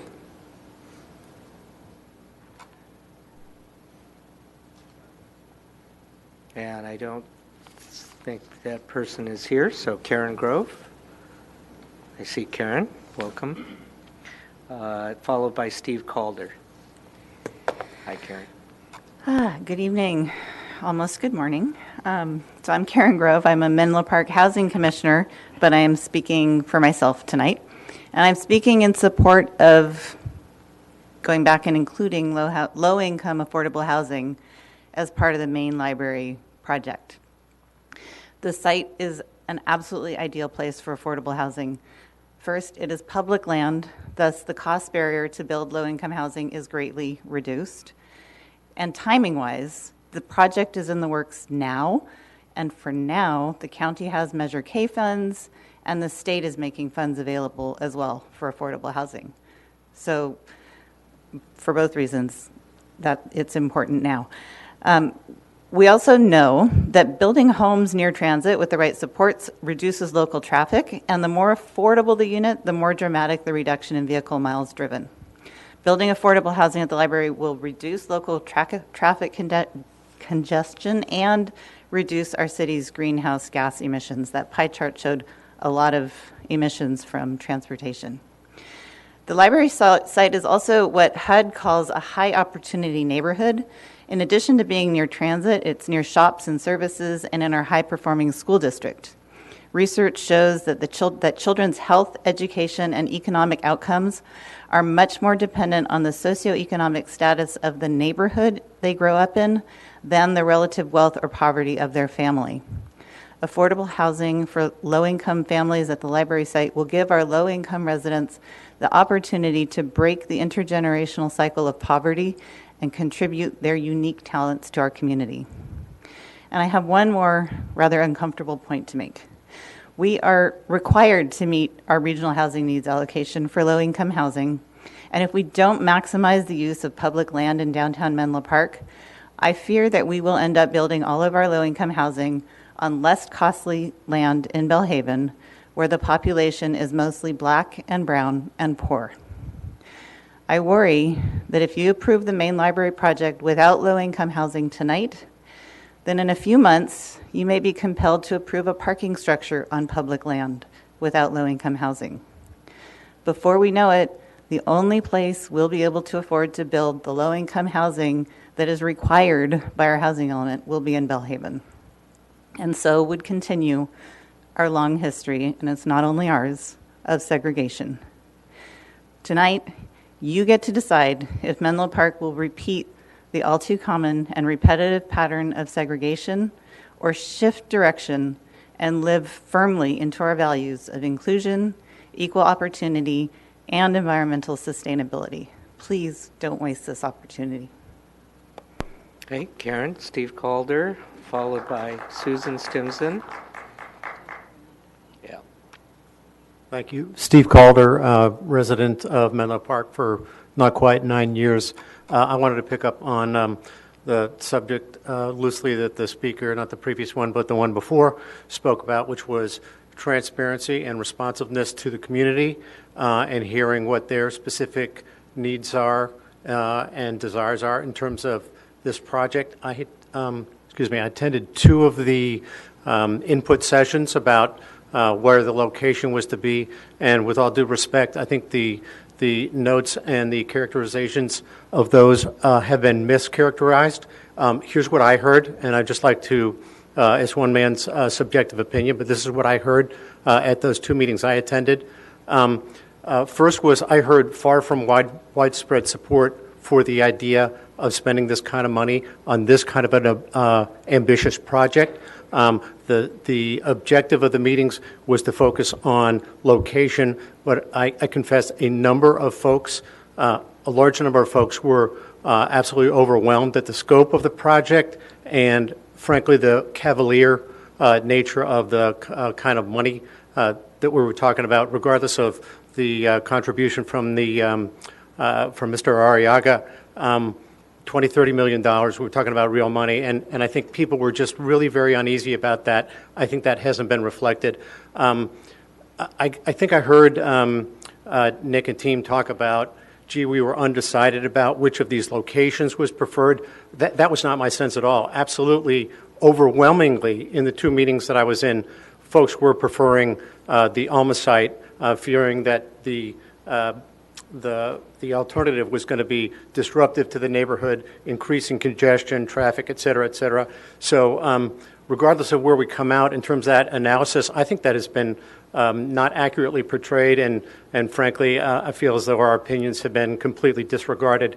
The third is I heard a number of impassioned speakers talk about affordable housing, and I don't think there's anybody in the room that isn't sympathetic to the needs of housing in this area. Everybody's acutely aware of it.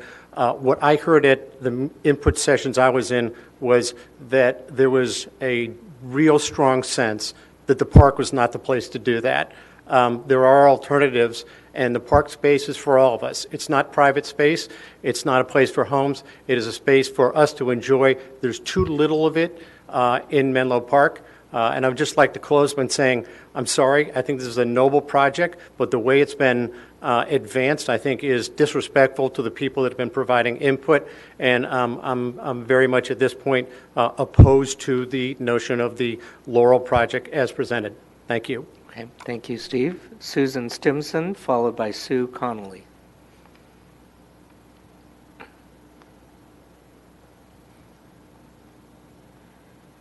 Hi, good evening. Thanks for the opportunity to speak this late night. And I live in Linfield Oaks. I am a local homeowner. I've been in Menlo Park for 11 years. And I share similar concerns, so I won't go into detail with some of the prior speakers, really about the process. And I think over the course of time, I did attend 2 of the public meetings. I also attended the Library Commission meeting. And what I'll say about it is that, honestly, there's 2 main concerns. One is what was just talked about. It was confusing to people to be making a decision on a site before there was a decision about a library. And so it really was this cart before the horse scenario where the meetings were very much distracted about, is this the right use of money? Why do we need a library? Do we need a library? And I'm not here to weigh in on that, but it did take away from the purpose of the meetings, which very much were Alma versus Laurel. So there was a lot of time spent just answering questions, and it really goes, I think, back to what was just being said about the process and needing to ensure there's alignment and agreement and transparency about what's being proposed. Either, yes, we're doing a library, okay, then we're going to make a site decision. That would seem, I think, more comfortable to the public, as well as just getting their input and buy-in on the project in the first place. The second is really that the conclusions from those 2 meetings were completely mischaracterized. In the first meeting, as was characterized in the notes, it said there was some support for Alma over Laurel. Every single small breakout group, and I stayed the whole time, unanimously agreed that the Alma site was the right site. In the last meeting, the third meeting in which I was at as well, the notes from my particular breakout session, which I sat through, were not accurate. 2 of the 3 breakout groups at that meeting preferred the Alma site. That wasn't reflected in the notes. I brought up this concern at that third meeting and actually shared my public concern about how these mischaracterizations were happening, and still tonight, the spin was the same. Again, I'm not here to weigh in on library or not. I'm just here to talk about the process. It's not a surprise. I'm also a supporter of the Alma site. It makes use of existing parking. It doesn't destroy all the trees that the Environmental Quality Commission was talking about tonight. The temporary library situation can be handled by our neighboring libraries, Atherton in particular. And finally, just one more point is that acceptance of this proposal is acceptance of fraud in the city government. And I don't say that lightly. It is a fraudulent process. Acceptance for this proposal is disrespect for the citizens of Menlo Park. And acceptance for this process will only drive further distrust in the process in dealing with the public and lead to them just knowing that these public input sessions are checking a box. Okay, thank you, Susan. Sorry to cut you off there. Sue Connolly, and I really do need to, I mean, if you support, you can like wave or something, but we're trying not to clap, because if people have a different opinion, it might be intimidating. We want to make sure that everyone feels comfortable in expressing their opinions. Sue, good evening. Thank you, council members. I'll try not to talk directly in here. I grew up here. I love this area. I've also read about the history. Previous generations have been responsible in looking to the welfare of today and future generations. This decision cannot be made tonight. You have been given grossly inaccurate information. It's been reported in the Almanac, and this whole thing, I was doing a lot of research. There's a grand jury on another similar project with Palo Alto, with Arriaga, and I think there is, first of all, a gross conflict of interest having the city staff, the library staff, and the architectural firm conduct these sessions for the community input, as evidenced by the gross reporting and, in fact, opposite reporting of what citizens actually said. This is a very, very grave situation. And no one was given the opportunity to say whether we wanted the library or not. It was only vote housing, no housing, Laurel or Alma. And then when they realized the contentiousness of the housing situation, they said, we'll take this off the table, but we know it's not off the table. And we need to address this as a city. Affordable housing is first and foremost for many of us, but there are other alternatives, namely Flood Park, which is close to 101, transit, a number of things, cramming more into this very, very precious green space that is being gobbled up as we speak by all the development is really an important thing we need to consider. So I'm asking you not to make a decision tonight. You do not have the information. There is no information on the pricing between the two proposed sites, and I was told during many, many meetings that we were in, Nick, I'm sorry, but everything you said was always, we don't have the information. We don't know. We don't know. And I thought, I run a business. You never make major decisions without looking at the cost. And in fact, the cost, what I want to say is a gift that ends up costing you is not a gift. And the gift, quote, from Arriaga, who's a billionaire, who has profited from Menlo Park quite substantially, is we're paying the price. We're paying to fund it. It's likely it's going to be a utility tax for which each of us will bear $1,000 per person. And then, more importantly, it's $1 million in future staff income a year, that plus pensions that we have to look into. So we have a financial obligation to not only the citizens now, but the children and the infrastructure that we'll have to pay for schools, roads, police, fire, water, none of which is being covered by Arriaga. Thank you so much, and please defer this very important decision till you have the facts. And I do believe we have to have a sunshine law. And also, Thanks. Thank you, Sue. Thank you. Alex Ito, followed by Monica Corman. And I don't know if Alex is here. Monica, welcome. Followed by Emily Martin. Hello. Thank you all. Thank you, Mayor Otake and council members. And thank you, Nick and Chris, for a wonderful presentation on what libraries are. You know, I thought it was interesting as I sat through the whole Guild presentation tonight and how excited everyone was at what is a wonderful project, and how so many of them talked about how it would be such a great community center. And it will be. But a library is exponentially more of a community center than the Guild could ever be. And it's free to everyone who walks through the door. So why are we here tonight? We're here to say yes to 2 new libraries, beginning with the main library in the Civic Center and a new Belhaven branch. We are here to say yes to implementing the ideas and designs from all the many meetings and the whole timeline that was laid out for you. And I was there for almost all of it, so I know that there was a process, and I felt it was pretty inclusive. And what else? We are here to say yes to a multi-million-dollar contribution from a private donor that will substantially reduce the financial commitment of the city to these projects. I mean, you cannot turn away from that. That is a huge factor. As you know, libraries are becoming this new entity, not quite like they were before. They are the new town squares of the 21st century. And all the towns and cities around us practically have done new libraries, but not in Menlo Park.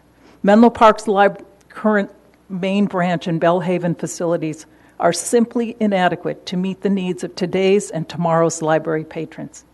And while we acknowledge that there are many competing needs for resources, including affordable housing, and we all know that, traffic mitigation, and others, I believe that the new facilities in downtown Menlo Park and Belhaven will make a significant contribution in the long term to the long-term public good in Menlo Park. And the library is free to all who come through the door. I urge you to vote yes on moving this project forward. Thank you, Monica. Emily Martin, followed by Jackie Sabrian, but I don't see her. Oh, there she is. Okay, great. Emily, good evening. Good evening. I'm Emily Martin. I've lived here in Menlo Park for 13 years. And in the interest of time tonight, I just want to say ditto to the remarks of Lynn Bramlett, Karen Grove, Steve Calder, Susan Stimson, and Sue Connolly. Thank you. Thank you, Emily. Jackie, good evening. Followed by Meg McGraw-Scherer. Okay. Hi.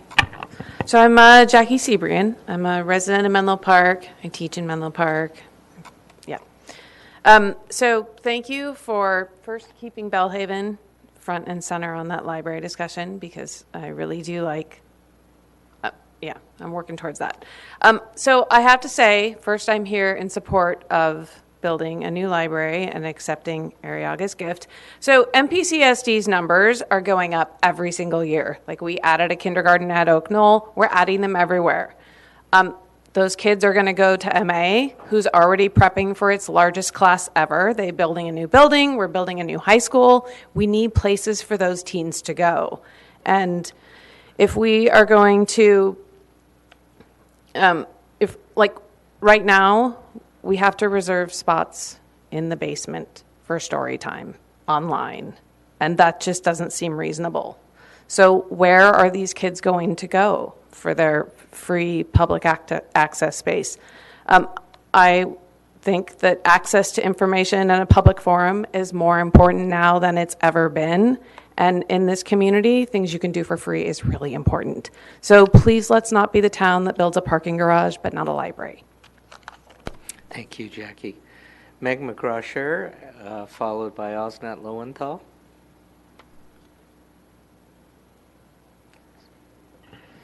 Hi, Council.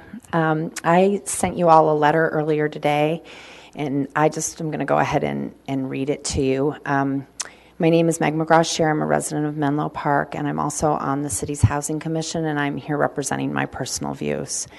My letter to you today started by indicating to you all that I was really saddened to see that that city staff are not recommending the inclusion of affordable housing as part of the next step planning process for the potential library remodel. If the library does go forward, the remodel does go forward, this is the perfect opportunity to provide affordable housing in central Menlo Park, near schools, services, and transit. I am here to ask that housing continue to be explored as an option for the redevelopment of the library. The staff report states the reason for the exclusion of housing is that it will take too much time to sort out the details. It also states it's complicated. Both are true, but it's so worth it. This is a chance to do something extremely meaningful for Menlo Park. As you know, we need affordable housing in Menlo Park more than most things. It is certainly more needed, in my opinion, than the expansion of community meeting space, as is proposed in the report. I believe that it is imperative that we take care of everybody who lives and works here. Building an affordable housing development as part of the library redevelopment would do just that. As I have said many times before, if the city is unwilling to allocate its public land towards affordable housing, we will never, ever see an affordable housing development in downtown Menlo Park. Never. The land is just too expensive, and nonprofit developers can't successfully purchase the land when up against market rate developers. The only way to make sure we get affordable housing near downtown is for the city to prioritize it and to decide that it is important enough to dedicate some of its public land towards that purpose. If the city can do that, we will get housing. As you know, once the land is appropriated, there are many excellent nonprofit developers who would jump at the opportunity to build a wonderful, affordable housing development in our community. The funding would include all non-city provided resources, though I would love to see some of our BMR funds, allocated to that kind of a project, and that's an appropriate use for them. If doing a combined structure feels too complicated, then I beg you to commit now to allocating other city-owned land to an affordable housing development. Maybe you say it's the Alma/Laurel site, depending on what choice you make, if it goes forward. Maybe you say we can do it on one of the downtown parking lots. Either works great for me. I think building it as part of a library remodel is the most elegant and efficient, but those options are very much acceptable to me if you can commit to them now. Please don't give up this opportunity to do what is right for our community. We need more housing, and we need more affordable housing specifically. We need it in central Menlo Park, given its access to great schools, services, and transit. We also need it if we want to be an equitable community that supports affordable housing throughout Menlo Park, not just on one side of the freeway. If you decide to support affordable housing, you will be doing one of the most meaningful things you can do for Menlo Park. Please consider supporting housing at the library site or as an alternative committee now to allocate other downtown public land for its purpose. I'm begging you to not let this opportunity slip by, because once it's gone, we can't get it back. Thank you. Thank you, Meg. Osnat Lowenthal is Karen Zier here? Donated time? Okay, great. Thanks. Followed by Adina Levin. Osnat, good evening. Hello, good evening, and thank you for giving me the opportunity to speak here again. I come to ask you not to approve the Laurel site for the library, as staff is proposing and instructing you to approve. First, I want to make it very clear I am a huge supporter of libraries. It's a wonderful and extremely important resource to any community, and we are very lucky to have one right here, close by, which I cannot say for the other side of the town, but I don't know what happened. People don't talk about it anymore. They talk about housing, so something has changed, but that's another topic. Anyway, the question that you are tasked with today is not whether libraries are important or not. I think that's a given. The question is whether the current main library is adequate for its purposes and whether we want to spend so much money on it. if you had a chance to look at the council mail log from the past few days, you cannot miss the fact that there is not a lot of support for the project, and at best I would call it controversial. Unfortunately, a lot of the people who are going to speak are not here today, but you received a lot of emails against this project, not surprisingly. I think the biggest elephant in the room is that the need was never really established. And there was very, very minimal outreach to the public. I would encourage you to look for the source documents and see that the need is based on a handful of people, mostly with invested interest, making anecdotal and wishful thinking comments. There was never really a need or a needs assessment that was really conducted. So go back to those initial documents. The amount that is discussed is extravagant and seems completely out of proportions for a small town like ours with not even 34,000 people. It's a small town. We don't need such a grandiose library. Comparing us to other cities with double or triple the population is just not relevant. By the way, if you Google the Mitchell Park Library controversy, you would realize that not everyone there was happy about it. There was a lot of controversy, a lot of spent, but they got the funding before they approved the project. So they actually got overwhelming support for that library before they built it, and not after the fact. So here it's a little bit reversed. I don't understand how you're even supposed to approve a project without securing the funding first, and without public support. It really seems reversed. The main library, as council confirmed, is in its goal-setting session is not a priority. It only came to be so because of Mr. Arriaga's involvement. And I want to call him by what he really is, because this really infuriates me. He's a developer who will probably get most of his money or his funding back right into his pockets. And one person should not dictate the priorities of a whole city. I cannot understand that. It really blows the mind. The whole process from the beginning was not handled right, and I literally stumbled upon it. I really didn't know it was going on. I, by chance, learned that it was even happening. It was under the radar the whole time. As I pointed out, there was very serious lack of outreach, and the fact that the MCC parents there was a blueprint that showed the facility was proposed on that site. No one was notified. Nobody knew about it.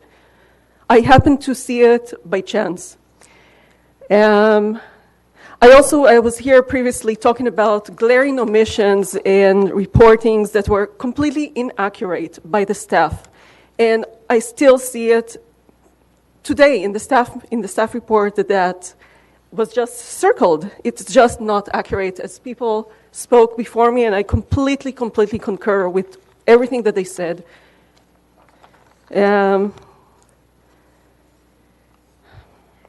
Staff report recommending, I'm not going to talk a lot about this because people spoke about it. The Alma site was overwhelmingly the site that was suggested by most of the people that attended the siting meetings, and I attended 2 of them, from start to end. It was not the Laurel site. I don't know how the staff even proposes this. By the way, on page 16 in your staff report, you will see that it will cost more to build it on the Laurel site. That's the estimation. So there was a vague reference to the cost, and it was suggested it will cost more here, plus a lot of trees that will need to be removed that a lot of people opposed. Of course, I want to, before I'm running out of time, I want to talk about the renovations right next to the childcare center, because one important thing is that the people who are going to be directly affected, and we heard about the guild neighbors that came here to speak about how they're going to be affected during the construction, you know what? The staff and the director of this facility are not even allowed to come and speak here because they are working for the city. So this is just an outrage. Thank you so much. Thank you, Osman. Dina Levin, followed by Andrew Boone.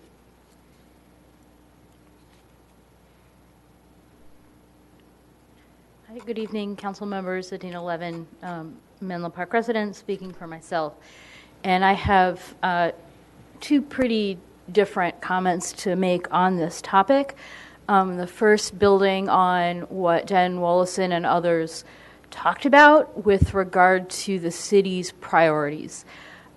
So, as you look at all of the changing role of libraries, the value of libraries in a community, all kinds of great examples, and you ask someone, would you be interested in improving a library? And someone will say yes. And yet, if you said, what are your 5 top priorities for the city and things that you want to pay your taxpayer money for, would a library rise to that priority? I suspect the answer may well not be yes, and we haven't been asked that question. So when Jen cited the city survey saying, what are the top issues? Housing and transportation, and library is not on that list. We have not been asked for the priorities, and I am not persuaded that a library, including significant public investment, would rise to that level of priority, even though in an ideal world it seems like a fantastic thing. So I am not persuaded that this is the top priority for the city at this time. That said, if the city does go ahead with this project, I would like to support what Karen Grove and a number of others had said in terms of the value and potential importance of using the public land as a site for affordable housing. Several had mentioned that for nonprofit developers, the key issue is the cost of the land, and we will not get affordable housing on the west side of the city without that city donated land, or that is a major factor in enabling that to happen. There certainly are questions about how you use a site for the multiple purposes. However, given the fact that housing does rise to that level of the top resident priority, and it's a top issue for our city and for the region, I would strongly recommend that if this is to go forward, then having affordable housing in this area next to transit, next to services, with great schools is the thing that the city should surely do. Thank you. Okay, Adina, thank you. Andrew Boone, followed by Eddie Rodriguez. Good evening, council members. My name is Andrew Boone. I live on Woodland Avenue in East Palo Alto. I visit a lot of the libraries in the area, including the Menlo Park Library when I'm in this part of town. I probably visit the Palo Alto Rinconado Library more. That's near where I live. And they undertook a very good renovation that was a small expansion of the library a couple years ago, and the result is good. I don't know if a simple renovation of the existing library is seriously considered here, but you could spend a lot less money and get what I think people want, which is a modernized facility, something a little bigger.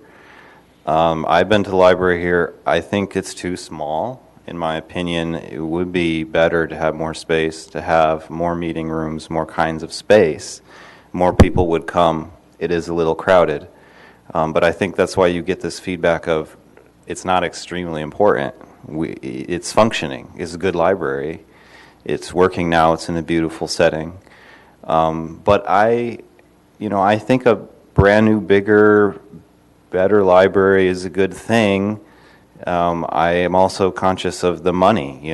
That's money you can't do something else with. So given that we're getting some of the money for free is a good thing, but be careful of that. The site at Laurel, I think, is a good idea.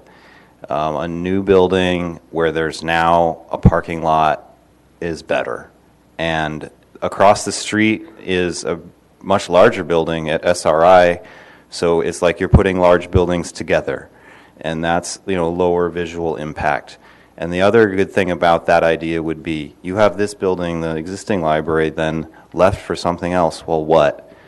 You could rebuild that as apartments, affordable apartments for people, and that site is perfect for it. You can literally walk across the street and get on Caltrain from that site.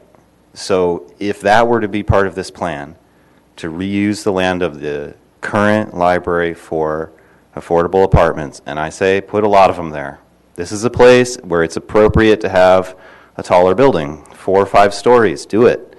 We have these buildings all over the place, and we desperately need housing in this place. And as several previous speakers have described, I remember Karen Grove's comments, you can't beat this place. This is the best place to add housing for people, and people add something to this place. More people here at the Civic Center, in the park, at Caltrain, downtown is a good thing. I think if you go ahead with this, be careful about how you build the new library and try not to cut down any trees. I think there's probably a way with all of our modern technology and amazing designs to build around the trees and not have to deal with something bad coming out of what could be a great and inspiring project. Thank you. Okay, Andrew, thank you. Eddie Rodriguez. And I believe Eddie may be the last speaker this evening. Thank you all for patiently waiting your turn. Thank you. Good evening, Eddie. Hello, my name is Eddie Rodriguez, and I'm a college student, but I would like to speak on the housing.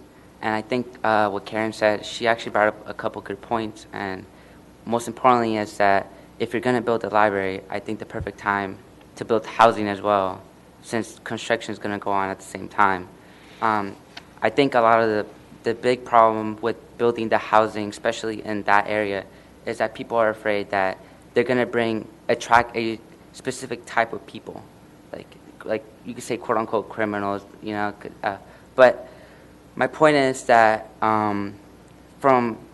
this is just one perspective, but I grew up in poverty as well, and I was lucky enough to go to a primarily white school, and I felt that while I was there, I was challenged on my peers because, they came from better neighborhoods, and I like to say by building housing, you're going to be bringing families, and you're going to be providing these children with better resources, better schools, just the library as well. And I would like to say that you're not just providing housing for these kids, but also you're going to be providing a better future. And that's just one perspective from many. Great. Thank you very much, Eddie. Okay, so, and thank you everyone for coming this evening. Now, it's now 11:46. I know we're not going to be able to have the full discussion and dialogue that this topic deserves, but I do want to give a chance. If you have any sort of quick questions or anything that's really on the top of your mind that you'd like to ask staff, Councilmember Carlton. Well, if they're quick. The answers aren't, but we're not going to get out of here. Okay. We gotta be careful. So, first of all, there's no approving a project. This would go out to the voters before it would go forward. But I don't know how to resolve what was said about how the meetings were characterized, because there has to be a level of trust that the information that we're getting as we make decisions is representative of is solid information. And I don't know how to resolve that, and we're probably not going to do it at midnight. But I'd like staff and our city manager to have a discussion and address the concerns that were brought up in the meeting, because I want to make sure that people feel like they have been heard. And no, let me rephrase that. I want to make sure that people have been heard and that their concerns are registered and that people, that we're acting on good information. Sorry, it's late and I'm tired, but you understand what I'm saying. And I'm not sure how you can resolve that, but I'd like to see something move forward to make me more comfortable and the people that attended the meetings more comfortable. Okay, so I think that was a request to staff to bring that back when we have the further discussion. I don't, again, this is in the interest of sort of providing staff some questions or real quick comments, but not to go into it. Councilmember Keith, I think. Oh, thank you. Yeah. Then, oh, thanks. I just wanted to say thank you very much to staff for your presentation tonight. Thanks to everybody who spoke, people who are in favor, people who are not. I think, just to be really clear, when nobody's decided to build a library yet, and we don't have the funding, and we haven't said we're building it without getting funding. There has been a long process, and I think we keep asking staff to kind of remind us of what that long process is, how we got here through a needs assessment study. And I thank Noel and Tam for coming tonight. I want to just give a little bit of information. We had a library tour, and the entire community was invited. Everybody was invited. It wasn't a closed group, it was for everybody. I happened to be the only council member that went on that tour, and there were probably 12 people or so that went on it, some who are here tonight. I want to thank you for taking 4 hours out of your Saturday to come and tour the library in Los Gatos, and then to tour the library at Mitchell Park, because I know that was a big commitment of time on your part, but you chose to take that time and educate yourself and learn about what new libraries are doing. I want to thank Noel and Tam for being at that Los Gatos Library. What a beautiful library that you produce. It's amazing. And just to see what can be done with libraries today, which are really, like somebody was saying, community centers, places of learning. It was really enlightening. Teen portions, we heard from the librarians at both libraries that the teen centers was too small at all of them. And then I also want to say just that we have, and I'll just clarify with Mr. McClure, if we're on council up here, we're council members, we look at things, we read reports, and we do talk to community members about what it is that is happening here and what we're looking at and doing. And I mean, I'm just going to ask Mr. McClure, do I have every right to talk to people about a project and to ask them to write in if they're in support of it? Certainly. Yeah. Just as every other council member up here has. So, Lynn, I want to thank you for your comments and to give me the opportunity to let everybody in the community know that we can talk to you, every single person here. And I do like to talk to all of you. And I like to talk to you about what my priorities are, what I think is important. I think in this library project that we're looking at the future, we're looking to the future, and we're thinking about beyond when we're up here, 20 years down the line, what do we want to see? When I've been on council now since 2010, and I know the library staff has worked hard on this for years, and I know Monica Corman has worked on this for years, and so it wasn't something that just came out of the air. It's something that's really been around for a long time, and when a private donation comes forward of telling a city, if you can come up with $20 million, I'll pay for the rest of it. I think that was a very generous offer, and I think that's why we're here discussing this right now. But if this goes forward, it would definitely go to the voters, because we don't have the money to do it. And then we can have a discussion. Do we want to do this? Do we not want to do this? But I think we haven't had that opportunity yet. And that's something that everybody can share their opinions with all their friends and talk and have a robust discussion about why would we do this? What are the benefits? What are the opportunities? And if we wait to do it in 3, 4, 5 years, what are the inflation costs that it's going to be? And would we even consider it when it goes up to the degree that what we're being told? And I imagine the numbers that you're talking about, where did you get the numbers for the inflation costs? They came from the study that was done in the Space Needs study. So they sort of projected out, they looked at costs going out into the future.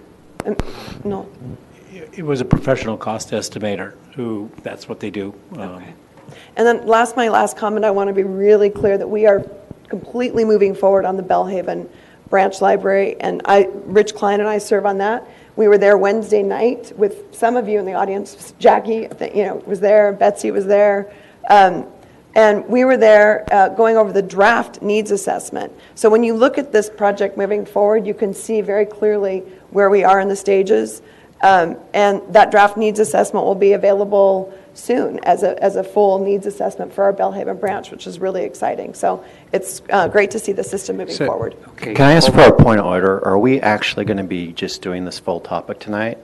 Because it seems like we are. Are we actually doing the full topic, or are we continuing it? No, what I wanted to do was if there's any other questions. give a chance if there's any questions or Okay. comment that can't wait, that needs to, but yes, let's keep it as succinct. Councilmember Klein?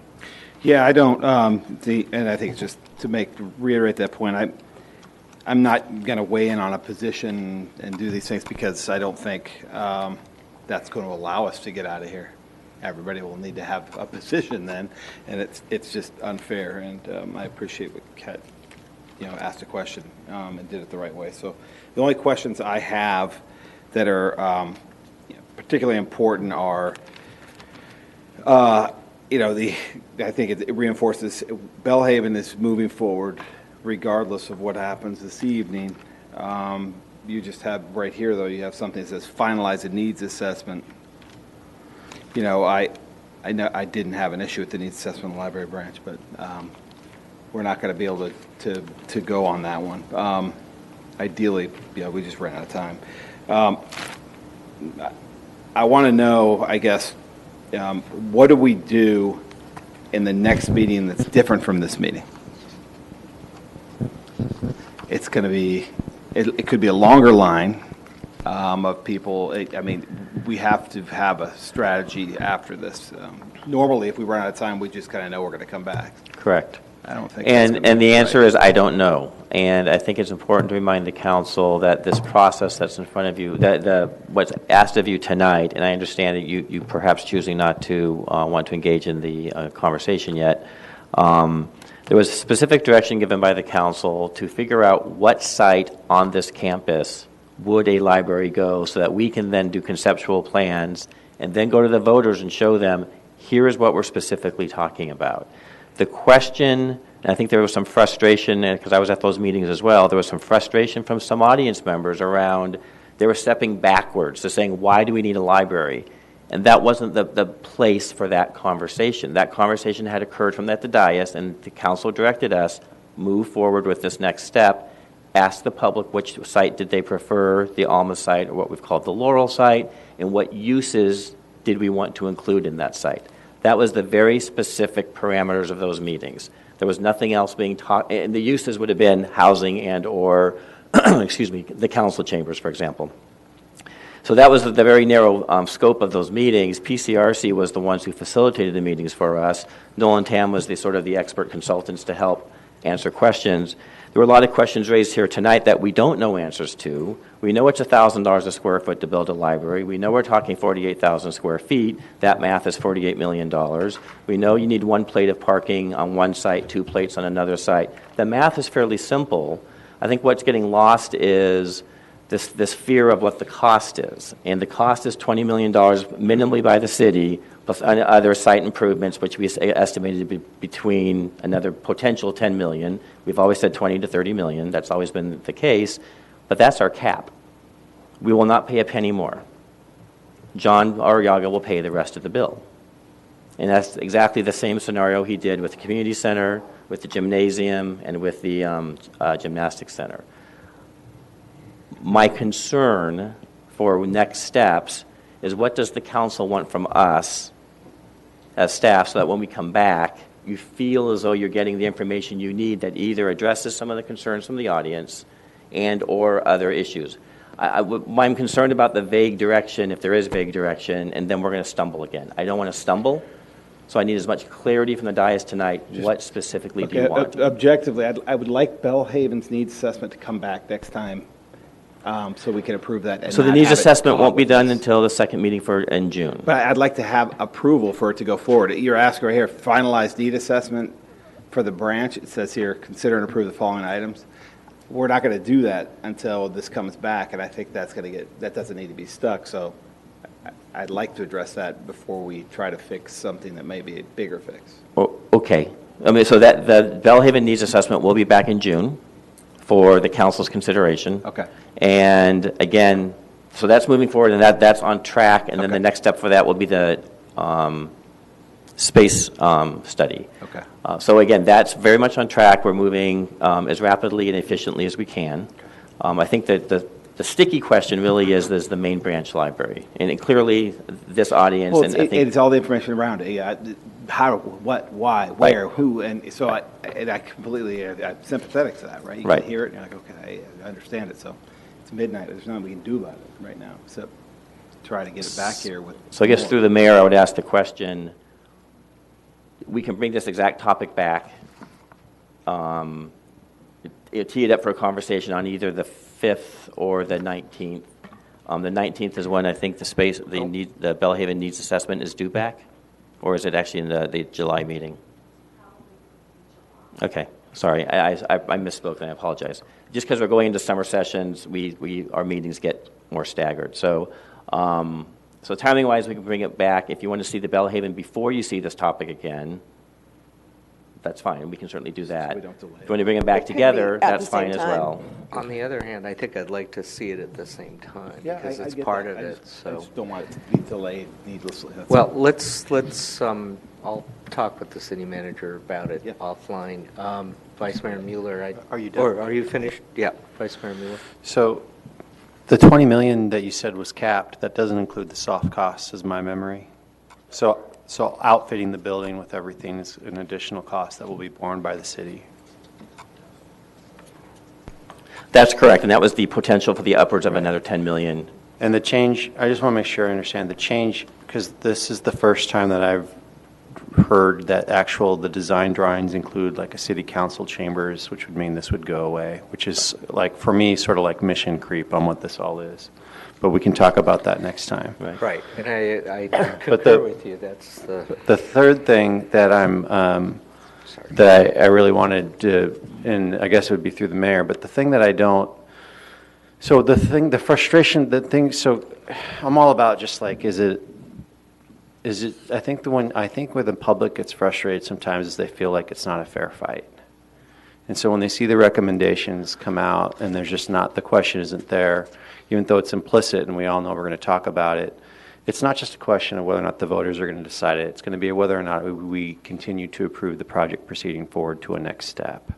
And that's not there, so people get really frustrated. Like, well, we all know we're going to talk about it, but are we really going to talk about it or not? I think there should be something in here that says, council approves going to next step. And if a majority of council does, they do. And if they don't, they don't. But people know at least there's the opportunity to talk about that, and it's going to be discussed that night.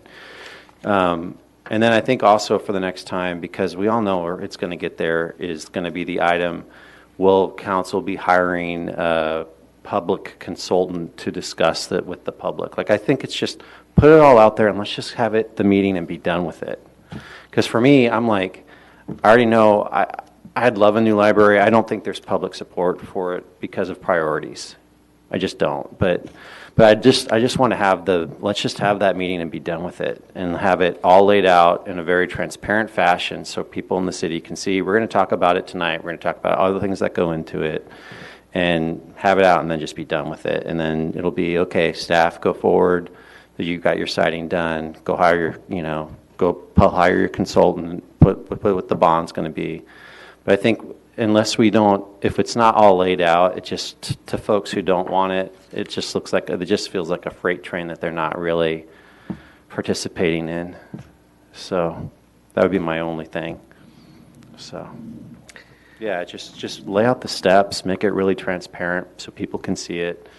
And if you don't win the day, you don't win the day, but at least you understand what it is that's happening to you. So why don't, if I may recommend, Alex, you I have and an idea. let's talk about this offline, because I do think I hear the guidance and suggestions, and I would concur. I'd like to see the Bellhaven needs assessment.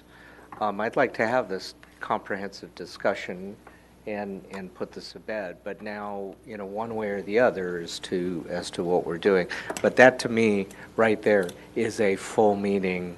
That's correct. And I know our June meetings are both going to be around the budget. I mean, that among other pretty big items. I'm just looking at the forward calendar. So this may be July. Let's. I don't see a way to kind of do a part, here, there, and then without it. So anyway, but I welcome you to, if you pass input to, I think you provided input to Alex. So. Well, a suggestion I could make is maybe reconvening the council subcommittee on the library and really working through what are the specific policy questions that need to come back with clarity. Because perhaps that's, again, I think to Councilmember Mueller, or Vice Mayor Mueller's point is, what are the specific actions following? What are all the next steps? Not just the next step, but what follows on that as well? Yeah. What does it look like and whatnot? So I think we can sort of provide that clarity either through the subcommittee, but I can't go through the mayor then because I have a Brown Act problem. So it's one of those, either the two subcommittee members or the mayor, but I can't do both. And I should just say, because the Friends of the Library who are here and the folks who support the new library, because I went there. I think, again, I think actually Adina said it really well, which is where I am, is like a new library would be great. For me, it's just competing priorities of funding, other things we have to fund in the city right now is where I am on it. I really appreciate how much you guys care about the library and everything that you put into that. So I just didn't want to end by just sort of casting it aside. And I also think this may be a good discussion to have after the budget discussion. Yes. So anyway, on that note, which is a teaser and so using the subcommittee, it's subcommittee is fine. So on that note, I'd like to thank everyone for coming, and please join us. Our next meeting is June 5th, which we will be reviewing. I think our first review of the budget, I believe. But anyway, among other items. So, any council member reports? I'm just trying to think. There's no information. We had one information item. If there's any questions on the item K1. Any council member reports before we conclude? All right. We'll see everyone on June 5th. Thank you. Thank you, Peter.